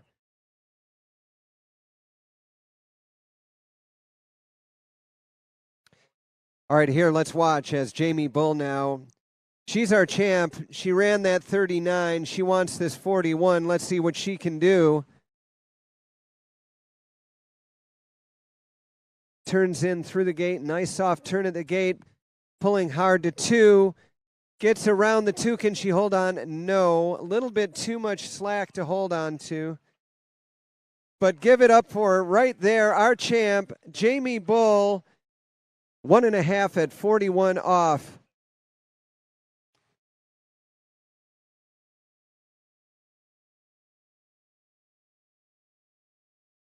We're going to check out the replay here. I might have been premature in my 1.5. It might have just been 1. Yep.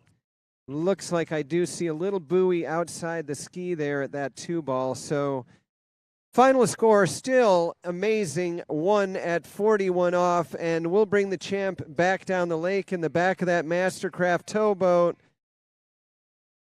as the crowd goes wild here. Give it up for Jamie Bull. Smiles and waves as she comes back down the lake. Our Stillwaters Pro Challenge champ for open women's slalom.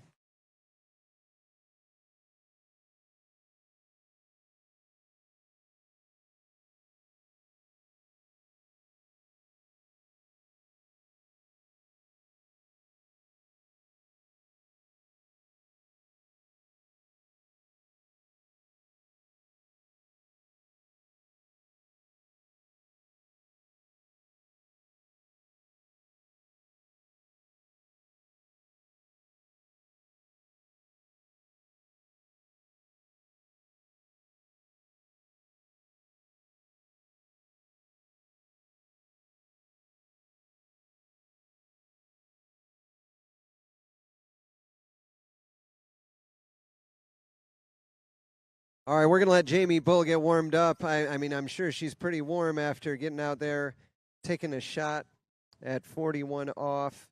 But she'll get dried off and warmed up, and maybe we'll get a chance to have a chat with her. But next, we're going to move into our open men's slalom finals. We'll have our head-to-head against Nate Smith and John Travers coming right up.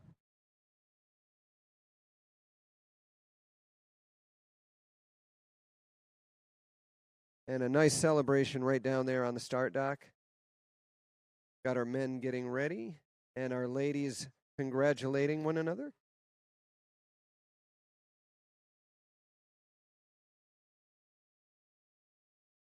Been fantastic weekend of skiing down here. These ladies having a great time.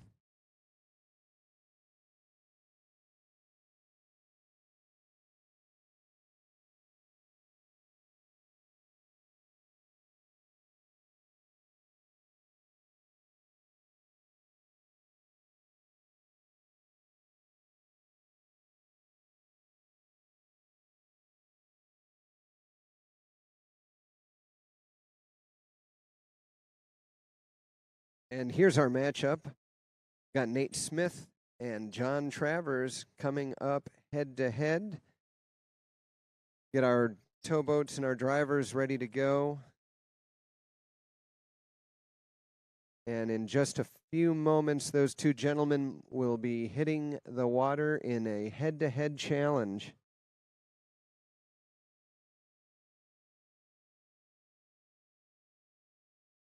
I'm Jim Powell. I'm happy to be here in Oconomowoc, Wisconsin. I'm glad I packed an extra jacket as the cool breeze is blowing here in Wisconsin right now. Got Calvin and Lisa here helping us out with this beautiful webcast, doing a fantastic job keeping me straight and keeping everybody informed out there on the webcast. Big thank you to our camera operators volunteering to come down and point these cameras, and they're doing a fantastic job getting incredible coverage of this event. And a special thanks to all of our volunteer officials who come down here and just for the love of this sport put these tournaments on. All the homeowners here at Stillwaters allowing us to come into their backyard and play. And of course, Tony Drake, the mastermind behind it all, bringing it all together and allowing everybody into his house. We're just so grateful to be able to be here and enjoy this.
All right, our boats are gassed up. Our competitors are ready.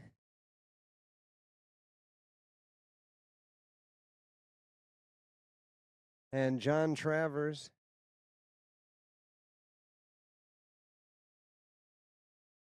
outrunning 35 off.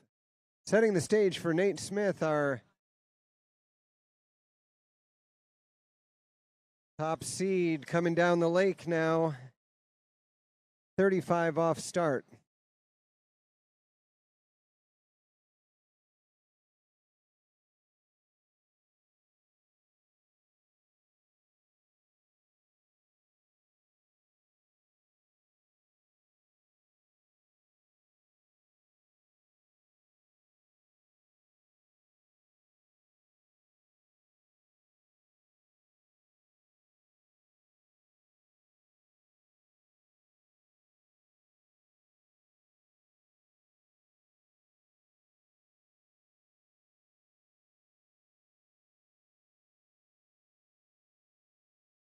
All right, and that's a good opening pass. Nate Smith running down the lake at 35 off, getting around all 6 buoys.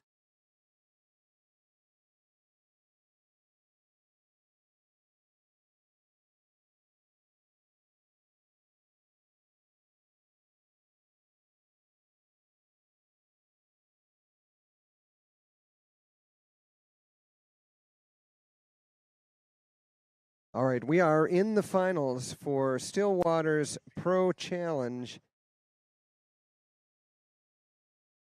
Just 40 miles outside of Milwaukee, Wisconsin. And we've got Jonathan Travers on the water now. This is 38 off, the pass number 2 in our finals, head-to-head against Nate Smith.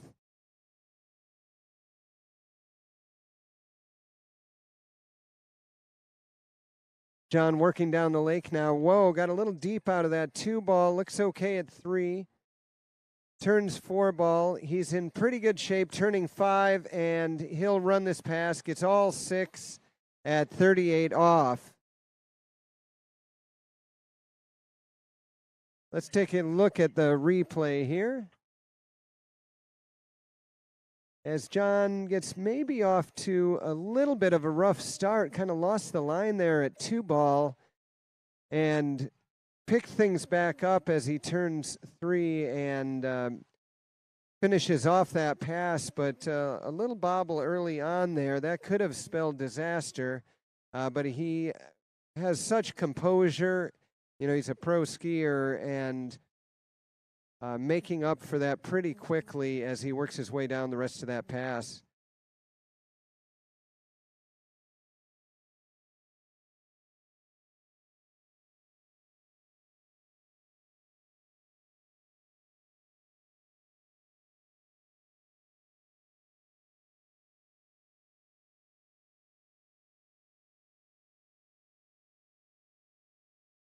So now Nate Smith needs to match that same 6 buoy performance at 38 off.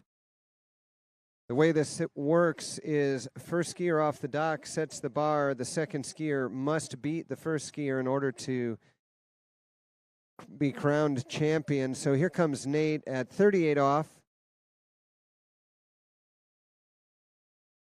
Into a pretty good rhythm from where I sit, and he runs all 6 at 38 off. Checking out our replay here on the webcast.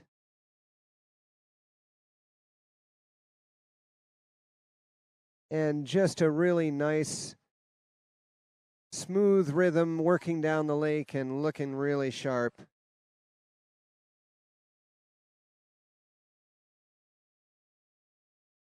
So we got through here through a head-to-head elimination, starting with 8 skiers this morning. Nate Smith taking down the first competitor, and Chris Parrish making it through to the semifinals, along with John Travers and Robert Pagazzi. And then we saw John facing off with Robert. John ends up victor there. And Nate and Chris Parrish in a head-to-head. That was a great competition to watch. But now we have head-to-head for the finals. John Travers on the water. Nate Smith waiting to see what he needs to do. 39 off. Let's see the start. John gets a good 1 ball there. Good start as he turns 2. He's in this pass as he turns 4 ball. Can he keep going? He's around 5. Just a little late around that 4 ball. Had to pull long into 5. And he'll get a 4.5, it looks like. Let's watch this replay as John is starting off in a really good shape. Turns that 3 ball. And right there at 4 ball, can't get the ski down into the water quick enough as he gets pulled coming around that 5 ball.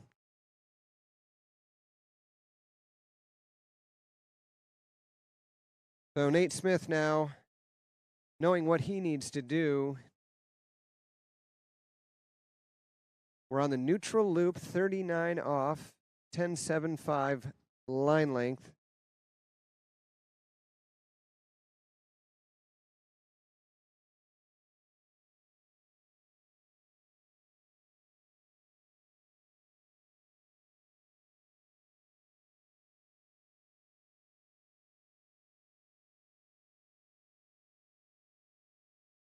Okay, here we go, folks. This is for all the marbles. Nate Smith on the water, 39 off. John Travers setting the bar 4.5 at 39 off. Nate needs a full 5 ball as he gets off to a good start. Turns that 4. He's around the 5, and there is our champion, Nate Smith, running that 39 off right here at the Stillwaters Pro Team Challenge.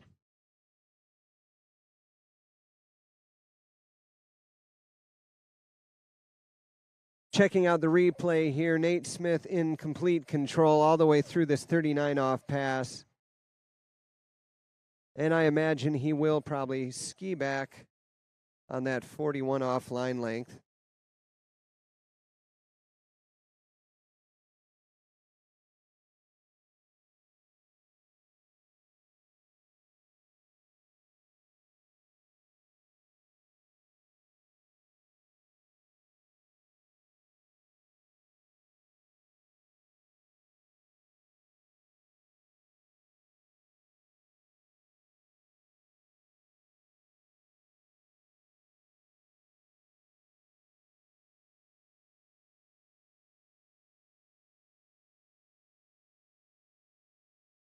All right, Nate Smith, he is our champion right here at the Stillwaters Pro Challenge, and he ran that 39 and earned his right to come back down the lake now at 41 off.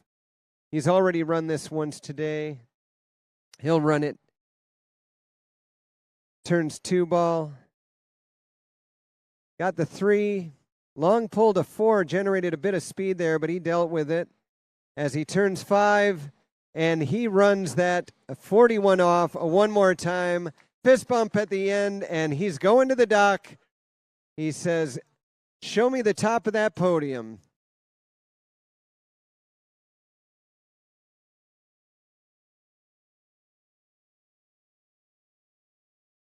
All right, Nate Smith, our champion, along with Jamie Bull, our women's champion, and we'll be moving on into the open women's jump in just a few minutes.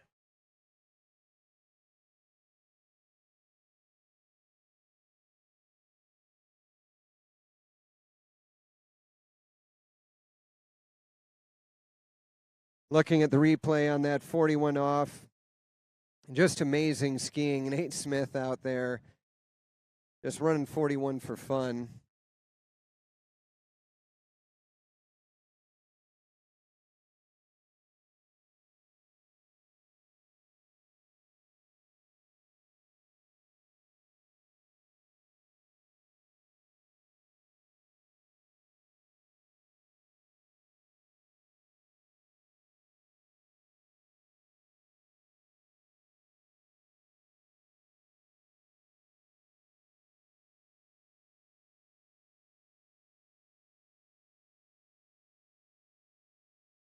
So we'll see if we can get an interview with Nate Smith here in a few minutes, if he's willing to come on down here And for the webcast, I see Jamie Bull over here. Have a talk with our champions.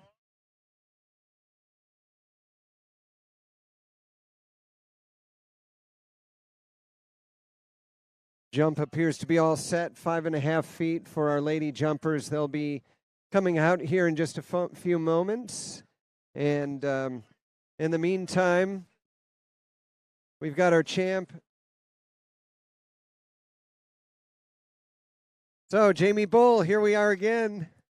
It's good to see you. So, how does this weather feel compared to Ontario, Canada? You grew up in Ontario, yes? So tell us how this feels around here right now. I mean, it's not too bad. The water's pretty warm. It gets a little chilly when you're sitting in the water for so long and head-to-head, especially with back-to-back sets, but it's all right.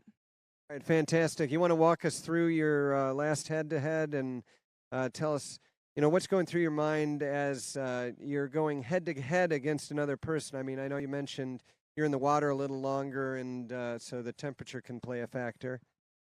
Yeah, I kind of try and stay in my own head and stay warm. Ball, kind of.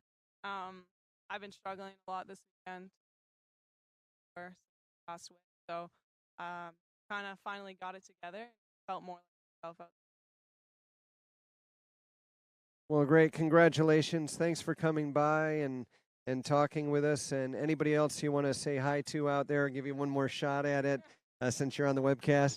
Yeah, I know everyone on Trout Lake, my parents, some of their friends are watching, so that's super awesome to have that support. And then obviously my sponsors and training crew with HOs, they're great. So great, fantastic. Thanks a lot, Jamie, and congratulations. Our champ here. We'll do some awards in a little bit and maybe get you a little cash.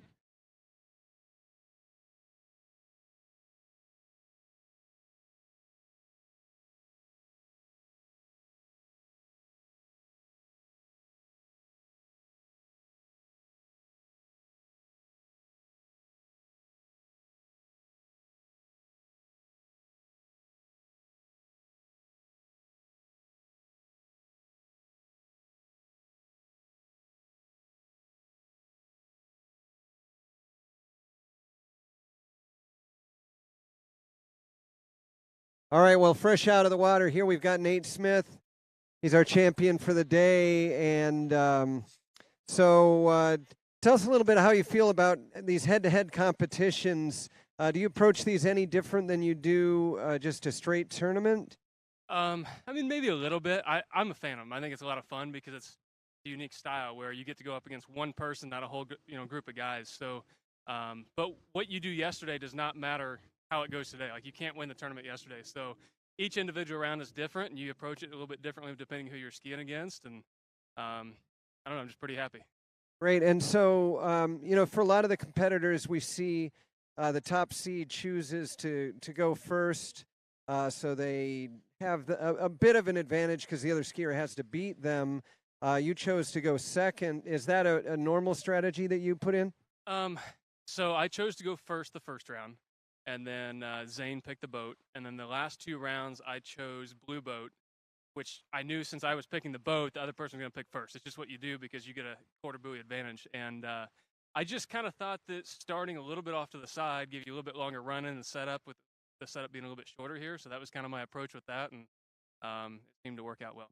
Okay, so it's kind of a technical advantage. You're thinking about where you're getting dropped in one boat versus the other. Okay, so that actually did play into that. Very interesting. All right. And so I think in each one of the rounds when you won, you ended up with an extra pass, and you went ahead and skied that extra pass. You like getting out there running those 41s, huh? Well, I mean, yeah, it's always, I had to ski back. So it was either ski the pass back or not. And we were debating at the other end. And, the previous round, it's always good to get a start. Like, I wanted to get a look at the gate, like 1, 2, and 3. And if it was going well, I was going to keep going. If not, just pull up. But I just wanted to get a look that second round just in case I needed to do that here in the finals. Right, and on this last one, you came back to the dock. I mean, any thoughts about, doing a 43 or?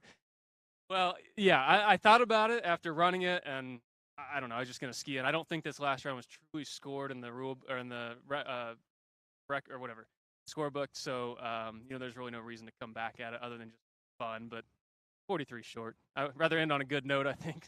Right. Well, running 41 hours is a good note. And so great skiing today.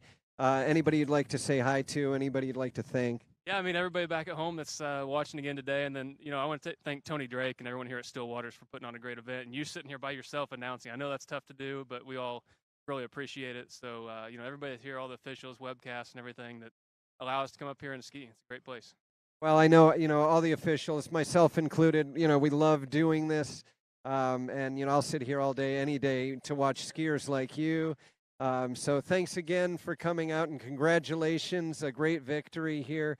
Little cash to take home with you. And we'll do awards in a little bit. You're going to stick around and watch some jump? All right. Thanks.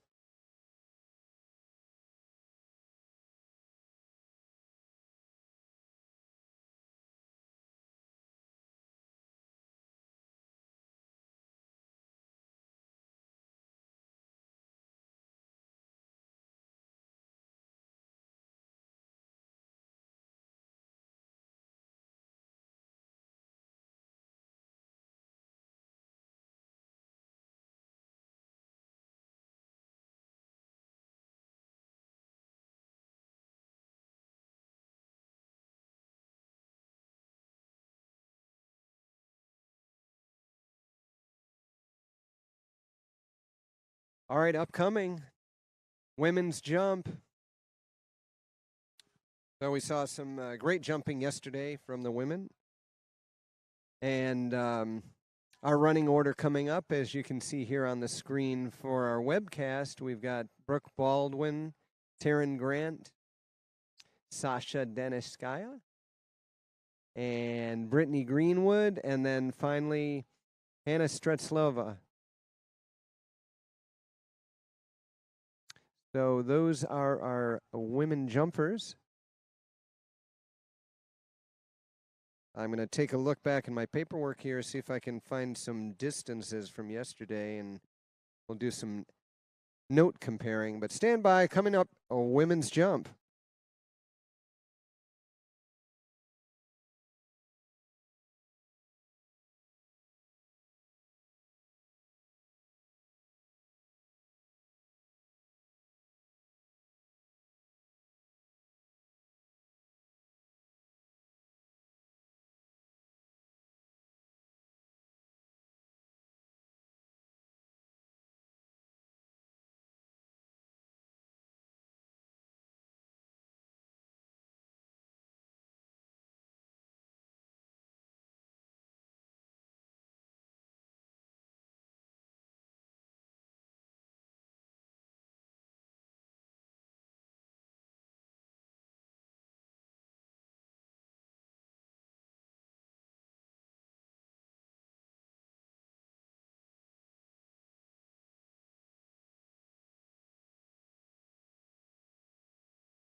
All right, we see our jumpers there on the start dock getting prepared.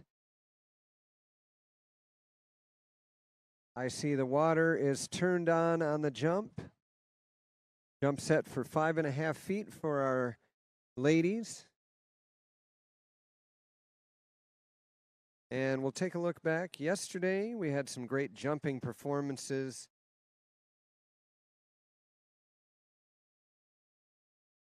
All of our open women jumpers jumped 150 feet plus yesterday. Long jump of the day came from Hannah Stretzlova, 178 feet. That's off of a 5.5 foot jump at 33.6 miles per hour.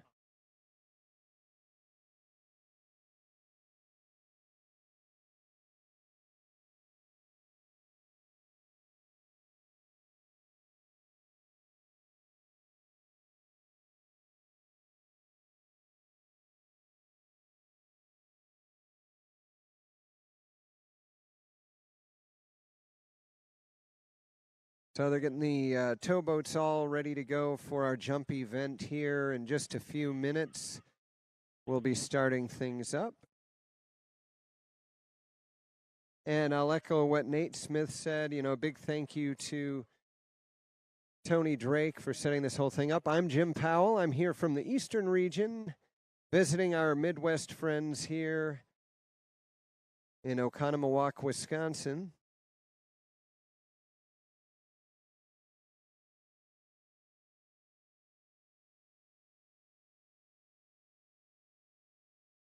Weather is actually starting to warm up. The sun is trying to break through, and conditions are actually looking pretty good for our jump event here.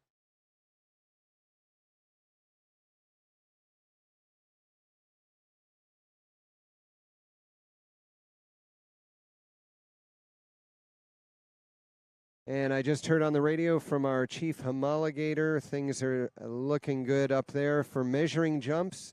We've got a camera system that we use here, and we're able to capture exactly where the skier lands after coming off of that big red monster. And with pinpoint accuracy, we can find out the distance of the jump from the top center.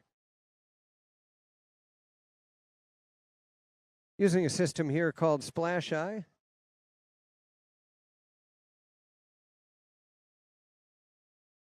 And it's a computerized system, uses the pixels on the screen to calculate the distance so the judges can accurately determine how far each jumper goes.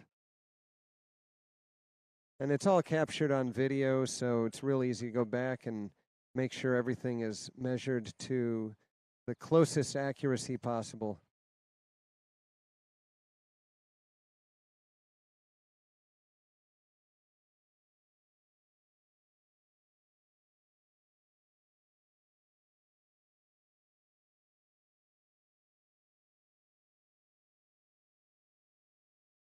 Looks like our ladies are ready to go down on the start dock, so as soon as we've got a towboat in place, we'll get started.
All right, looks like Brooke Baldwin getting ready down there on the start dock. She's getting geared up, and that can only mean one thing.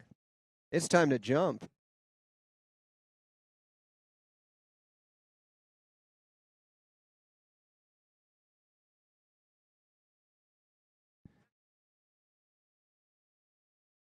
So looking back to yesterday, Brooke Baldwin started out with some jumps in the 140-foot range, right around there, and then wrapped up the day with a really nice jump out to 150 feet. And if the conditions hold up the way they are now, they're looking pretty good for our jump event.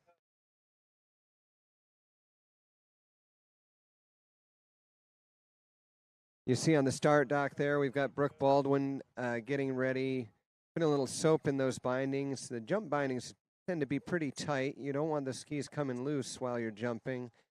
So it takes a little bit of effort to get those things in. And once those bindings are on the feet, these jumpers want to get going because they are tight. And she'll want to be getting out on that water as quick as possible, and I believe the towboat is going to cooperate. And as I mentioned earlier, towboat will be traveling 33.6 miles per hour. And the skier's job is then to generate additional speed and lift and go as far a distance as possible. The way this event works is it's 3 tries, longest jump is your score. So each skier will get 3 opportunities to go over the jump. And out of those 3 jumps, the longest one will be their score. All skiers are going to be, the boat will be traveling the same speed for all of the skiers. And so the additional speed that's generated is from the skier edging and cutting from one side of the lake to the other and traveling kind of diagonally from the bottom right of the jump up to the top left of the jump and generating up as much speed as possible. And then once they're in the air, it's a matter of getting that aerodynamics together and riding those skis and riding the air as far as possible. As here comes now Brooke Baldwin, they'll take her all the way down to the north end of the lake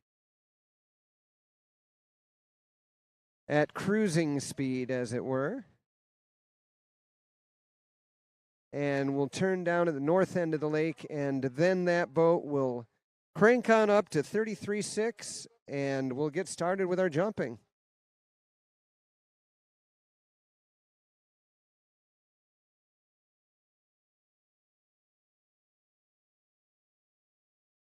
And here we go, finals for open women's jump. Brooke Baldwin, jump number 1. Okay, you'll see Brooke is pulling out to the right-hand side. This is a 3/4 cut.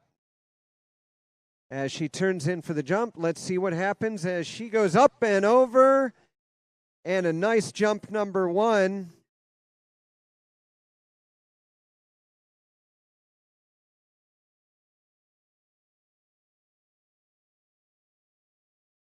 And we'll wait for that judging system to tell us what the distance was there.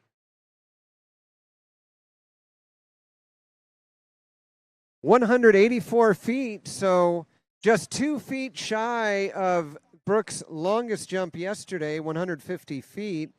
So she's starting out with a bang here, 148 feet on jump number 1.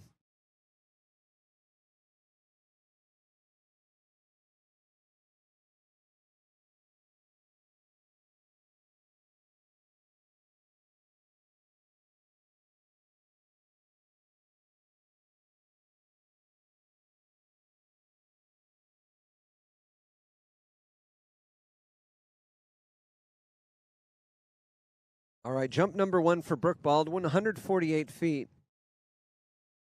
The boat is going to be traveling 33.6 miles per hour regardless. what we need to do is generate extra speed as a skier. And the way that is done is by waiting a little bit longer as she comes down the lake and edging just a little bit stronger to generate more speed in that pendulum effect, coming across from the right-hand side of the lake over to the left. And then once she's up on the jump, getting that weight up on your toes and getting in that strong aerodynamic position to carry you out for more distance. So it's all about speed and lift. And that's what equals the long distance we're looking for.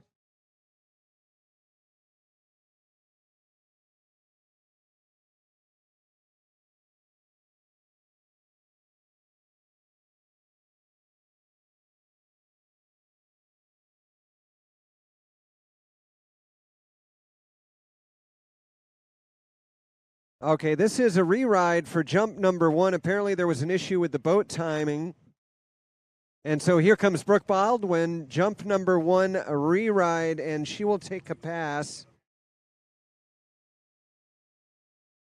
Didn't feel exactly right as she was approaching the jump, so she has the opportunity to just let that one go, ski around, and she still will have 2 more jumps.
All right, so for part of the jump competition, the boat has to compensate for the tug that these skiers put on it, and it does that by accelerating in different parts of the pass down the lake. So as the boat's coming down the lake, as the skier's pulling harder, the boat needs to accelerate to make up for that pull that the skier is putting on it.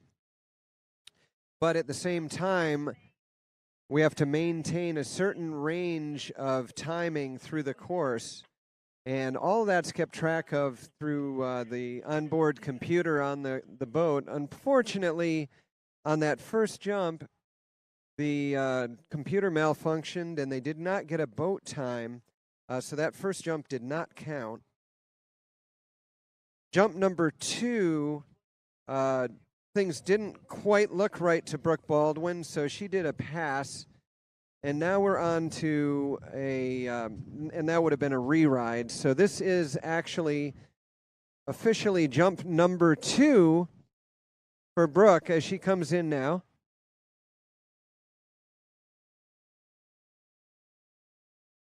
And she will hit the jump this time, up and over, and that looks to be a slightly longer jump. I'm going to say it was certainly 150 plus right there. We're going to see what happens when the judges come through. But yes, indeed, 151 feet. So Brooke Baldwin bettering her score from yesterday of 150, puts a 151 jump on the board.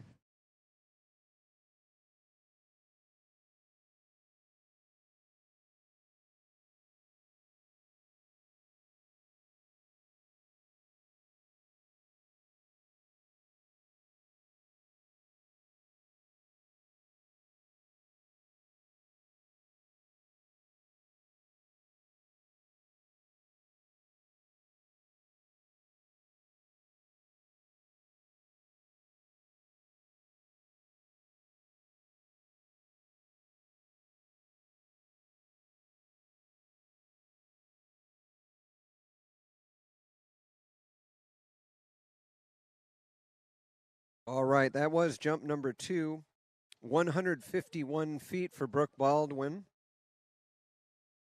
She'll have one more shot at this to better that score. As she comes down the lake, you can hear the boat accelerating to 33 miles per hour. She'll pull out hard in this 3/4 cut. You'll see her lifting up that right-hand ski as she's pulling hard, getting a nice glide down the lake and waiting for just the right moment to make that slow turn in as she cuts, and she will hit that jump up and over, and she has a jump number 3 there, and she will pull over to shore.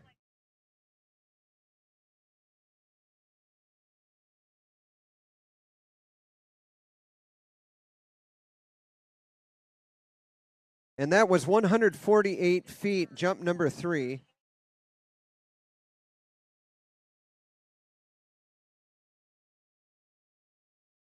All right, sounds like they're having a little bit of issue with that towboat, and they're having some trouble getting the appropriate speeds as the boat comes down the lake, and that is a disadvantage to our skier. So we're listening on the radio now as they're trying to work this out. I think Brooke Baldwin probably going to get at least one more ride over the jump.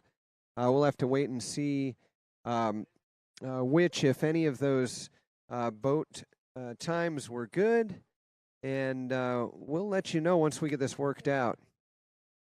Might be a short pause right now while we get this boat worked out, and we'll be able to continue our jumping.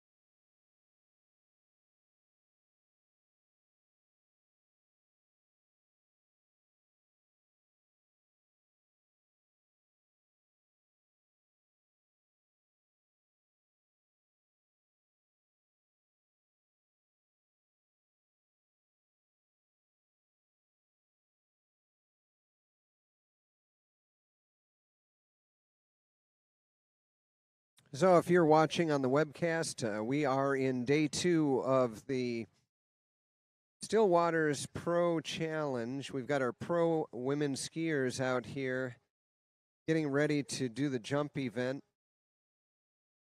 Having a little difficulty with the towboat right now, but we will get this worked out.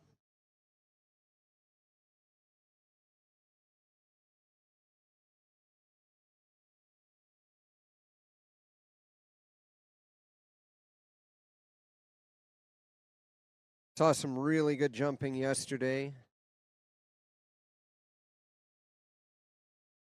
Had Brittany Greenwood out here jumping 167 feet. Taryn Grant with a 160-foot jump, and Sasha Danishkaya also getting out there just past that 160-foot mark.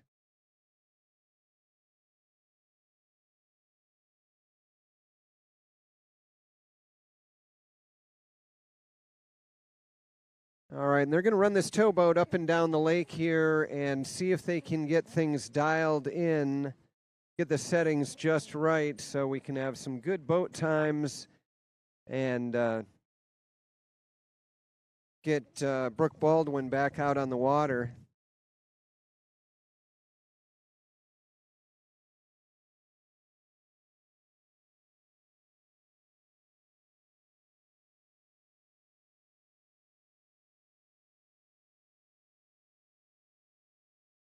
Okay, and I have just confirmed Brooke Baldwin will get to repeat all 3 of her jumps due to issues with that boat. So we're going to get a fresh start here once they get the towboat dialed in and back down the lake.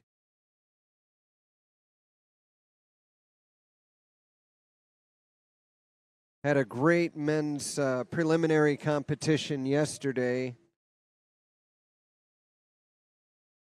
Brandon Shipper getting out there, starting things off, kicking out there to 190 feet on his jump. Emil Ritter had a over 200-foot jump, got out to 202 feet. And then we started setting some lake records out here. We had Joel Poland set a lake record, 216 feet. That was in round 1. Came back in round 2. Jack Critchley jumped 218 feet, breaking Joel Poland's current lake record. And then on the final jump of the day, Joel Poland came out here and threw one out there at 225 feet, crushing that record once again. So that's what we've got to look forward to today, once we get the towboat dialed in and we get started back up.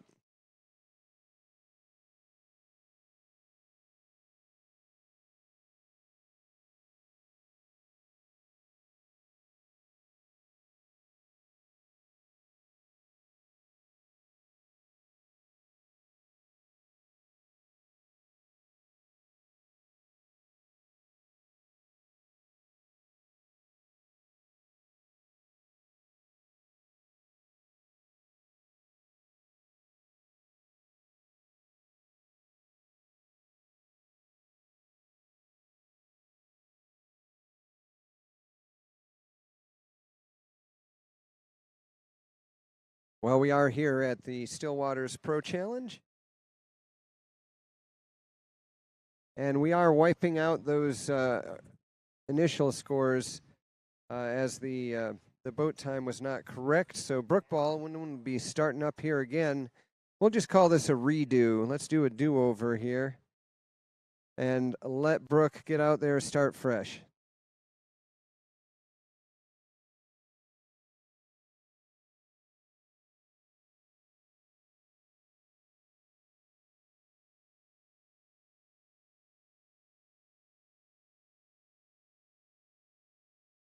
All right, we see now Brooke Baldwin in the water. We're going to clear the slate here.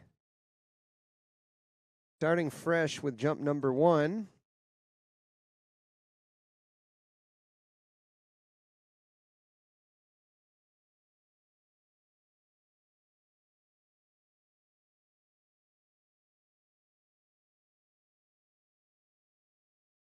And here we go, folks. This is Brooke Baldwin now. Let's get into this jump event, and let's get some scores on the board.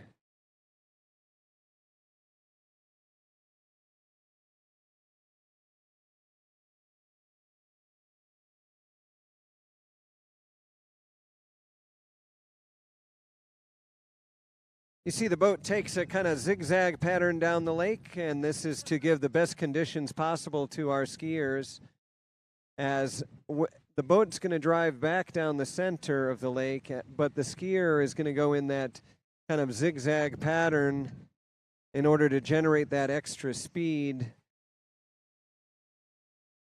to go the distance.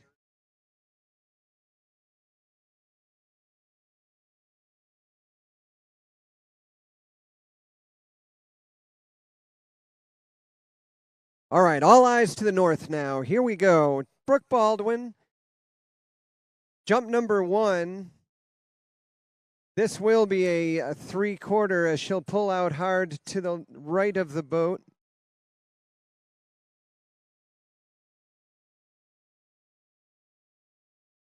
Nice turn as she approaches the jump, and she's up and over, and jump number 1.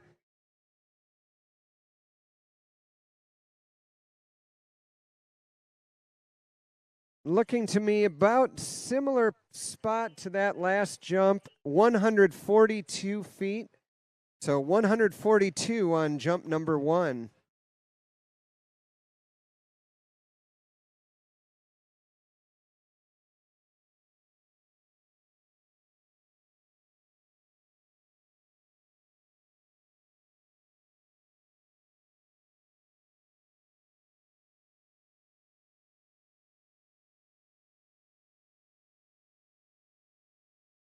So Brooke Baldwin with that first jump, 142 feet. As I mentioned earlier, each jumper will get 3 opportunities to hit the jump. And whatever the longest distance is out of those 3 jumps, that's the one that's going to count.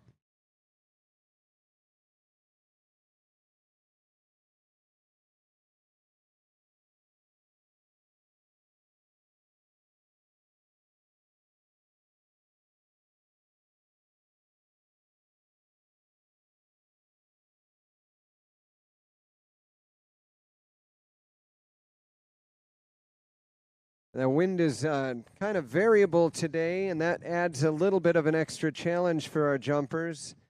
But right now it's predominantly coming out of the east, as here comes Brooke Baldwin out of the north, down the lake, pulling wide in her counter as she turns in now for jump number 2. And she gets all of that jump number 2. I believe that's a little further than the last one. Might be back out around that 150 mark. We'll have to wait and see what our computer jump says. Yes, indeed, 150 feet on jump number 2. So there we go, 150-foot jump. Matching her score from yesterday.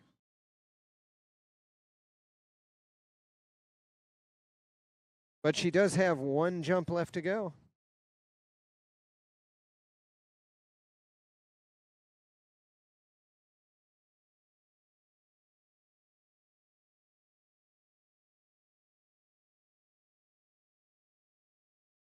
As I'm watching Brooke, on each one of these jumps, one of the things that looks beautiful about Brooke's jumping is she gets up off that jump, and then you see her just chest up and forward right up over those skis, right on her toes. And that's what they always tell our young jumpers. You know, you want to be up on your toes as you come into that ramp, and she lands so solid on each one of these jumps. Looks beautiful. Let's watch her now. This is jump number 3. Final jump.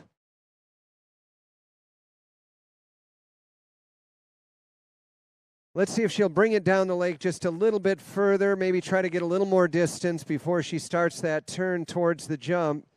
Turns in, and she's going to pull strong, up and over. And will she get a little further? Maybe. Boy, that one's close. Looks very close to that 150 she just had. I'm going to have to wait and see. 145, so long jump for today. 150 feet, very consistent jumping from Brooke Baldwin.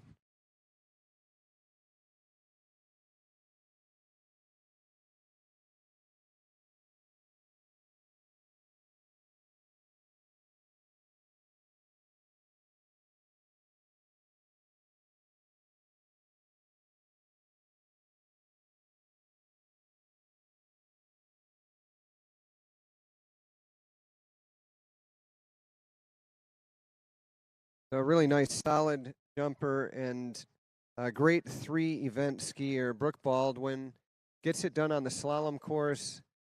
I would have loved to have seen her trick this weekend. Unfortunately, no trick event, but great to see her out here jumping as well.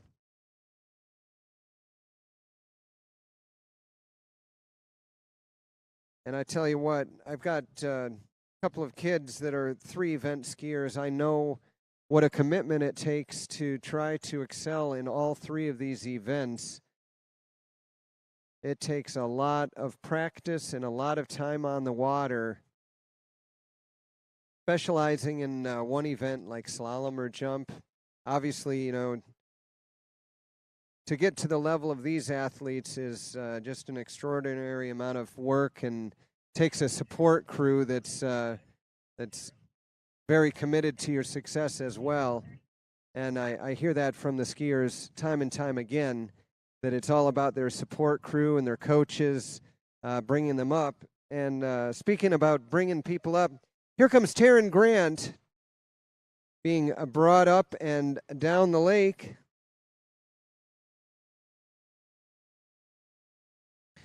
If you're along the shoreline, you might want to make a little bit of noise for these skiers as they come by. They love to know that you're there rooting for them.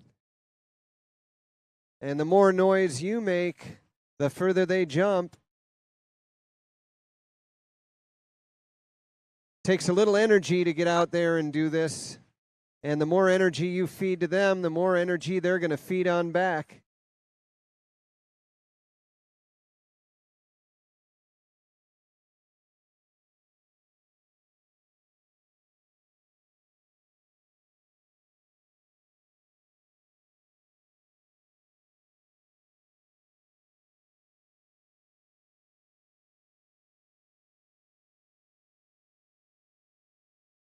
All right, Taryn Grant now. She's reached the end of the lake. They're making that turn and accelerating up to 33 miles per hour with the towboat.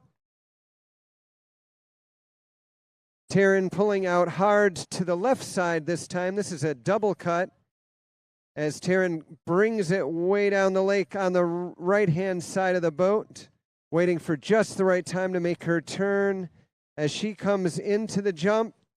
Up and over those skis, and I'll tell you what, that looked like somewhere around that 150, 155 mark. We'll wait and see what the judges come up with. And we've got 151 feet on jump number 1 from Taryn Grant.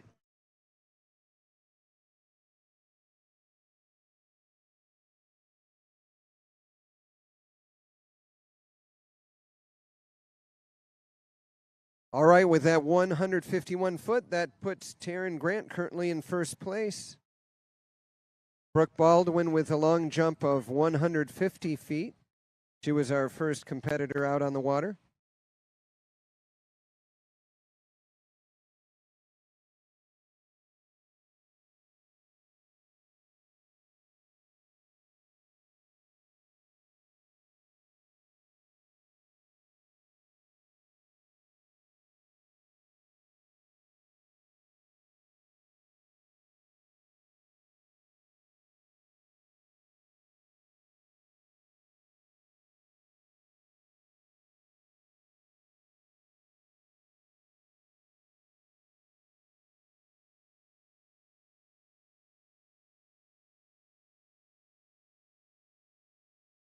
All right, they've set Taryn Grant down up on the north end of the lake there. Still having some little issues with that boat and not getting the proper timing. They're going to make an adjustment on the speed control and see if they can get that towboat to cooperate for us so we can get some good jumps here.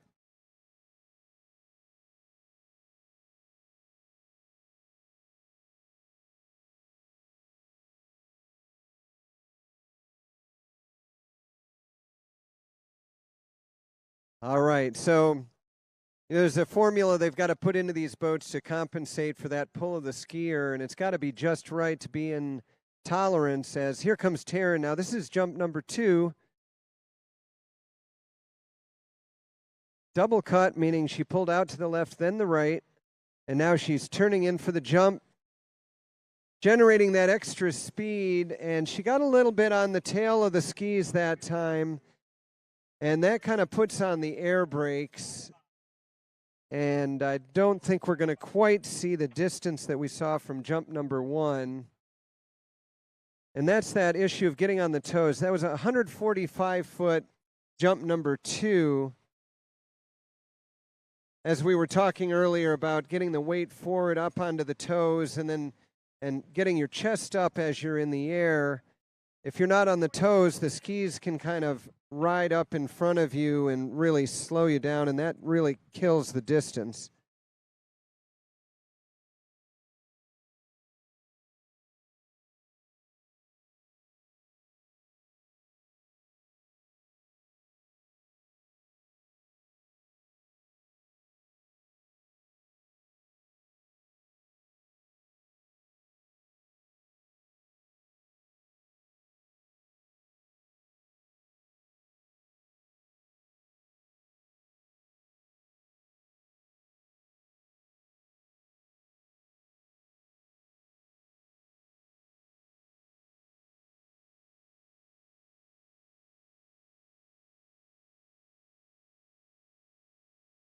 Okay, that was jump number 2. 145 feet, jump number 2. Long jump so far, 151 feet. Jump number 3, I think we'll see her bringing it down the lake just a little bit further and slowing down this turn so she can really continue edging all the way to the base of the jump. Yes, she does. She is up, and she puts that one out there. That is definitely a 150 plus. Let's see what the distance is.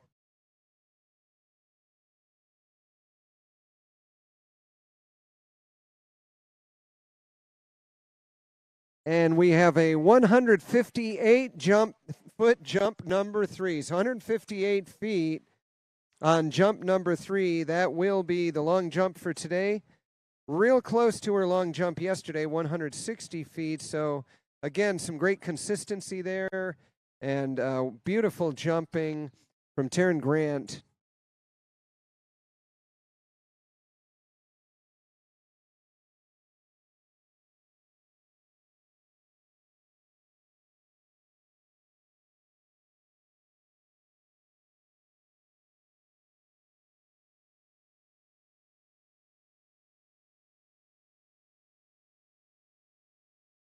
All right, Sasha Danishkai as our next jumper.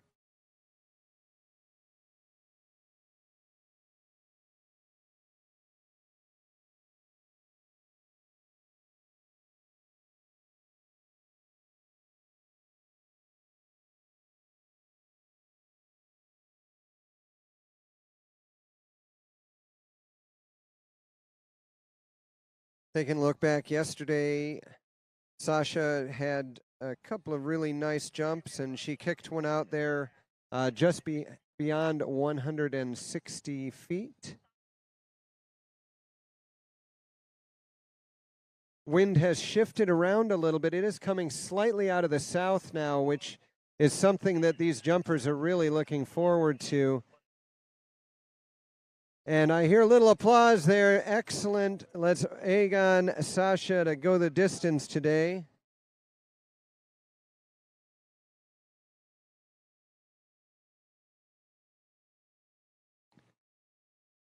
Taryn Grant setting the bar so far with that 158-foot final jump on her set.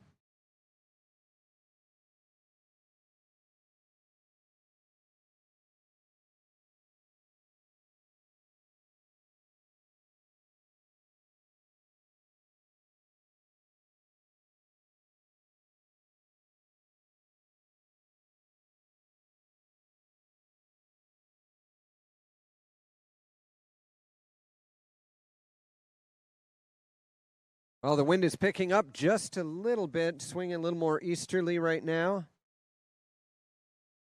As Sasha comes down the lake. Sasha setting up her jump double cut here as she pulls hard behind the boat, generating that speed, getting up right next to the driver. As she now turns in, edging strong all the way up and over, got on the tail of the skis just a little bit there. So she generated the speed coming into the jump, but just couldn't keep on her toes as she went up and over. And the air brakes went on, and that is not going to be as good a jump as the first.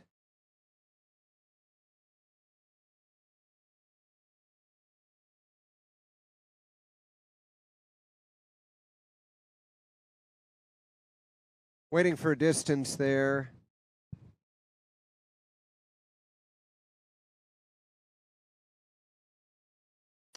So that'll be a jump of 145 feet, jump number 1 from Sasha. We know she can do better than that. She just didn't get that perfect body position coming off the top of the jump, and that really killed all the speed that she had coming into it.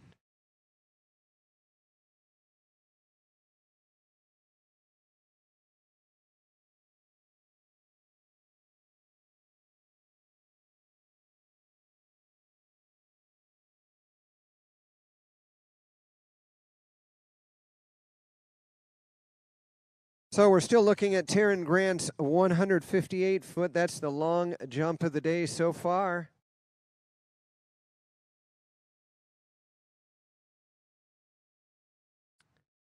Let's watch now as here comes Sasha coming from the north end of the lake. Nice strong pull out to the right-hand side as she sets up. And here she goes, folks. She'll hit that jump up and over, and that one was a little bit better, I will say. Definitely over 150, and we'll have to see what the final distance is on that one.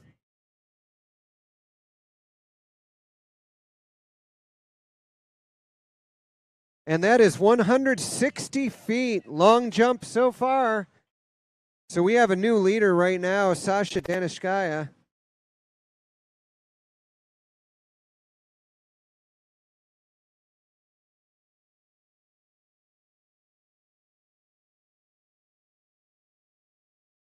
So that 160-foot jump matches what Sasha did yesterday. And she still has one more jump to go.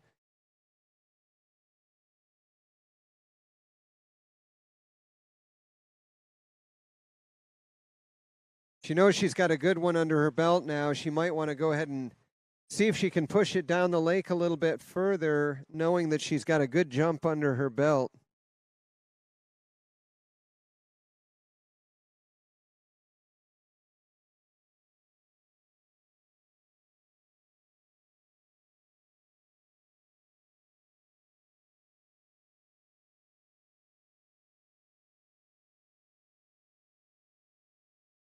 We are at the Stillwaters Pro Challenge, and we have Sasha Danishkaya on the water now. Jump number 3. She's got a 160 under her belt. Is she going to push it down further? Let's take a look and see. Little gust of wind as she made her turn. And I think that's going to be pretty close to the same as the last jump. I'm looking at probably that 160 was her long, but we're going to take a look and see what the judges say. 158. So 158 on jump 3, long jump of 160 feet, but that does put her in first place with just 2 jumpers left to go.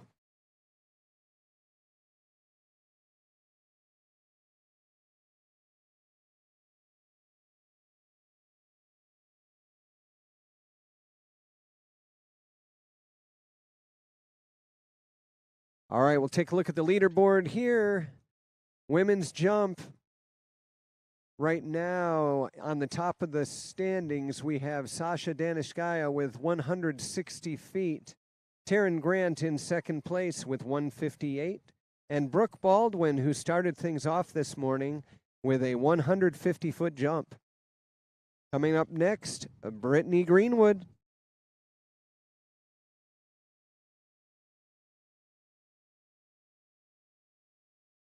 And there's Brittany now, sitting on the starting dock, waiting for that line to tighten up.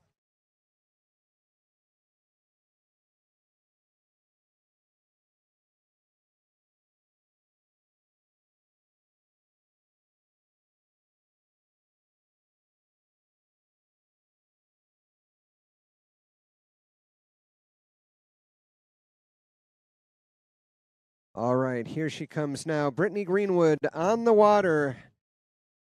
I have to thank Brittany for all of her help getting together everybody's bios for this event.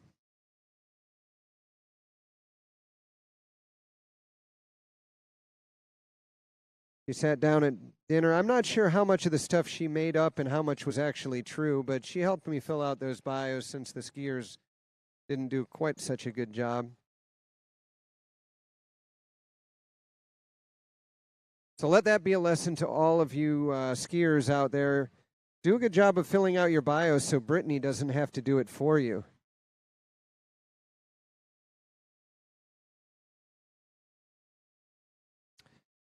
So taking a look yesterday, Brittany brought herself into this second seed spot that she's in by kicking a jump out 167 feet. Let's see what she can do today. If she can get beyond that 160 mark, she'll put her in the self in the top spot right now.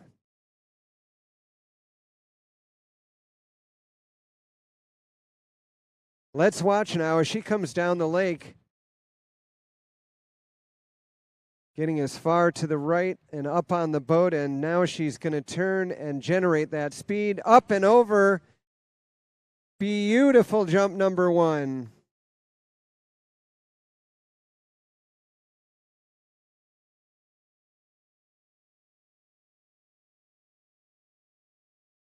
And that is a 162-foot jump right off the bat.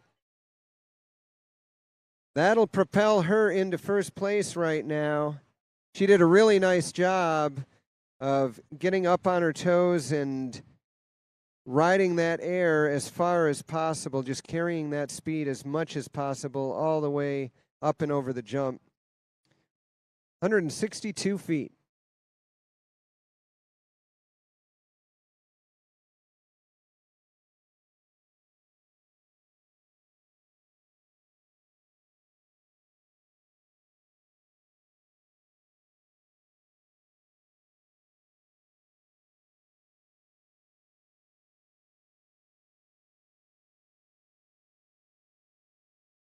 We're coming to you live from Oconomowoc, Wisconsin.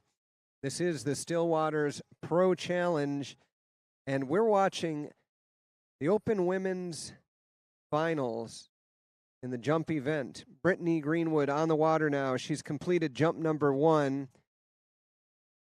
Flew through the air 162 feet from the top of that jump. And now she's coming in for jump number two. Being patient as she does this nice slow turn, and she's up and over the jump.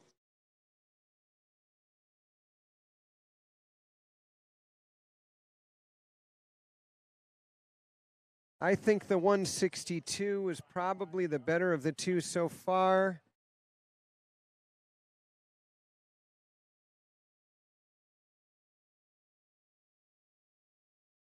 And that was a 145-foot jump. She might have been just a little bit earlier on that jump with her turn and wasn't able to continue her edging all the way to the surface. You want to generate the maximum amount of speed as you're going right up the surface of that jump. If you build up too much speed too early and then you get too early for your jump and have to let off at all, that just kills your speed. So it really comes down to having great timing and being able to maximize the acceleration all the way to the surface of the jump.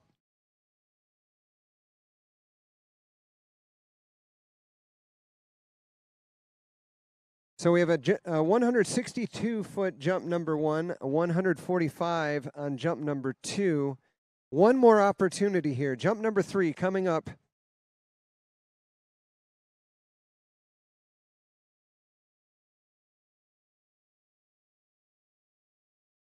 And we can hear the engine on that Mastercraft. When she pulls, it pulls. And here we go. Pulling all the way to the surface, and unfortunately she gets back on her heels. So the 162-foot jump will be the long, but that is enough to have her in first place right now in this Open Women's Jump competition. That third jump was 140 feet.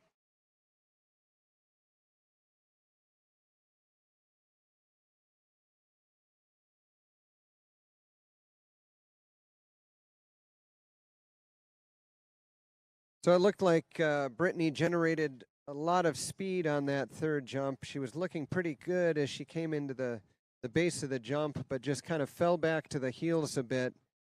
And when those skis came up in front of her, we knew that that distance was just not going to carry. But 162 feet on her first jump out there today. Pretty extraordinary jump number one.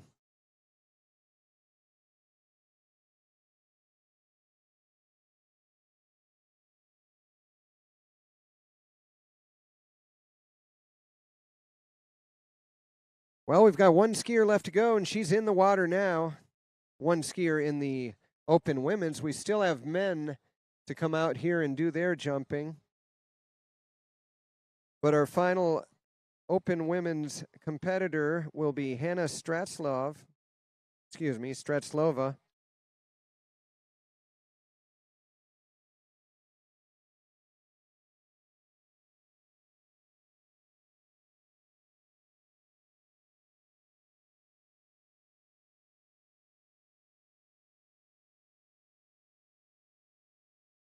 All right, Hannah takes to the water now. Looking forward to her 3 chances to hit that big red monster, I should say, 5.5-foot jump.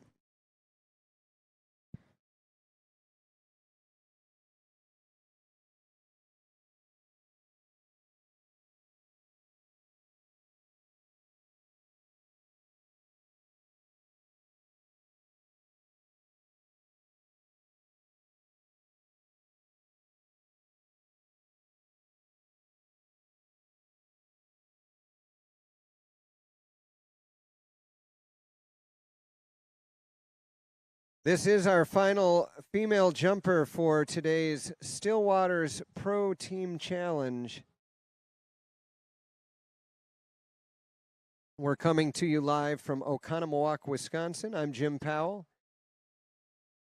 Here with Calvin and Lisa, holding down the fort at the Webcast Central. And nothing's going to hold down Hannah as she's out there now getting ready for jump number 1.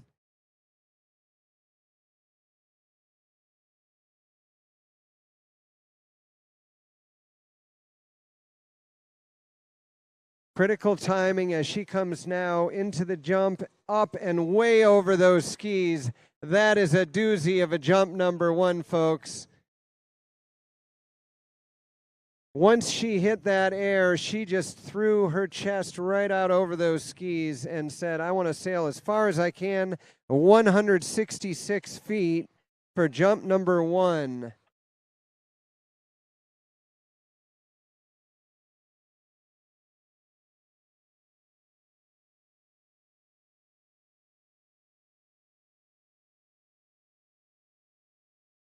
So yesterday, Hannah went out there, first jump 163 feet.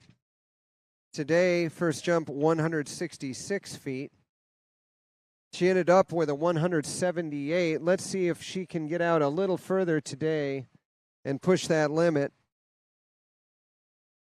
With that first jump, she already put herself in first place, so we are looking at our women's jump champion. But she's not going to quit after one jump. She wants to keep on going, take all 3.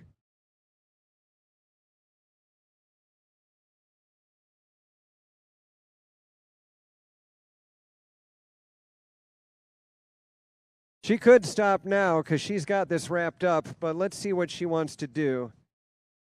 I think she wants to jump some more. One could say she might like jumping.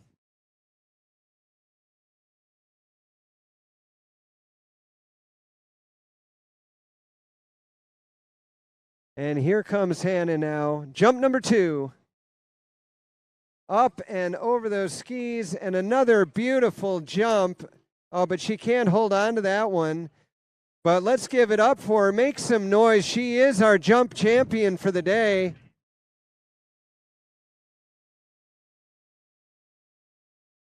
With that jump of 166 feet, she'll be on the top of the podium. Let's wait and see. Maybe she wants to do another, or we'll find out.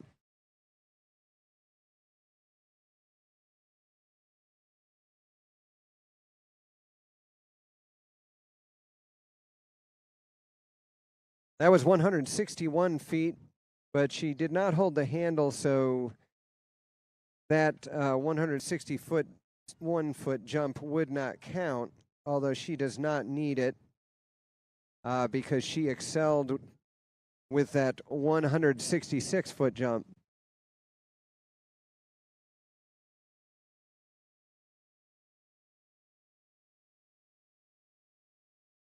And she's going to do another one. Make some noise for her.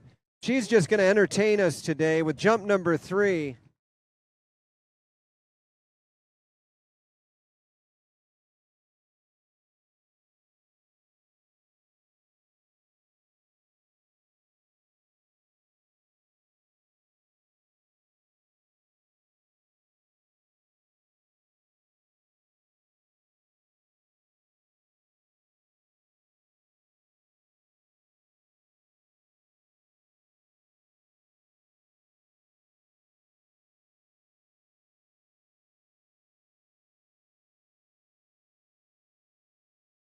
All right, here is our final jump for open women's jump today. Hannah Strutslova started out with a 166-foot jump to crown her as champion. Couldn't quite hold the handle on jump number 2. Here we are. This is jump number 3, final jump for open women.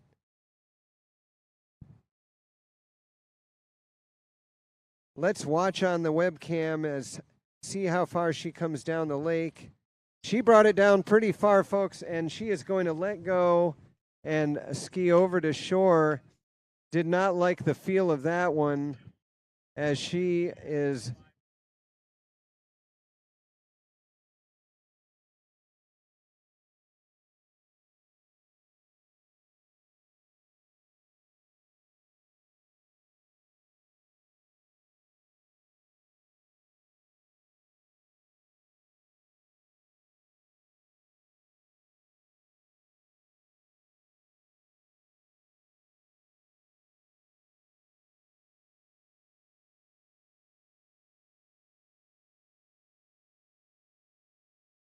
all right, she's all right up on shore there. Let's give it up for her one more time. She's our champ for the day, 166 feet on that jump number 1.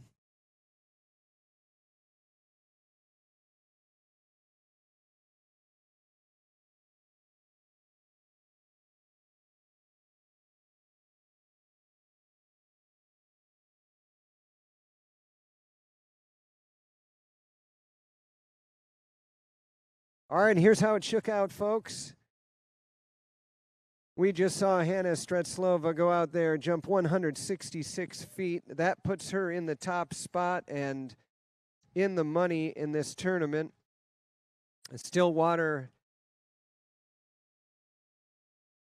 Pro Challenge. In second place, Brittany Greenwood. She jumped 162 feet. Sasha Daniskaya jumping 160 feet in third place. And in fourth, Taryn Grant with 158. And finally, fifth place, Brooke Baldwin with a 150-foot jump. And we will move on to open men's jump in just a moment. Got to set that jump up to 6 feet for our men.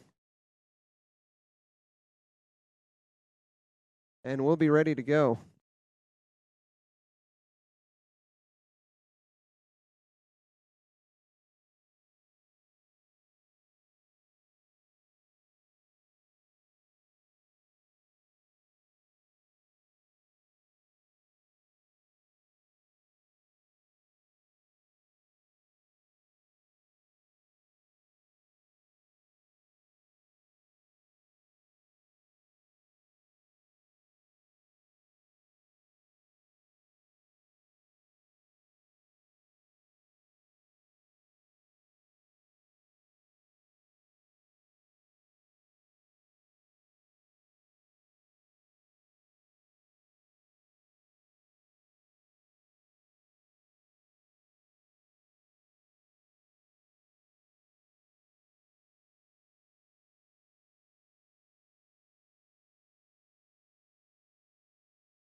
Well, we just had our open women's jump competition here.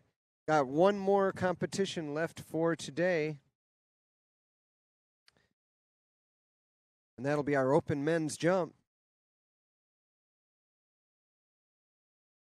We have 4 open men jumpers. Brandon Schipper will be starting things out, followed by Emil Ritter. Then Jack Critchley, and wrapping things up will be Joel Poland. As I mentioned earlier, broke this lake record 3 times yesterday. And we have pretty good conditions today. We'll have to see what happens. Maybe can break it one more time today.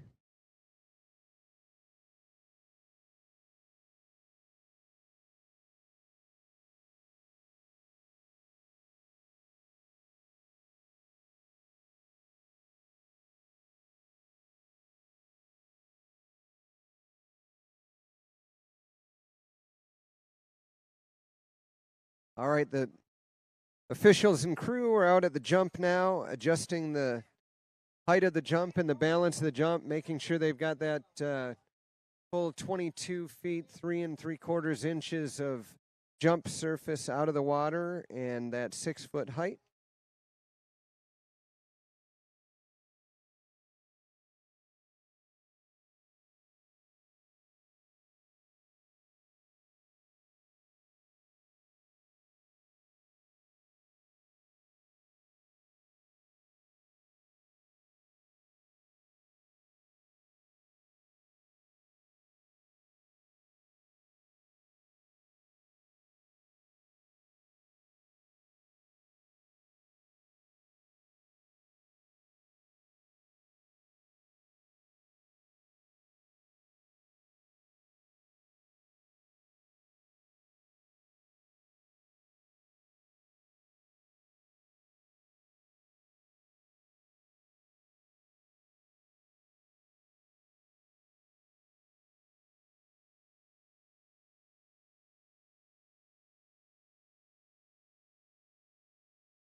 Well, we've had a great day of skiing today, and actually been a great weekend here. Great hospitality from the folks here at Stillwaters Lake and Midwestern Hospitality. I'm Jim Powell. I'm happy to be here. I came in from Virginia on Thursday. I escaped the tropical storm that was heading that way, and I'll tell you what, I'll take this weather over the rain and stuff that we were getting out there. And I'm glad that it's held on the way it has. So we are now getting ready for our open men's competition here.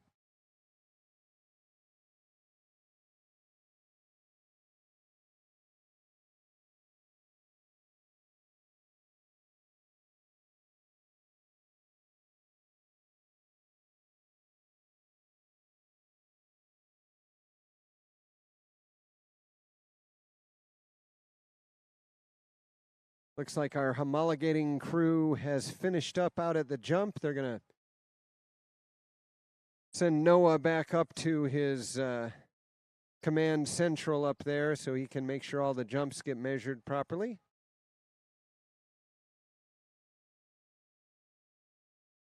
And as soon as he gets back into position, I think we'll be just about ready to go.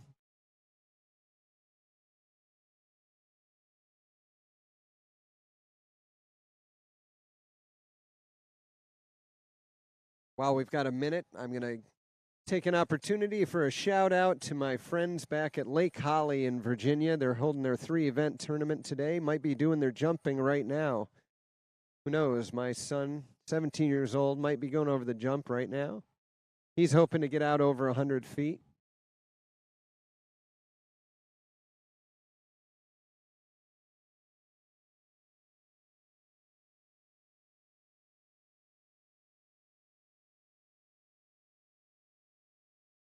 But as Calvin and I both know, it's all about the fun and the family here, and we're so happy that we have a sport like this that fathers and sons and daughters can all have a good time together and enjoy. That's what this water skiing sport is all about, and why we're all so happy to be here. Plus, you get to watch some amazing athletes like our pro skiers that have been putting on such a great show for us this weekend.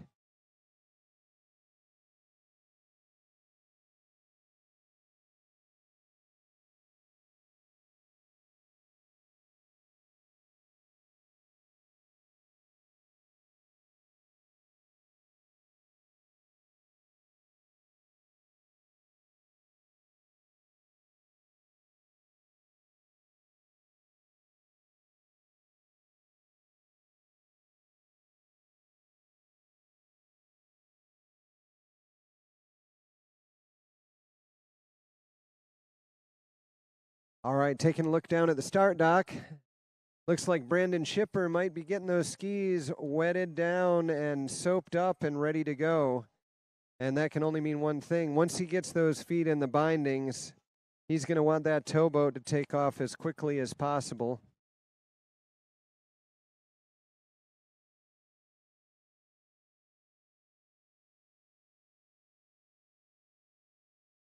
We've got 4 men's jumpers getting ready to put on a show for us today. Brandon Shipper first off the dock, then Emil Ritter will be next, Jack Critchley, and then Joel Poland. But we'll get it started right now as Brandon Shipper's got the skis on, and we're ready to tighten up that rope.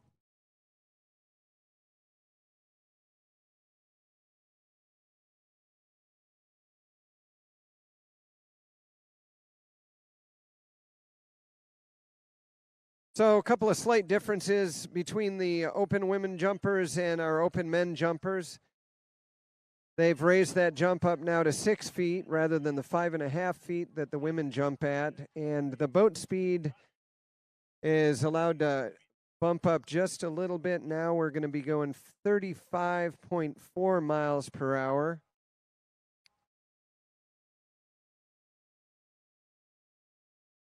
And we'll see how much extra speed our skiers are able to generate to go all the way out to that 200-foot mark and beyond. And here we go now. Brandon Shipper, skier number 1.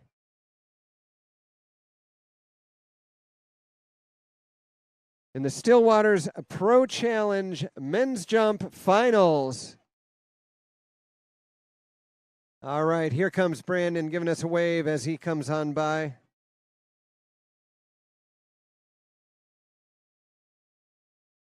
Little jump with an edge grab as he heads on down the lake, having a little fun.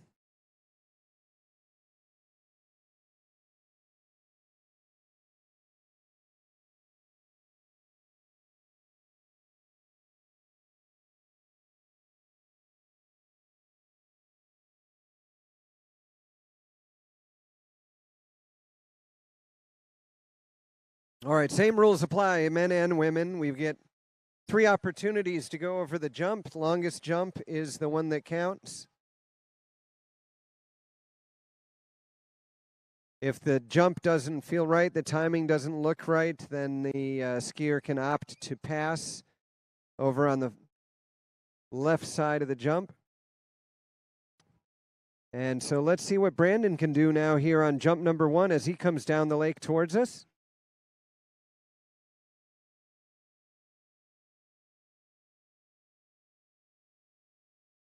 Bringing it on up over the jump, over those skis, and a nice long jump there. Jump number 1.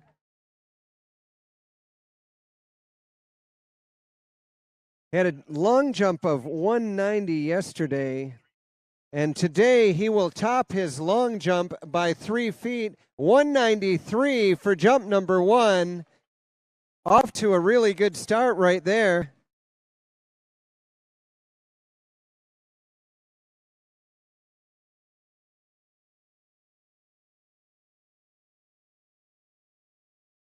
Brandon's got to be happy with that for a jump number 1. Yesterday he started out, jumped around 174 and then 158, ended up with 166, and then in The second round, he kicked one out there to a 190. So starting out now with a 193 and putting that under his belt, that'll open him up to be able to look a little further down the lake and see what he can put together here.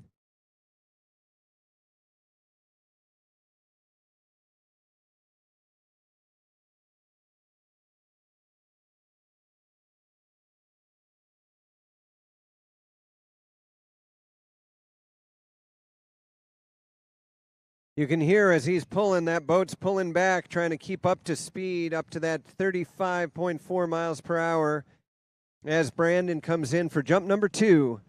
Edging hard all the way to the base of the jump. Gets a little on the tail of the skis that time. And that one is not going to be exactly what he wanted. But he does have one jump to go. Let's make some noise for Brandon as he heads back on down the lake. One more jump to go. Got to get up over those skis and get some air in front of you.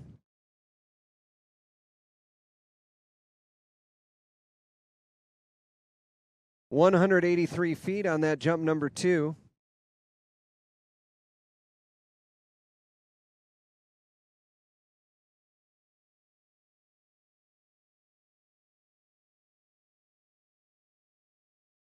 So Brandon's got a 193 for jump 1, and there we're looking at jump number 2, and that was a 183. He had some good speed coming into the jump, but then put the air brakes on up in the air there.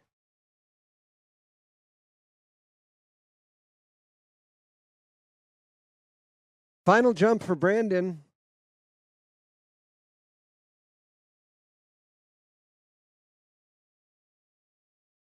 Gets out nice and wide to the left as he generates that speed all the way up next to the driver and turning in nice and slow. Now he's got to build it as he comes to the base of the jump, up and over the skis, trying to balance things out there. And that jump will be counted as a fall as he lost the handle, but I think he knew that jump number 1 was the money jump. 193 feet be his long jump for the day.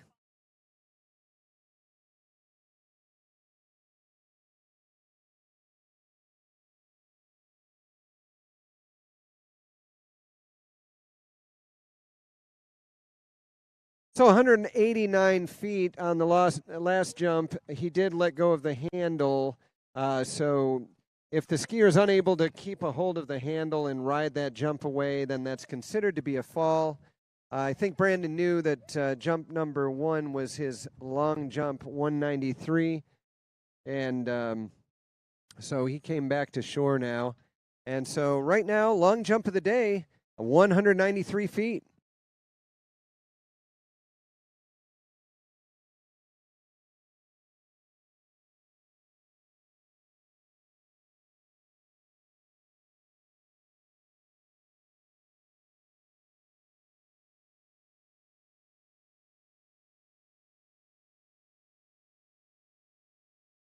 All right, next jumper, Emil Ritter.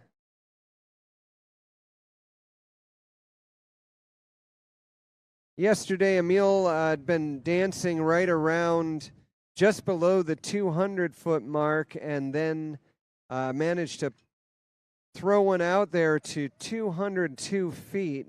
So he broke the 200-foot barrier, and that was his long score, 202 from yesterday.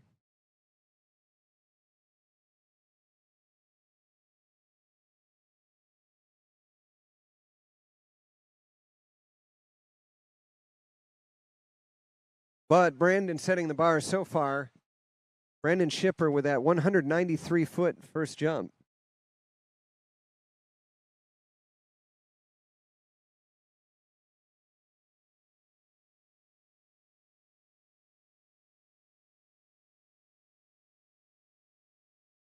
All right, you're watching the Stillwater Pro Challenge men's final jump, and this is Emil Ritter coming in for jump number 1. Let's watch this camera angle as he turns and heads into the base of the jump. He's up, he's over. And that is a beaut of a jump, number one. Can he hold on? He can.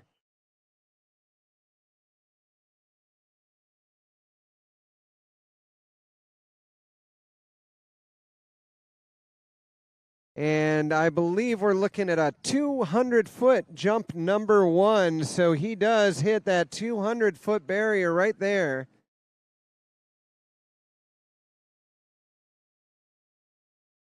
Yesterday, Jack Critchley jumped out to 218. I think Emil knows that he wants to get out closer to that 210 mark to try to put a little bit of pressure on Jack at least. With that 200-foot jump, he is currently in first place.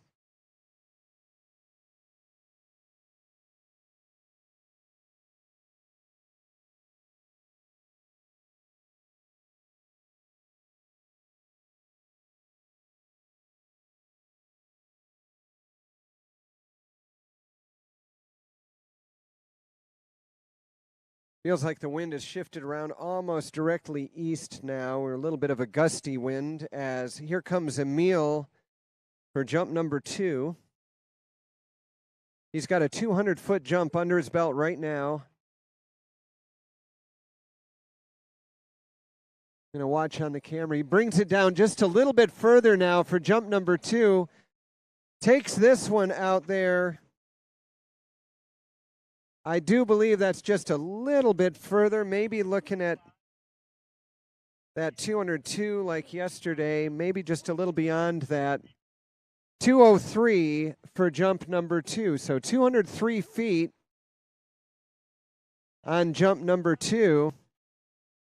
So he's building slowly on that first one. One more jump, give it up for him as he takes to the lake.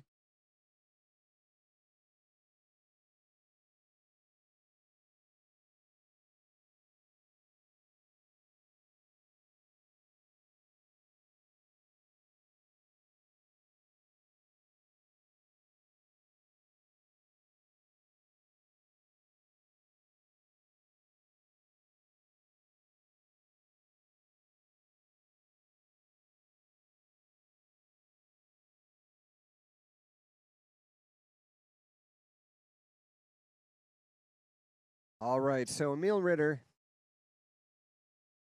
he's got a 200, he's got a 203, currently sitting in first place. Brandon Shipper had a 193-foot jump.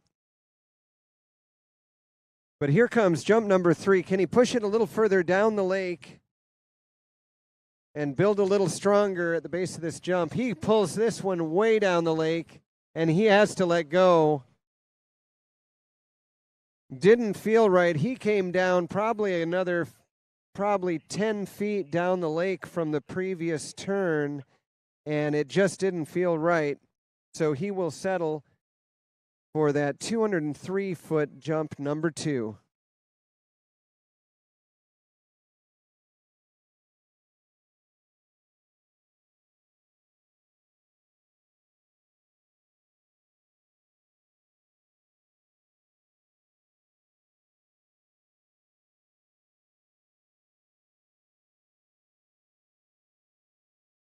So with a 203-foot jump under his belt, Emil brought it down the lake just a little bit further that time. The timing obviously didn't look exactly right, so as he started cutting to that jump, it just wasn't going to be a good thing. So he did the right thing, let go, skied around the jump, and he'll be around to jump another day.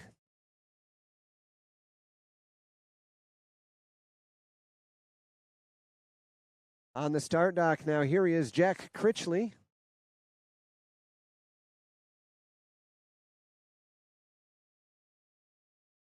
And Joel Poland waiting in the wings there, getting his equipment ready to go as Jack Critchley leaves the dock.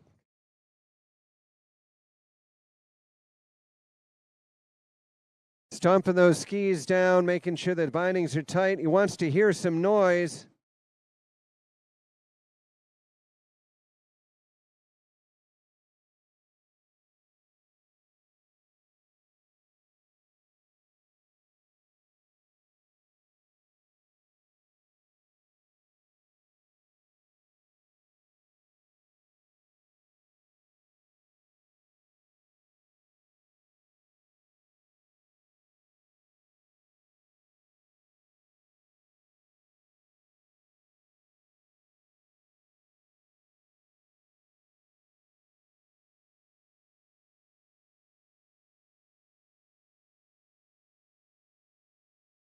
So Jack Critchley now on the water. This is Jack's first jump. This is the finals, and currently Emil Ritter in first place with a 203-foot jump. As Jack is going to bring this one on down, let's take a look and see. Bringing it down and gets just a bit on the tail of those skis. Not quite what he was looking for. He brought it down the lake far enough and generated some good speed into the jump, but position just wasn't right. 192 feet for jump number 1.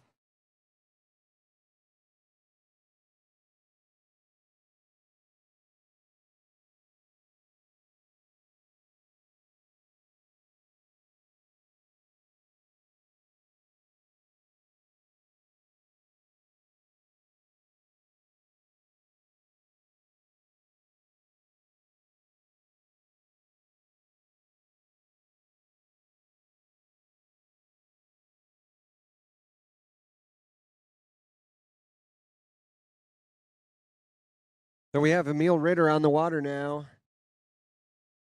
Going to rethink this and see if he can make some corrections from that first jump. Excuse me, Jack Critchley. Apologies.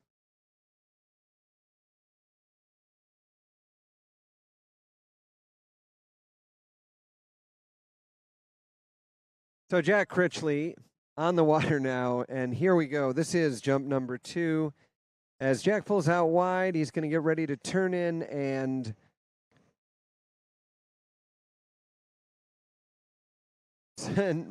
certainly not happy with that one.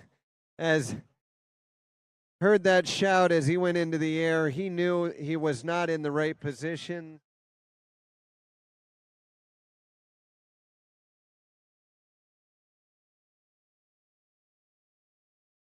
Just getting mad, just telling his body, you got to do what I want you to do. But that was a 170-foot jump. So 192 jump number 1, 170 jump number 2.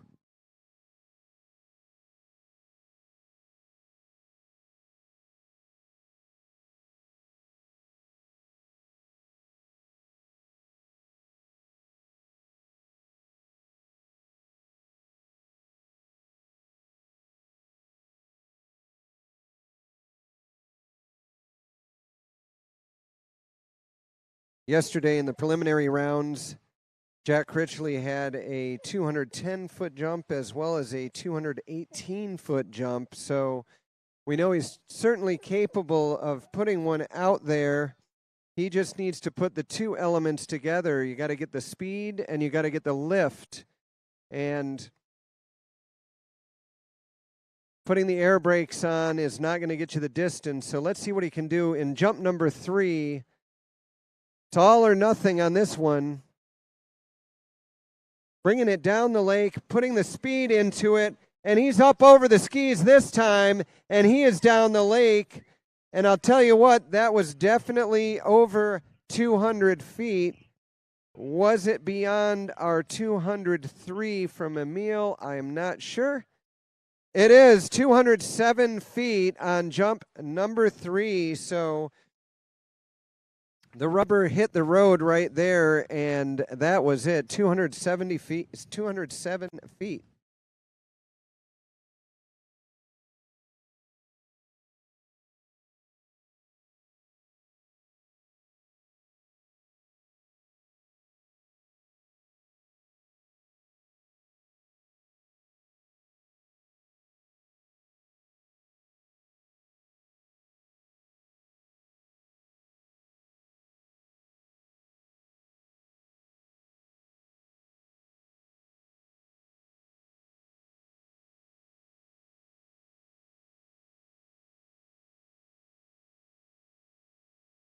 All right, we're at the Stillwater Pro Challenge right here. Just saw a 207-foot jump. Jack Critchley out there putting himself into first place right now. Emil Ritter in second with that 203-foot jump. And Brandon Shipper currently in third with a 193. We have one jumper to go. Joel Poland set the lake record not once but twice yesterday.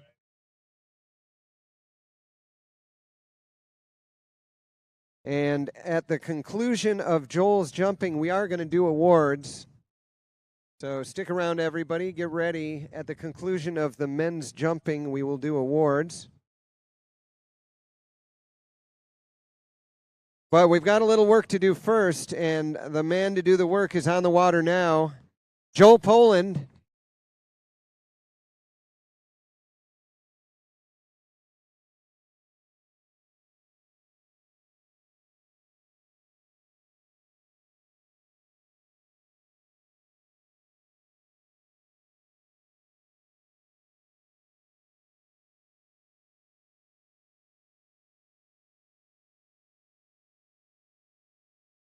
Brittany Greenwood helped me out yesterday working on Joel's bio. Clearly an Instagram influencer. That was the phrase that was used. Check out Joel Poland's Instagram page. You want to see some fun on the water skis. He loves putting those Instagram posts up there.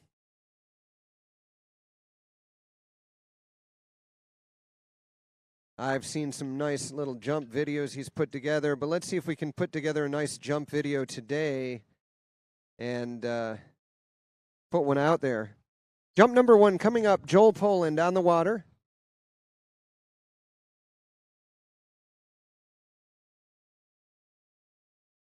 Nice easy turn as he starts cutting for the jump. He's up and over and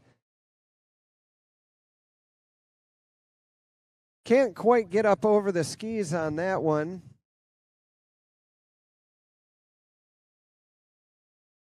And our safety crew is going to go out and just check and make sure Joel's in good shape, as couldn't come down right on top of the skis.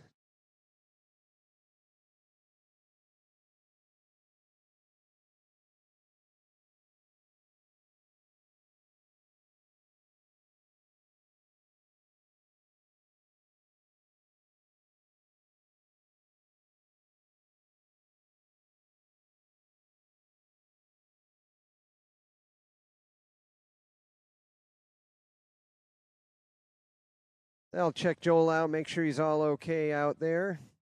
Safety crew did their job, got in from shore real quick just to make sure. And, you know, jump event, you always have to be ready and make sure you take care of the skiers.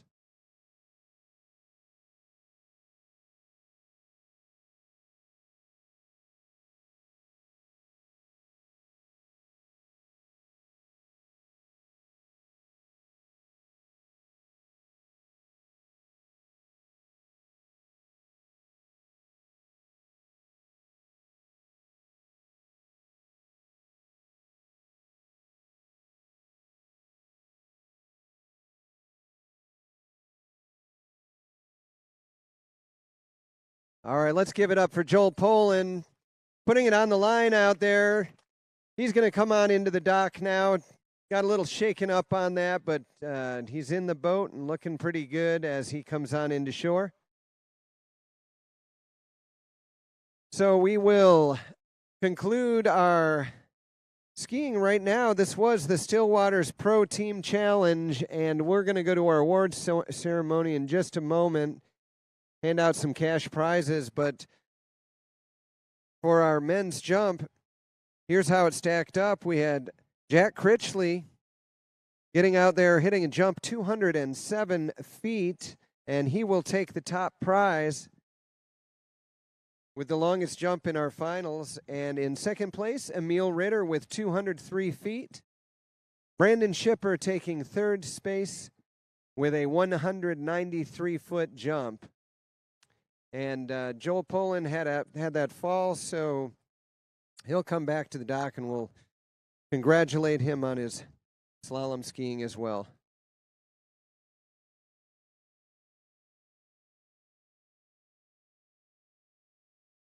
So I'm Jim Powell, and I was happy to be here announcing for the Stillwaters Pro Team Challenge. Again, a big thank you to Tony Drake for putting this whole thing together, and all of our volunteers and officials, towboat drivers, scorers, judges, safety personnel, and everybody who made this possible. And my co-workers over here on the webcast, Calvin and Lisa, you guys have been fantastic. And also want to send out a thank you to my host with the most for the weekend, Matt, and his whole family. So thank you once again, and this has been the Stillwaters Pro Challenge.